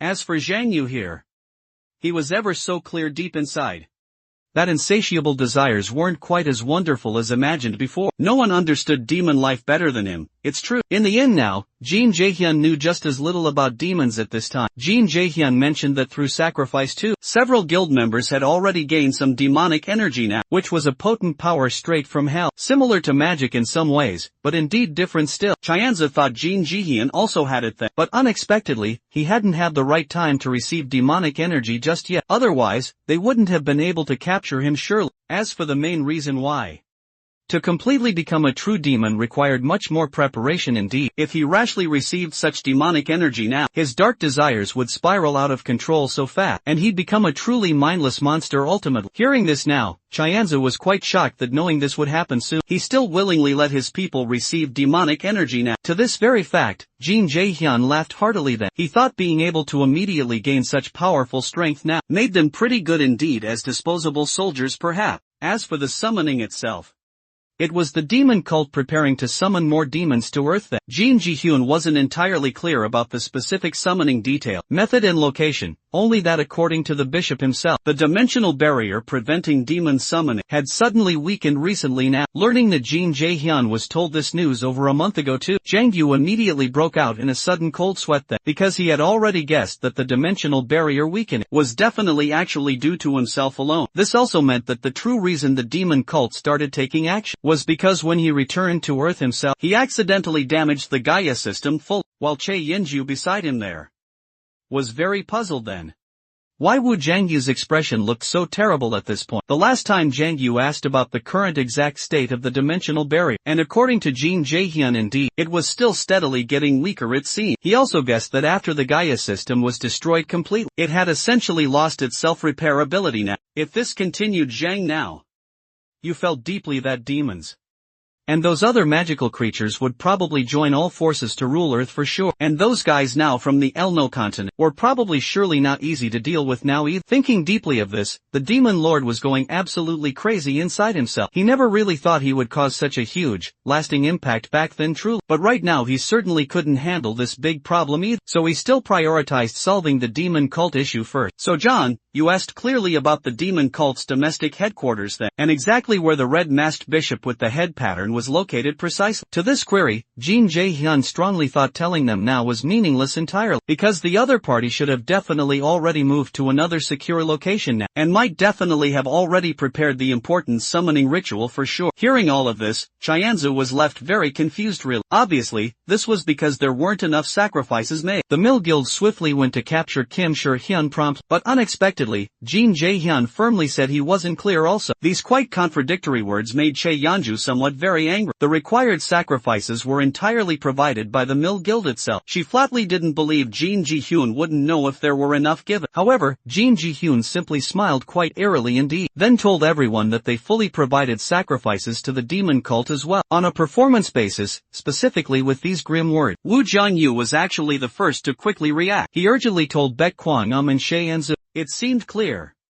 there wasn't only one single guild providing sacrifices to the demon cult direct. Hearing directly this, the two quickly immediately understood it all. That indeed things were far more truly complex than they had ever imagined now. Meanwhile, currently at the demon cult's brand new base, that cardinal bishop had already fully learned of Jin Jihen's capture right now. He then thought the other party could at minimum be somewhat very useful surely, but utterly ended up being captured quite so easily. The loyal subordinate reported that fortunately it seemed, other guilds continued to provide sacrifices as his plan. So, the overall plan hadn't gone awry yet. Although Jin Jaehan's immediate impact wasn't great now, the Cardinal Bishop still couldn't quite understand what made Jin Jaehan lose his rationality during the very battle process itself. He guessed, could it be because of that last certain guy that, when they first met a while back, last time, the Cardinal Bishop also learned Zhang Yu's full name then. So, he decided to properly confirm next time indeed. What exactly was special about Zhang Yu now? Next, the bishop directly asked his subordinate if the church's support had arrived yet. Hearing this inquiry, someone promptly reported it had arrived now. This time, they were specifically given magic crystals condensed from demonic energy itself. Not only could this make the overall plan complete even faster now, it could also greatly enhance the Cardinal Bishop's power overall. With this good news, the bishop's mood improved quite considerably now. The church hadn't given any brand new instructions this specific time, so, the bishop ordered to proceed accordingly with the original specific plan that their next major target was actually the monster itself. Arikaro indeed, from the S-rank portal itself. After some tense time, when the interrogation fully ended, Zhang Yu and the others prepared to then leave now. Although things had seemingly returned to square one overall, they had at least gained considerable harvest this time. When parting ways, Baikwum called out clearly to Zhang Yu. His contribution in this entire operation was quite significant now, so the government was preparing to give him some fitting reward. The specific reward content would be detailed more fully later. Hearing this good news, Zhang Yu also became very expectant. After the three separated a bit,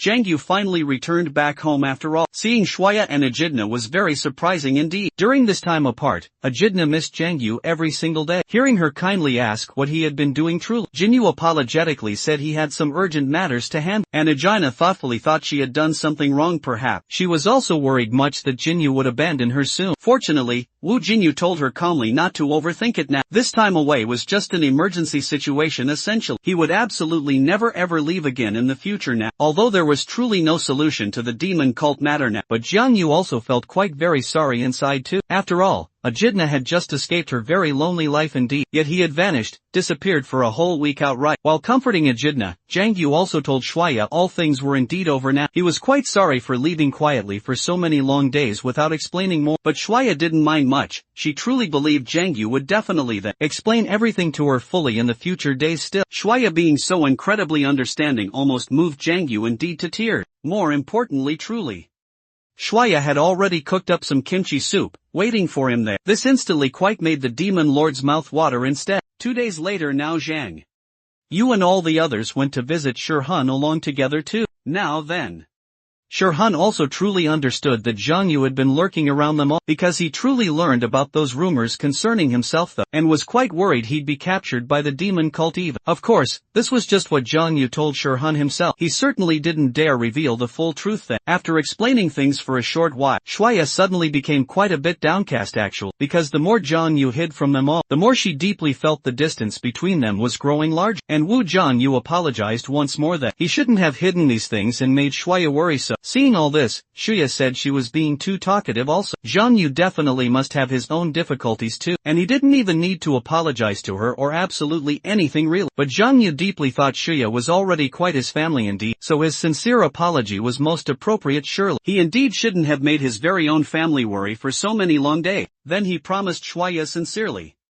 that this kind of troubling thing would absolutely never ever happen again truly. Zhang Yu's heartfelt words made Han Shuya very, very happy now. The very next second she said that since they were truly family now, she requested sincerely that Zhang Yu not be quite so very polite when talking to her much in the future now. The honest reason was she noticed that Zhang Yu and Chai Yanzu were very casual, and quite natural with each other indeed. Hearing this, the demon lord immediately understood Shuya's true meaning here, so he quickly agreed then. As for the others around, they watched on with great interest indeed now. After chatting away for a little while more, Shuya and Yang Yu's relationship was also rapidly warming right up now. The two of them being quite lovey-dovey truly made Echidna, who was being ignored now, very depressed and quite sad. Then she directly squeezed right in between the two of them now, while asking Zhang Yu to peel a fresh orange just for her now. Although he didn't really want to disturb them now, Shi Huan still really couldn't help calling out to Zhang Yu there. He truly wanted to know about some very important things now. Seeing this hesitation from him now, Wu Zhangyu told Shirhun to ask whatever he really wanted then. Hearing it was indeed about Kim Young-hoon and Jin Jae-hyun's true situation, Zhangyu then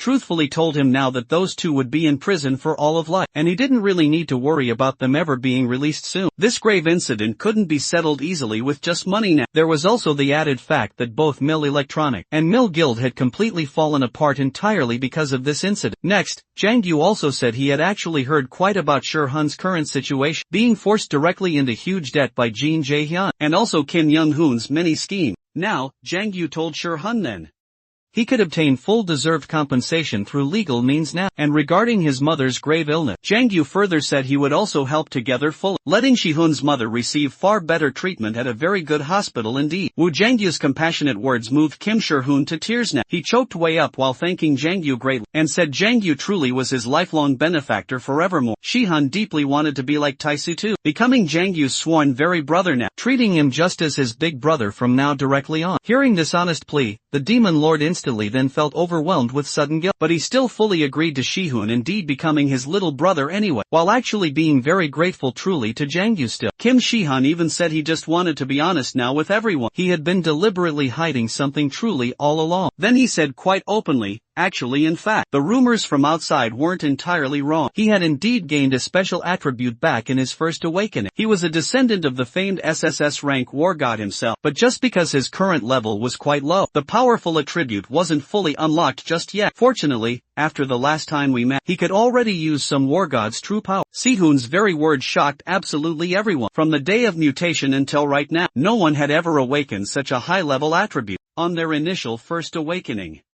Jang Yu thought this was just info he already knew quite well, but unexpectedly actually, Sihun described that when he first awakened indeed as a player, he received a different message than most others. The content stated that because the Gaia system was damaged that Sihun was specially chosen as a guardian now. This genuinely surprised even Yang Yu now. Even a ranked player like Che Yinzu himself had never once heard of the Gaia system anyway. He didn't expect at all to hear about it once again from Sihun. Most importantly also, Kim Shurhun was also chosen indeed as a guardian. So Jang Yu quickly then asked exactly when he awakened too. Hearing it was May 22nd, Shuya couldn't help it and interjected quickly, because this was the very day she and Jang Yu first originally met. Now everything is crystal clear surely. The core reason Shurhun could awaken thus as a guardian now was because Jang Yu had accidentally damaged the Gaia system then. In other words indeed, Kim Shurhun was quite very likely the key to repair the system. Thinking of this, Jang Yu felt very fortunate deep inside. Indeed so.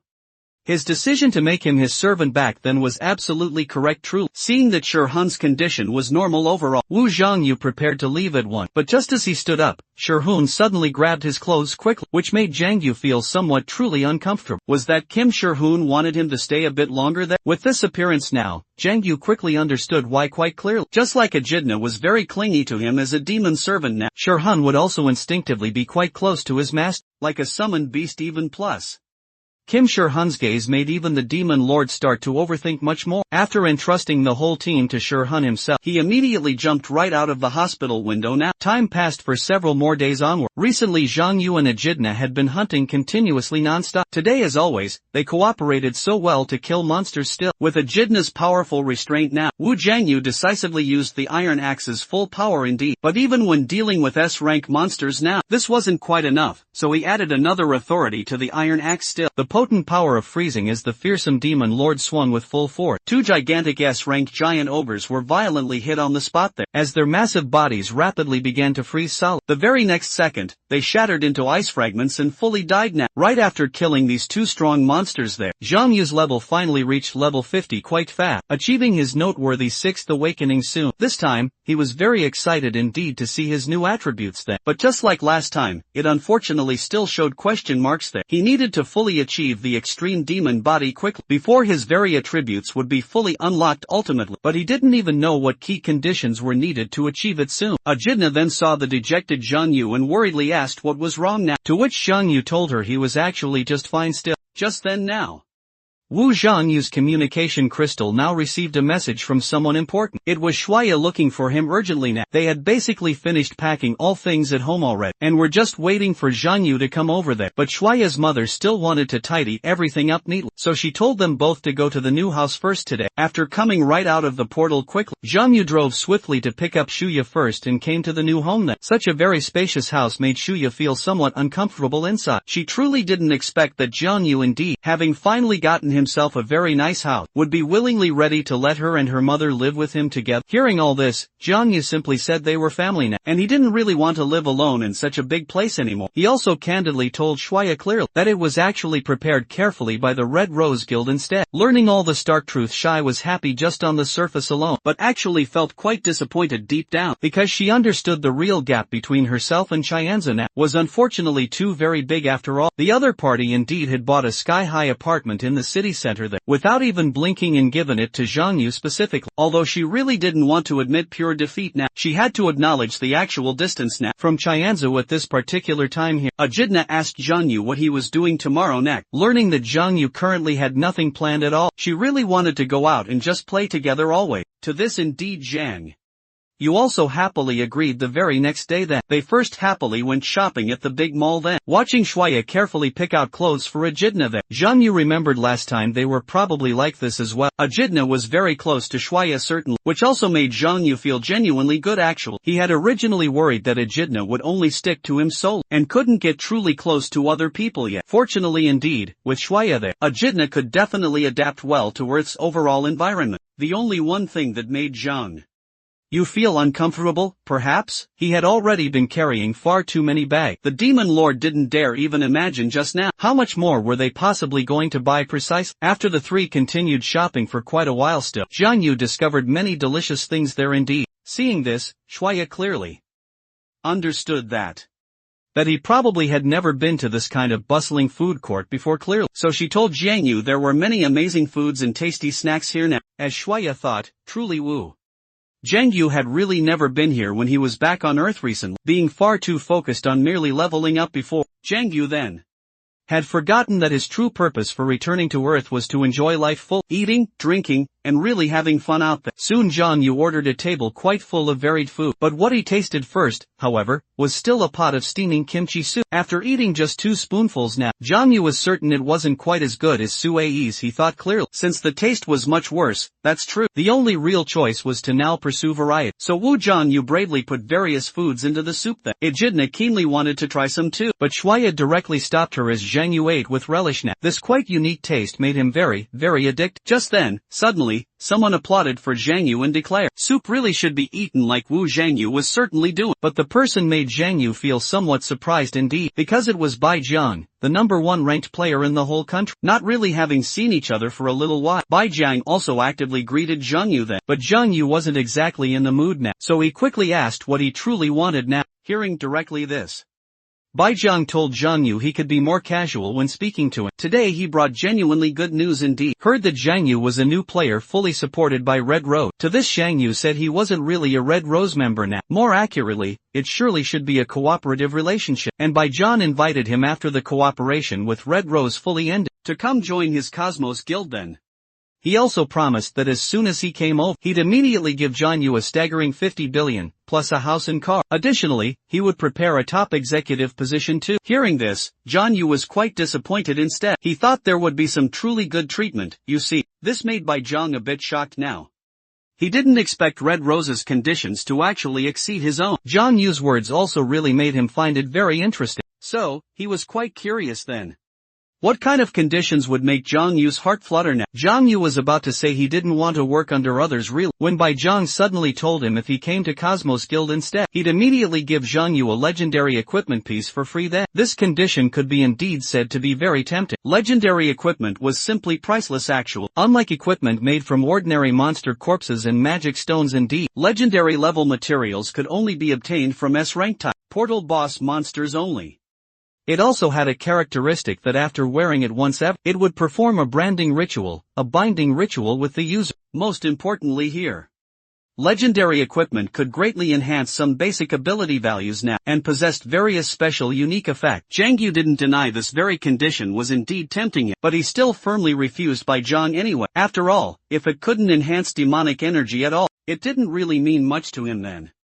Zhang Yu's swift refusal wasn't unexpected at all by Zhang, so he handed over his business card quickly, telling him to contact him directly if he changed his mind later. And when leaving now, Zhang also put tofu in the kimchi soup too, then said it would definitely taste much better this particular way. After doing this odd act, he told Zhang Yu they'd meet again next time surely. His actions also made the demon lord very puzzled now. The very next day, Zhang Yu mentioned meeting by Zhang Che, and Zhu was quite surprised by this. He actually refused legendary equipment outright. To this fact, Jinyu had no regrets at all because he didn't need to go to Cosmos Guild then to earn legendary equipment through contributing fully to player safety. Walking deliberately towards the elevator door now, Jinyu was indeed curious just how much Che Yanzu knew about Bei Zhang, but Che Yanzu had really only met him a few short times. Her lasting impression was that he seemed a very contradictory person definitely. This feeling was quite similar to what Jinyu thought also, so he asked further if there were truly any related rumors or anything then. After thinking very carefully about it now, Che Anju said Bai Zhang had once gotten very angry indeed. That particular time was when determining world-class players truly. Many people thought Bai Zhang truly could succeed greatly then, but he unfortunately lost badly to other players and was eliminated then. That person ultimately was someone who possessed mythical level weapons truly, with so very few related incidents at all. It made Zhang Yu feel somewhat truly suspicious indeed. Whether Bai Zhang would retaliate now for being refused perhaps. Qianzu told him just to relax fully. If Zhang Yu refused ultimately now, Bai Zhang would probably just smile gently and say he was very appreciative surely. After walking along a bit more further on, they actually met up with Bai Kohan early this very morning. Bai Kohan had indeed been waiting patiently for Zhang Yu. The sole purpose was to fulfill the previously promised reward now. It turned out that when they thoroughly searched Milgil, they then discovered a legendary piece of equipment that hadn't been branded just yet. Qianzu was very clear now that Baekhyun must have gone to great and extreme lengths to fight hard for this. At this particular time, Baekhyun asked Zhang Yu to take a good look, just merely by checking the equipment information close. The demon lord was instantly tempted and intrigued, because this black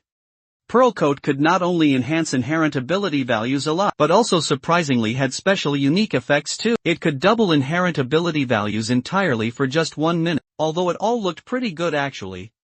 Qianzu and Bai Quan were both a bit disappointed somewhat, because almost absolutely no players in the whole country possessed any fixed ability values at all there. But quite soon, Qianzu suddenly thought of something vital. Combined with the demon lord's mouth corners completely unable to close now, she instantly understood that Jiang Yu indeed was someone who possessed fixed ability values, certainly, but thinking about Wu Jiangyu's growth speed being so incredibly fast, Qianzu felt there simply was nothing strange about it now, and since Jiang Yu had inherent ability values anyway, this very equipment was in a different league now for him indeed. After all, with inherent ability values present, the black pearl coat was quite top tier without a doubt. Even among legendary equipment itself, Jiang Yu was very fond of it greatly, then turned to thank Bai Kwa sincerely, and said he would actively assist always in eradicating the demon cult later. Next, Zhang Yu was just about to put on the coat that Che Yanzu told him it was like the previous armor truly. Just simply put it on directly soon now. The demon lord finally changed into new clothes there. The status window showed that the branding ritual was in progress then,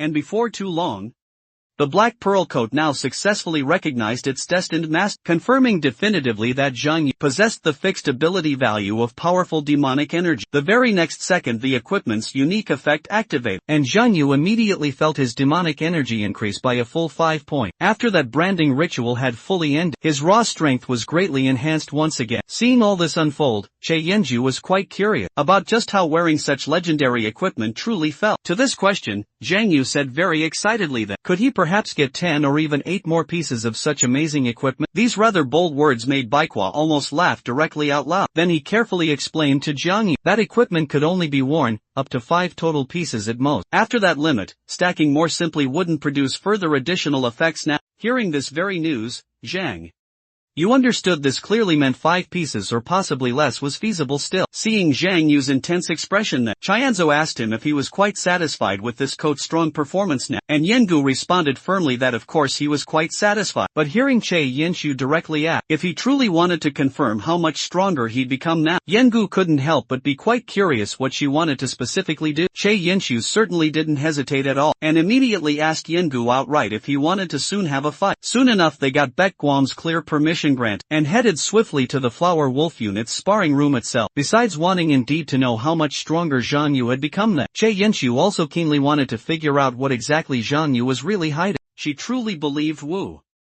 Zhang Yu definitely possessed something greater that transcended his current level or ability overall values on the other opposing side. The Demon Lord himself was also very expectant truly. After all, he really indeed wanted to fully know his current strength now, and Che Yanqiu herself was just the perfect worthy opponent now. Of course, he surely had other solid purposes too. As a key future ally, Jiang Yu fully wanted to personally understand Che Yanqiu's true strength. As Bakwa M is called, start Wu. Jiang Yu instantly appeared right in front of Che Yanqiu now, but his heavy punch was so easily dodged there. Then Che Yanqiu immediately counterattacked swiftly. Both of their speeds were indeed very fast here. The simple close combat fight was quite evenly matched for a while now. After taking Che Yanqiu's punch head-on strongly, Jiang Yu realized this wasn't deadly force then. It seemed Che Yanqiu was still just testing it. Understanding her concern about injuring him with full power yet, Jiang Yu actually felt a bit more angry immediately then. Zhang Yu launched another sharp attack.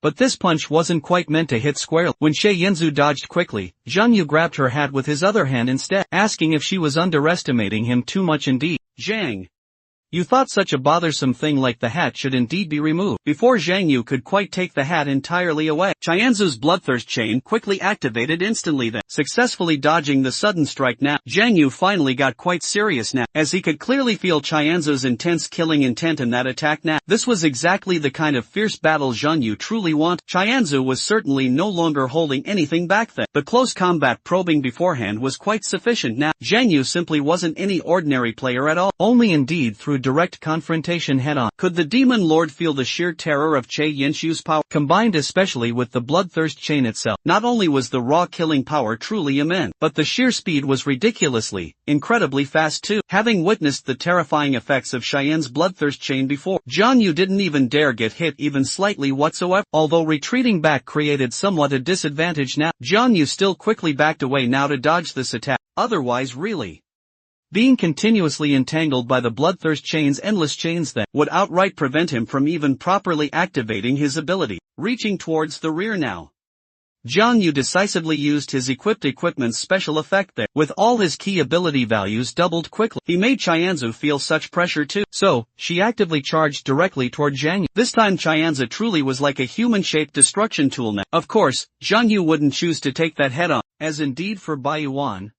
He originally thought this was just a simple sparring session, but didn't quite expect it to cause such massive damage, so he quickly told Chianju to please stop, but the two obviously clearly wouldn't stop right now, and after continuous, rapid dodging, Chianju's bloodthirst chain had been extended far enough now. Although the retraction time was less than just a second, it was enough for Zhang Yu to successfully then close in. At this crucial moment, Zhang Yu reached close combat distance, while Chianzu's bloodthirst chain had activated once again, but facing the Demon Lord whose ability values doubled within merely a minute, plus the devastating explosive power of his authority. This time Zhang Yu's fierce attack far exceeded all his previous ones now. Even the bloodthirst chain was partially shattered now. As for Zhang Yu, he seized the opportunity now to get behind her, then used such thunderous force then.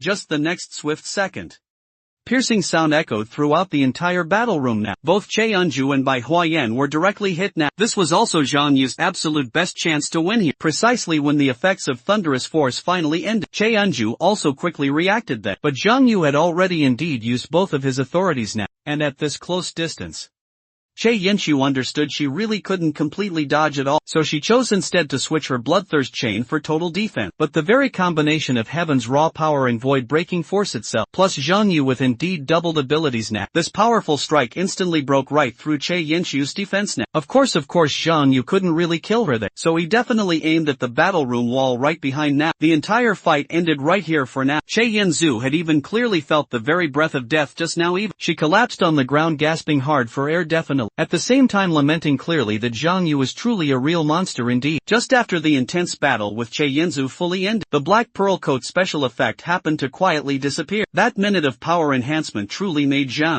Yu feel incredibly refreshed now. He could now fully understand why everyone pursued legendary equipment so much. So much because with the legendary equipment's potent effect, he could actually crush Chianzu to this very extent within just a minute. Hearing Chianzu once again doubt that he was truly a monster, Zhang Yu explained it was thanks to the legendary Black Pearl Coat item. To this Chianzu side, then added she also had legendary equipment, but Zhang Yu's overall strength simply didn't seem like something a mere human could achieve here. Watching the two who felt quite a mutual understanding that Bai Huayan nearby was already visibly trembling with building anger. Soon, Zhang Yu and Che Yanzu also noticed something was indeed wrong. Turning around now, they saw the very furious Bai Huayan standing there. As this training room cost billions in taxpayer funds to successfully fully build. Understanding they surely had done wrong now, the two were momentarily totally speechless at all, then quickly apologized to Bai Huayan in the very end. Bai Huayan could only truly report the matter further upward, temporarily stopping more use of this training room overall, while Zhang Yu and Che Yanzu quietly blamed each other outright. Che Yanzu also deeply regretted fighting right here now. They should have simply gone inside the portal instead to fight. Zhang Yu then thought about all the repair costs ahead, although he could earn quick money by selling the ogre's magic stone. This level of efficiency was really far too slow still, so he directly asked Che Yanzu that day if killing high-level monster bosses would drop legendary equipment too, materials or valuable other things for sure. Getting such an affirmative swift answer, Zhang Yu directly proposed to Che Yanzu that they hunt Irakuro together now. Bai Huayan nearby also clearly heard this too. She knew that was the boss in the Water Garden's S-rank portal indeed, and wondered if Zhang Yu understood just what kind of monster that actually was. No one had yet successfully hunted it thus far, the biggest problem truly being Eric Guerrero's harsh habitat environment, because it stayed in the deep water constantly always. Close-range attacks were almost entirely impossible then. Plus, its skin had extremely strong magic resistance indeed, making long-range attacks nearly ineffective at that point. Zhang Yu said he also truly knew this monster was difficult to deal with too, but decided to hunt it, not just to obtain materials solely. Qianju was rather curious actually, so Zhang Yu then told her he had already achieved 6 awakening. Hunting Arakero you see might just become the key to breaking through his level limitations now. Level limitations were something almost every single player faced definitely. After several level UPS they would then face the effort ceiling at level 59, and the talent ceiling specifically at level 89. Generally, the most widely known method to break these two limitations currently was to go hunt powerful monster bosses indeed, thereby surpassing one's own limits fully. Hearing Zhang Yu say this right here, Qianzu immediately felt tempted somewhat, as she was currently stuck at level 89, that talent ceiling perhaps successful hunting might break this limitation currently. But thinking back now, Qianzu didn't expect that she, a level 89 high-level player indeed, would actually lose to Zhang Yu after all, who was only in his 50s. After thinking a bit more then, Qianzu agreed to go with Zhang Yu finally. However, she also said that with just 2 people alone, it would still be too much of a stretch now. Noticing Zhang Yu had been staring at her intently, Bai Huayan immediately understood and said she would join too then. Regardless, she was also responsible for the training room's destruction here, so Bai Huyan would hunt monsters together now to pay for repair. Then she was rather curious about Zhang Yu's full plan. Knowing close combat wouldn't truly work, he still needed a close combat player's help now. Hearing this too, Zhang Yu told her she'd know when the time came soon. Che Yanzu thought it would just be the 3 of them teaming up then, but Zhang Yu said it was for now because Echidna would also come along. Additionally, Zhang Yu muttered somewhat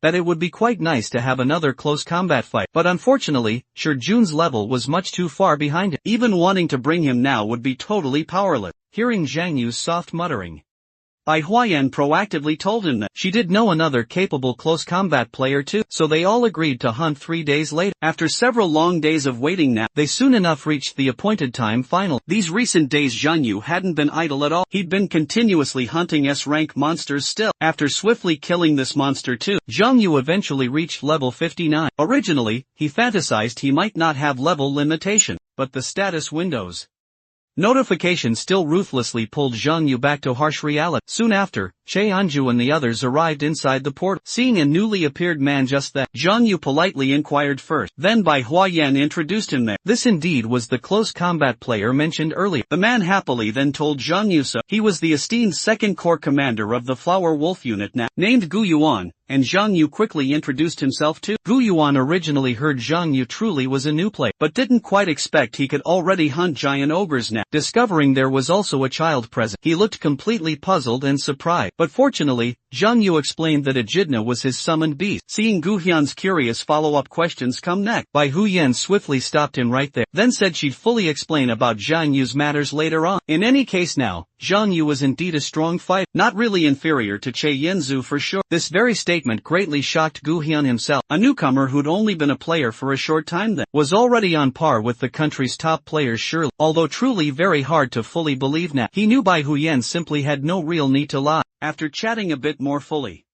Gu Yuan suddenly deeply felt Bai Huyan was quite friendly toward Zhang Yu, so he quickly approached Zhang Yu, saying he had something important to ask. After moving aside a bit, Gu Yuan quietly asked what relationship specifically Zhang Yu had with Commander Bai Huyan exact. To this, Zhang Yu now answered quite honestly. At that very same time, understanding clearly that Gu Yuan apparently really liked Bai Huayan. Next, the intense hunting time came. Zhang Yu told everyone they all could start right here now. But quite nearby was the dangerous rock giant area. Che Yanzu said that although those giants wouldn't actively attack at first, during the process of hunting Arakero right now, they would inevitably attract these giants quite unexpectedly for sure. Zhang Yu told her that actually though, the very core of this hunt lay with these lazy rock giants quite nearby. Then he briefly introduced his full plan to everyone present. After explaining everything, Zhang Yu took out the special metal hooks that, after everyone on shore prepared carefully as requested now, Zhang Yu then began his swift action. The very next second, he used thunderous force toward the water swiftly. As for his position, he was indeed right above Eric Guerrero's head. As thunderous force relentlessly continued spreading downward still, the great commotion in the water grew bigger and even bigger now. This piercing sound intensely penetrating their very mind, instantly enraged this powerful monster boss entirely. The rapid flow across the water surface made Zhang Yu immediately ready yourself for the intense battle. Soon they all clearly heard Arogero's loud roar. As the monster's massive figure appeared on the dark water surface, Zhang Yu quickly reminded everyone then that Arogeros was surely coming. Hearing this intense news, everyone prepared themselves fully now. At this exact moment, huge waves rose right in front of Zhang Yu. The next intense second, the furious Aragero leaped out from the water. Its massive body was extremely massive indeed, and the terrifying aura that it emitted was also quite frightening.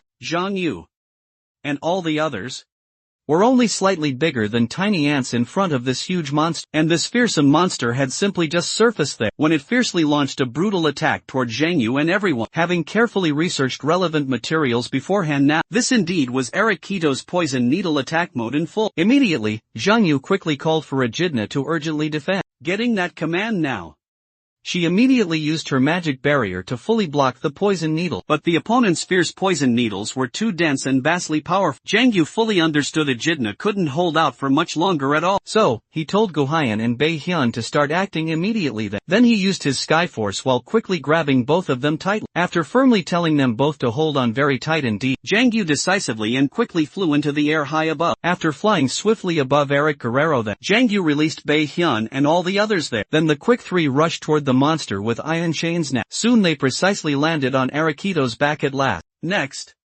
Zhang Yu directed them to handle the left and right sides respectively now. They certainly had to deeply pierce all the iron hooks into Arakito's body now, before that monster fully entered the water deep below, and Zhang Yu had just stabbed one iron hook firmly in now. The huge monster immediately felt intense sharp pain. Huyan and Guhaiyan also successively pierced hooks deep into the monster's body, but this action was far from enough.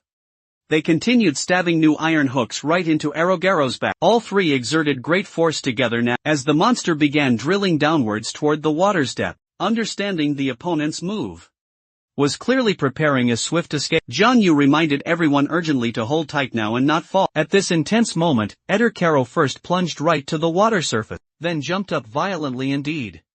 He wanted badly to shake off Zhang Yu and all the others on his back. Seeing he truly couldn't break free from them now, the giant monster then wanted to dive deep underwater. Understanding fully its clear purpose, Zhang Yu had Bai Huyan and Gu Yin stab other chains deep into. He was surely going to stop Eric Guerrero. Just as the monster was rushing rapidly downward, Zhang Yu dove headfirst into the water then he used void-breaking force plus sheer authority. Heaven's raw power concentrated within his fist tightly. Just as Arakero was fast approaching the water's surface there, the surrounding water was also spinning quite rapidly. The very next moment Zhang Yu's strongest punch struck out fiercely. This direct hit sent the monster reeling back to the sky high. Again, Hu Yan and the others remained on its broad back there, held on tightly still, but being quite unable to prepare properly underwater. The initial attack's raw power dropped quite significantly then. Even using his strongest force could only lift Arakero slightly up. Zhang Yu thought he had to surely cause massive damage to it directly. After some close observation indeed, he quickly noticed the monster's vital breathing gills now. Then Zhang Yu decisively used Skyforce without delay, and rushed swiftly toward Eric Kito's gills quickly. The instant Zhang Yu drilled deep in there, the enormous monster immediately felt severe agonizing pain now, then released fierce waves of lightning all around. Attacks by Hu Yan and the others still on its back firmly also discovered these wild currents soon, but Zhang Yu, trapped inside the body, had simply nowhere left to hide now. Echidna below, sensing Jiang Yu's very life was in grave danger then, immediately used all of her magical strength for a protective barrier. At this dire time, all the iron chains outside were fully and deeply inserted, so Hu Yan had Gu Yuan retreat swiftly together away. They truly needed to leave right away indeed. Staying would only really drag Jiang Yu further down now. Facts soon proved that Hawaiian's hard decision was absolutely right. Just exactly as the two jumped swiftly down there, Eric Quero unleashed powerful electricity, completely covering its entire massive body because it felt unbearable pain deep within. Seeing this intense scene unfold,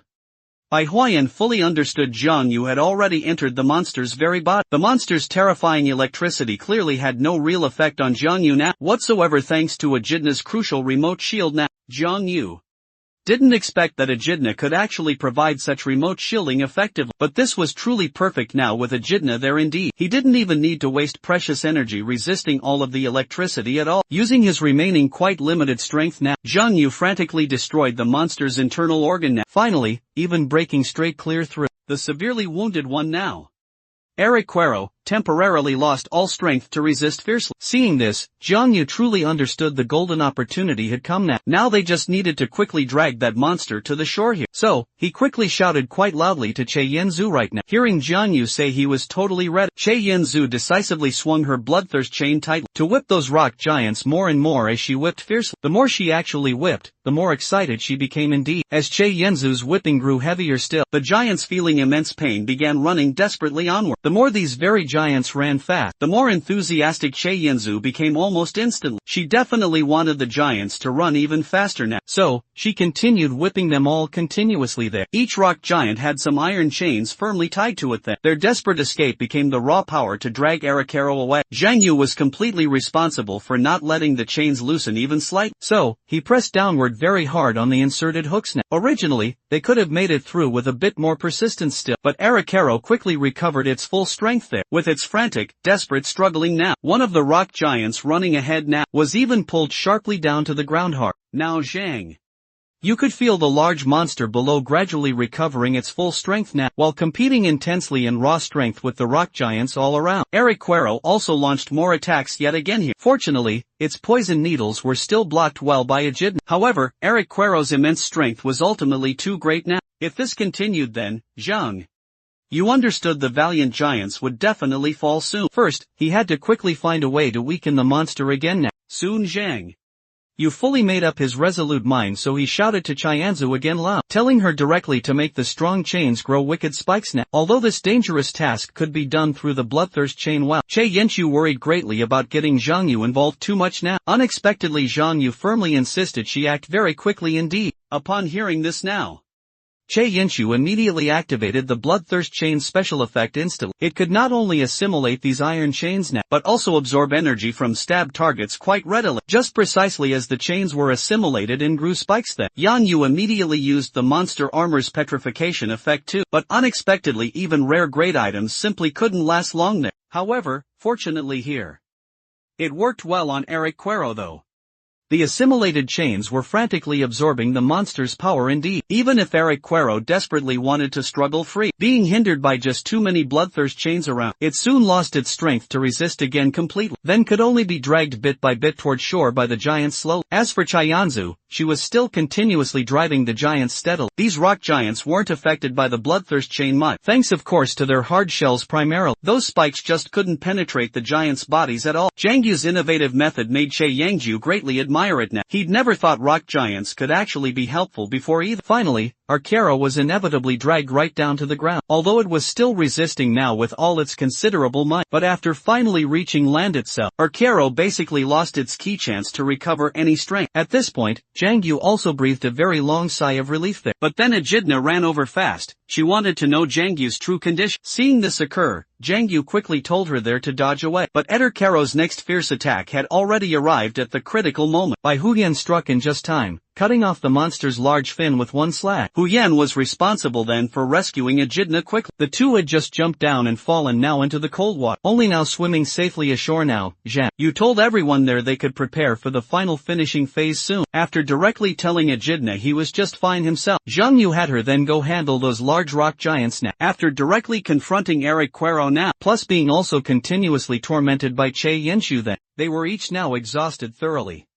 Noticing Che Yenshu still didn't seem satisfied at all, Zhang Yu called her now over to gather near. Next up, everyone would work together closely to kill Eric Quero. Bai Huayan and Gu Yan swiftly struck first now. They had endured this ray fish for far too long now. Facing their fierce attacks head-on, Eric Guerrero was truly like a lamb awaiting slaughter here. However, its survival ability was indeed very strong even still. Under the continuous attacks of two top warriors then, Bai Huyan and Gu Huyan, it still hadn't died yet. Now Che Yunzu also joined in swiftly. But this time, Eric Guerrero didn't continue taking the hit. Being wounded, it still wanted to counterattack Sheyanju quickly. Unfortunately, its speed on ground was far too slow. Yes, Zhang Yu couldn't help but sigh deeply. Truly worthy of being a powerful monster boss, indeed. Then his consciousness dove right into his own demon palace, where the demonic energy flowed greatly, accumulated by the demon lord over 10,000 long years now. Ahead, there were 3 great doors standing tall, but Zhang Yu understood that for the current tense situation, there was simply no need to go there just yet now. Slowly, he was cupping some thick demonic energy now. The demon lord then felt this was quite sufficient. Taking a bit of his former power from the demon palace here, Zhang Yu's aura was indeed also rising frantically now. This time, he used Hellfire Force plus Extreme Dark Force too, but this still hadn't fully reached his ultimate goal yet, so he also activated the Black Pearl Coat's full effect. The further increase in demonic energy finally allowed Zhang Yu to indeed use the third authority here. Crushing force after fusing the 3 authorities now, they formed a deadly Death Thorn Spear too. This was also a fierce technique the Demon Lord had created in Hell itself. The status window then issued a quick notification that the fusion of 3 authorities had become an SS rank skill that, making future use even more convenient now. After fiercely thrusting the Death Thorn Spear toward Eric Quero direct, Zhang Yu surely didn't forget to tell everyone to back away now, because this spear's raw power would be very strong now. The Death Thorn Spear brought a truly powerful sense of oppression the exact moment it touched the monster then. In the very next second,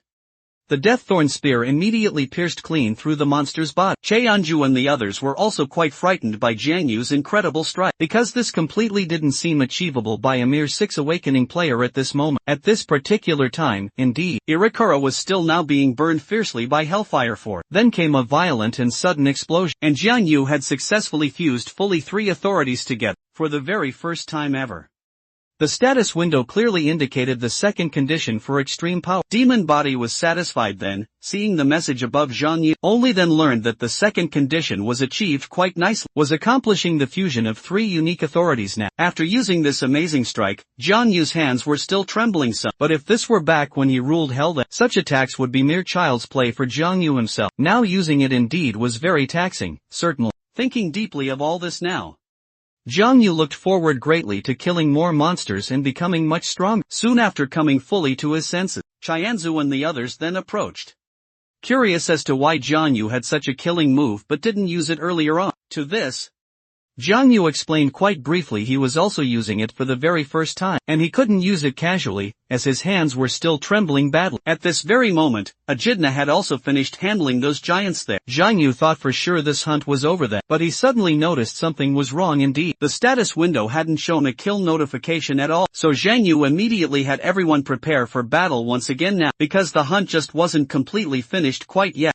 Through Zhang Yu's clear reminder, they also discovered then, the message window had no notification of Ariketo's death either. Zhang Yu didn't expect that such powerful attacks still hadn't killed the opponent totally. When he first created this very move, it was enough to directly kill tough demons from the 7 hell straight. Yet now it couldn't even handle this monster that wasn't even a demon at all. Sure enough, the next second arrived. Arikero roared again, and the aura it emitted greatly shocked Yingu. He couldn't quite believe demonic energy would exist within the monster at all. At this tense time, many tentacles grew from Eric Quero's torn flesh now. Initially, Zhang Yu and the others thought they'd surely have to continue fight. Unexpectedly, however, the monstrous beast didn't want to fight at all. Instead, it quickly approached the nearby water's edge there. Seeing this, Che Yanzu then used her bloodthirst chain to tightly entangle the opponent, but her raw power alone obviously couldn't suppress the fierce monster. Zhang Yu had Che Yanzu separate her other chains right now. Then several people desperately pulled hard on the heavy chains together, but now without the rock giant's powerful help. In terms of pure raw strength now, even though Eric Guerrero was near death now, it still couldn't compare to them currently. Plus, Zhang Yu's demonic energy was almost utterly exhausted too. Even his powerful equipment effects were cooling down fast. He really didn't want to let the monster just go like this though. Fortunately enough, Echidna stepped forward bravely. She directly transformed swiftly into her true, dragon form. Seeing the giant dragon truly appearing in the sky, Bai Huayan and the others were quite dumbfounded seeing all this. Zhang Yu said that was Echidna under her assault indeed. Eric Guerrero in that dire state was completely helpless, could only passively suffer Echidna's fierce abuse now, and couldn't continue escaping at all, because its remaining strength clearly, compared to a giant dragon, was far, far too little now. Watching the one-sided slaughter straight ahead, everyone quickly released the chains in their own hand. Zhang Yu, Shay, and Zhu, and the others just watched silently unfold, as intervention was certainly no longer needed now. Soon after, Echidna swiftly pulled out her sharp claw. At this very time, Eric Guerrero was as dead as could be. What surprised Zhang Yu even more right now, was that this time, Echidna could actually control her rationality somehow with the monster's death. Everyone then received status window messages too. Zhang Yu had the highest contribution score indeed, although experience continued steadily increasing. This monster kill still didn't break his level limitation just yet. After shrinking, Echidna happily rushed toward Zhang Yu right away. Now Chianza fully understood why Echidna would be Zhang Yu's summoned beast. With absolutely everything completely finished now, they discussed the final monster's rather strange transformation indeed. By Huayan's estimate, it was some strong characteristic of Eric Guerrero made. Hearing this, Zhang Yu then said he'd encountered something similar before this, then told everyone this was almost identical to the demonization itself of those demon cult followers certainly. Hearing all this, Che Yanzu asked then if monsters were also affected by demonic energy truly. To this, Zhang Yu wasn't quite certain, so he prepared to verify soon. After searching all around, Zhang Yu pried open Eric Guerrero's body firmly. Inside, he could sense a certain familiar scent again. After groping around carefully with his hand closely, Zhang Yu successfully found something at last, then pulled out a gem-like item from inside surely. Looking now at the red gem in Zhang Yu's very hand, Che Yunzu and the others couldn't identify what it actually was there. Although quite similar to magic stones indeed, it was clearly not exactly the same thing at all. Zhang Yu confirmed right there that Eric War's mutation was because of the stone now, because it's contained pure demonic energy within. The concentration was very high, very intense, somewhat like a demonic energy version indeed of magic stones we know, and he discovered this differed clearly from naturally generated magic stones found inside monsters from the surface now. It was definitely artificially made without doubt. Zhang Yu immediately had some suspicions rising, so he told everyone right then that although not very certain yet, from the same demonization source, this thing very likely then came from the demon cult direct. Then he explained in detail all the reasons clearly. First was that the gem's shape overall was too much like human carving indeed. Second, when Zhang Yu reached inside there, he could immediately touch the stone itself, so it was likely then someone placed it inside the monster's body direct. A large organization capable of this while possessing such demonic energy. The demon cult was definitely indeed the first primary suspect. Zhang Yu's analysis also gained Bai Huyan's swift approval on the matter. Then she asked Bai Huyan directly to help investigate the demon cult together now. As for Zhang Yu, he had quite ulterior motives at this very time. Che Yanzu then wanted to photograph the gem, before going straight back to investigate properly indeed. But Zhang Yu quietly then used lightning force full, then caused the monster corpse to sharply shake. Taking advantage of everyone's distracted attention so well, he immediately absorbed the gem, thinking it was post-death rig. Che Yinshu continued indeed asking for the gem to photograph, but turning quickly around, she found the gem was suddenly gone. He acted like he didn't know what fully happened. Only then Wei-Yan speculated slowly that perhaps demonic energy would disappear upon human contact anyway. After Zhang Yu absorbed it using predation force right then, he didn't truly expect it would directly increase his demonic energy by 3 full points, and through the status window notification there, he learned this gem type indeed was called magic crystal. Echidna wanted soon to ask if Zhang Yu should go back now, but turning sharply around, She then discovered the demon lord's true condition wasn't right, because Zhang Yu was already somewhat greatly addicted to magic crystal. He believed there was definitely more than just one of these strange things. After having someone carefully take away the monster's corpse, Zhang Yu and the others promptly returned to Flower Wolf headquarters. Soon, the time came to afternoon indeed. Now Echidna was quietly sleeping in the car outside. Che Yanzu and the others had already divided up all the money. After processing the magic stones found in the corpse carefully, minus the training room repair costs, of course, they each additionally got 5 billion currency now. Regarding the strange gem matter, Bai Huayan would cooperate closely with Gui Yun and others next time. If gems disappeared suddenly again, they'd notify everyone there not to touch them directly with hand. To this situation, Zhang Yu felt quite apologetic deep inside. Finally, Bai Huayan had very good news to share. Eric Kito's body parts had valuable materials that could make legendary gear. Great equipment spikes from its fearsome tail could be refined to forge a sword. Besides all of this legendary equipment's impressive performance was already estimated quite highly. It was indeed equipment that could significantly enhance both strength and speed. Hearing this news, Zhang Yu and Che Yanju quickly gave up any thought. Since it helped warriors greatly, Che Yanju let Bai Huayan use it all herself then. But unfortunately though, the equipment's imprinting had quite special conditions. It required players with fixed internal energy levels specifically, and specific ability values to successfully complete the imprinting process full. Then Chianzo thought that selling it wouldn't actually be bad either. But at just this very time, Zhang Yu spoke up quickly. He said that since that was precisely the case, leave it entirely to him to handle. Because Zhang Yu happened to know a player actually with internal energy. At the very same time, Jun and all the others were inside a B rank port. That was almost exactly like a confusing maze. Only Jun could search by relying solely on uncomfortable feelings alone. Soon enough a startling aura came from straight ahead now, so he quickly reminded everyone else there to prepare now for battle. But only a single B rank minotaur appeared suddenly, just exactly as they were now about to relax. Quite sudden changes occurred straight ahead then. In the next second quickly, a giant minotaur killed that smaller monster. The intense scene before them successfully frightened several people there. The imposing opponent's body emitted waves of eerie aura that, seeing this new monster rushing directly over now, Jun quickly reminded Taishu to defend well, but they didn't expect this minotaur's raw power to be so very strong. Clearly understanding it wasn't just an ordinary monster, Shan then began commanding everyone to fight back bravely. Taishu, now with Ciola's potent enhancement, was responsible for drawing attention right at the front line, and Fei quickly shared Taishu's immediate pressure. Shan looked intently for the best striking opportunity soon, while everyone else fully restrained it now. During this tense fight, the monster suddenly wanted to attack him, but Taeyun, assisted strongly by Ciola, immediately blocked directly in front of Jun here. Unlike the first harsh time being knocked back hard, with Ciola's powerful buff, Taeyun successfully blocked the monster's fierce attack this time. Jun seized the clear opportunity to reach the Minotaur's vulnerable rear then. This vital strike he didn't dare hold anything back at all now, as the monster then took Jun's sword technique, Cloud Dragon Flash. The very next second unfold, its monstrous head was immediately severed cleanly. Seeing this display, Taishu just couldn't help praising Jun. I knew the other could really do it.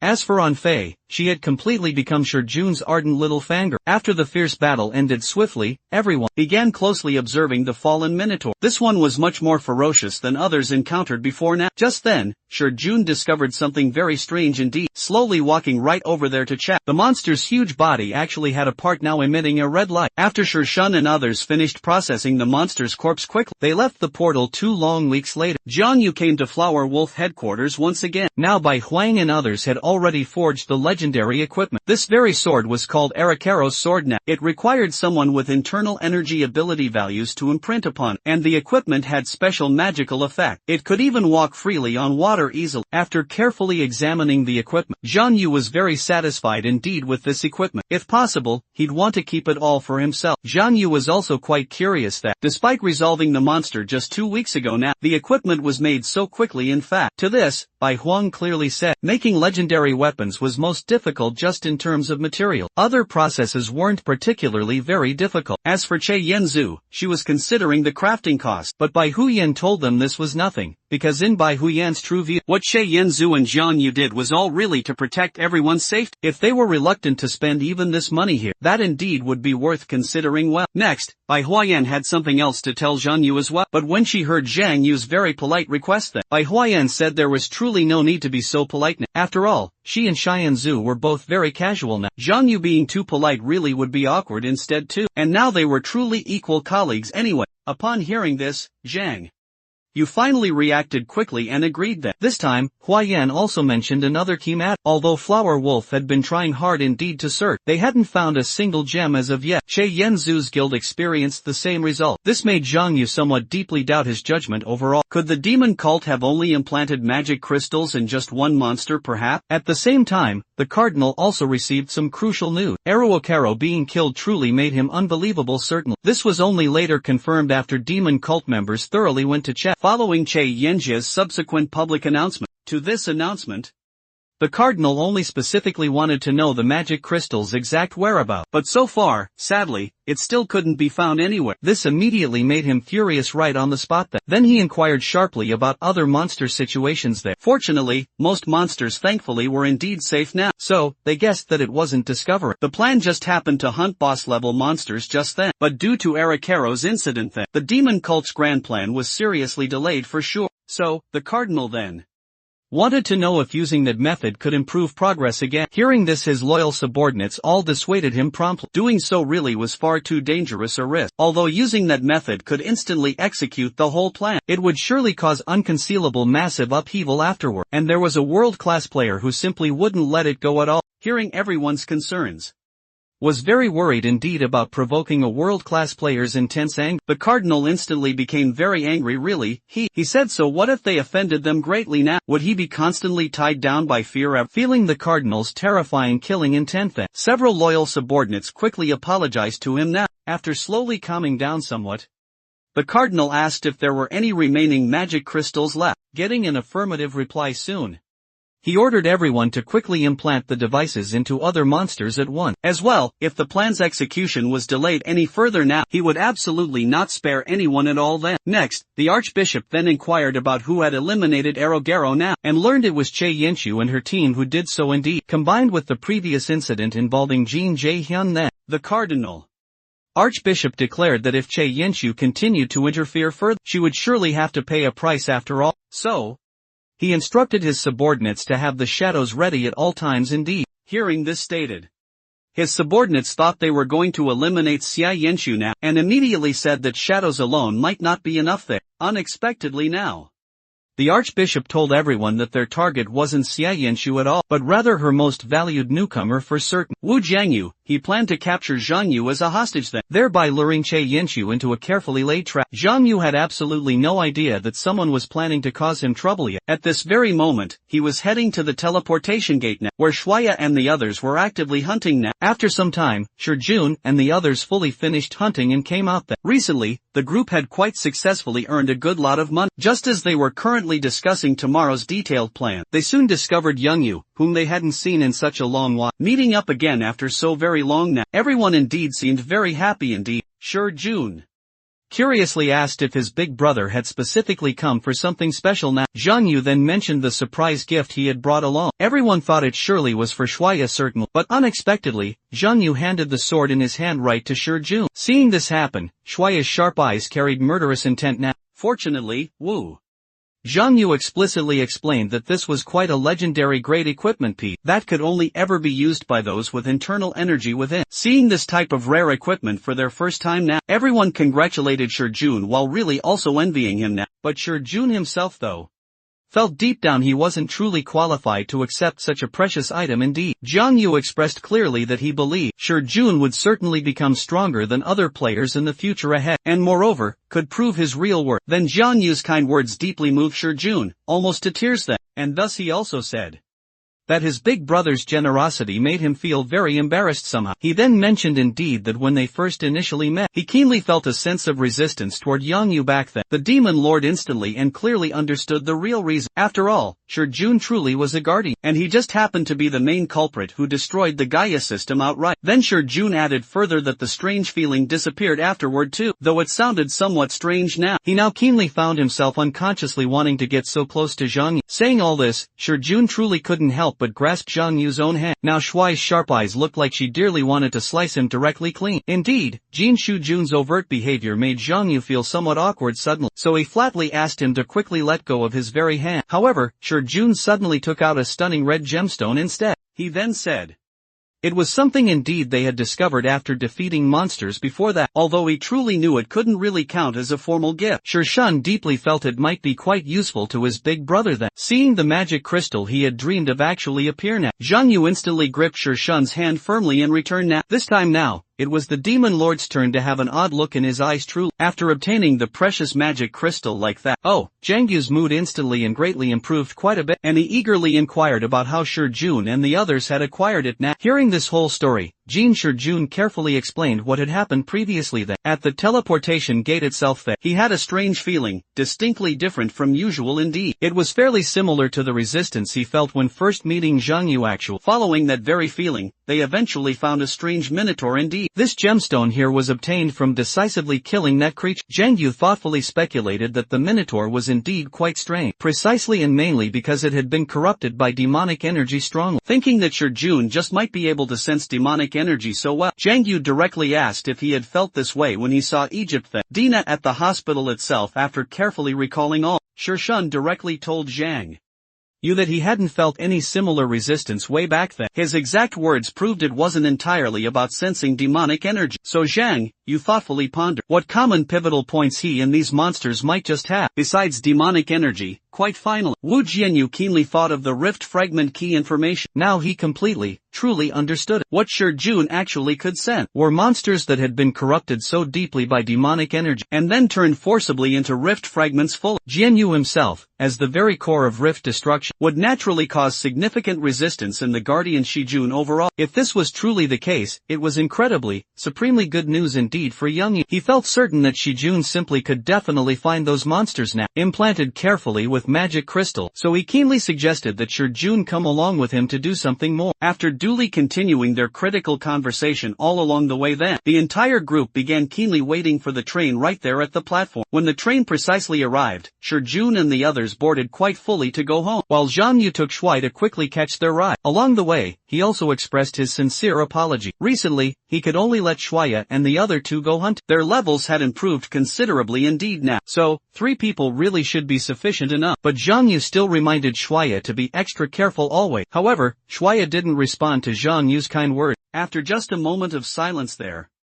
she finally spoke up. Shuya wanted to know if she and the others truly couldn't go with Jiang Yu and Jun tomorrow then. After all, that way they could not only hunt together now, but also level up faster truly, and maybe they could even help Jiang Yu there. Although Jiang Yu didn't want to hurt Shuai's feelings now, he still made it clear that they were certainly going to an A-rank teleportation gate itself, possibly even S-rank in fact.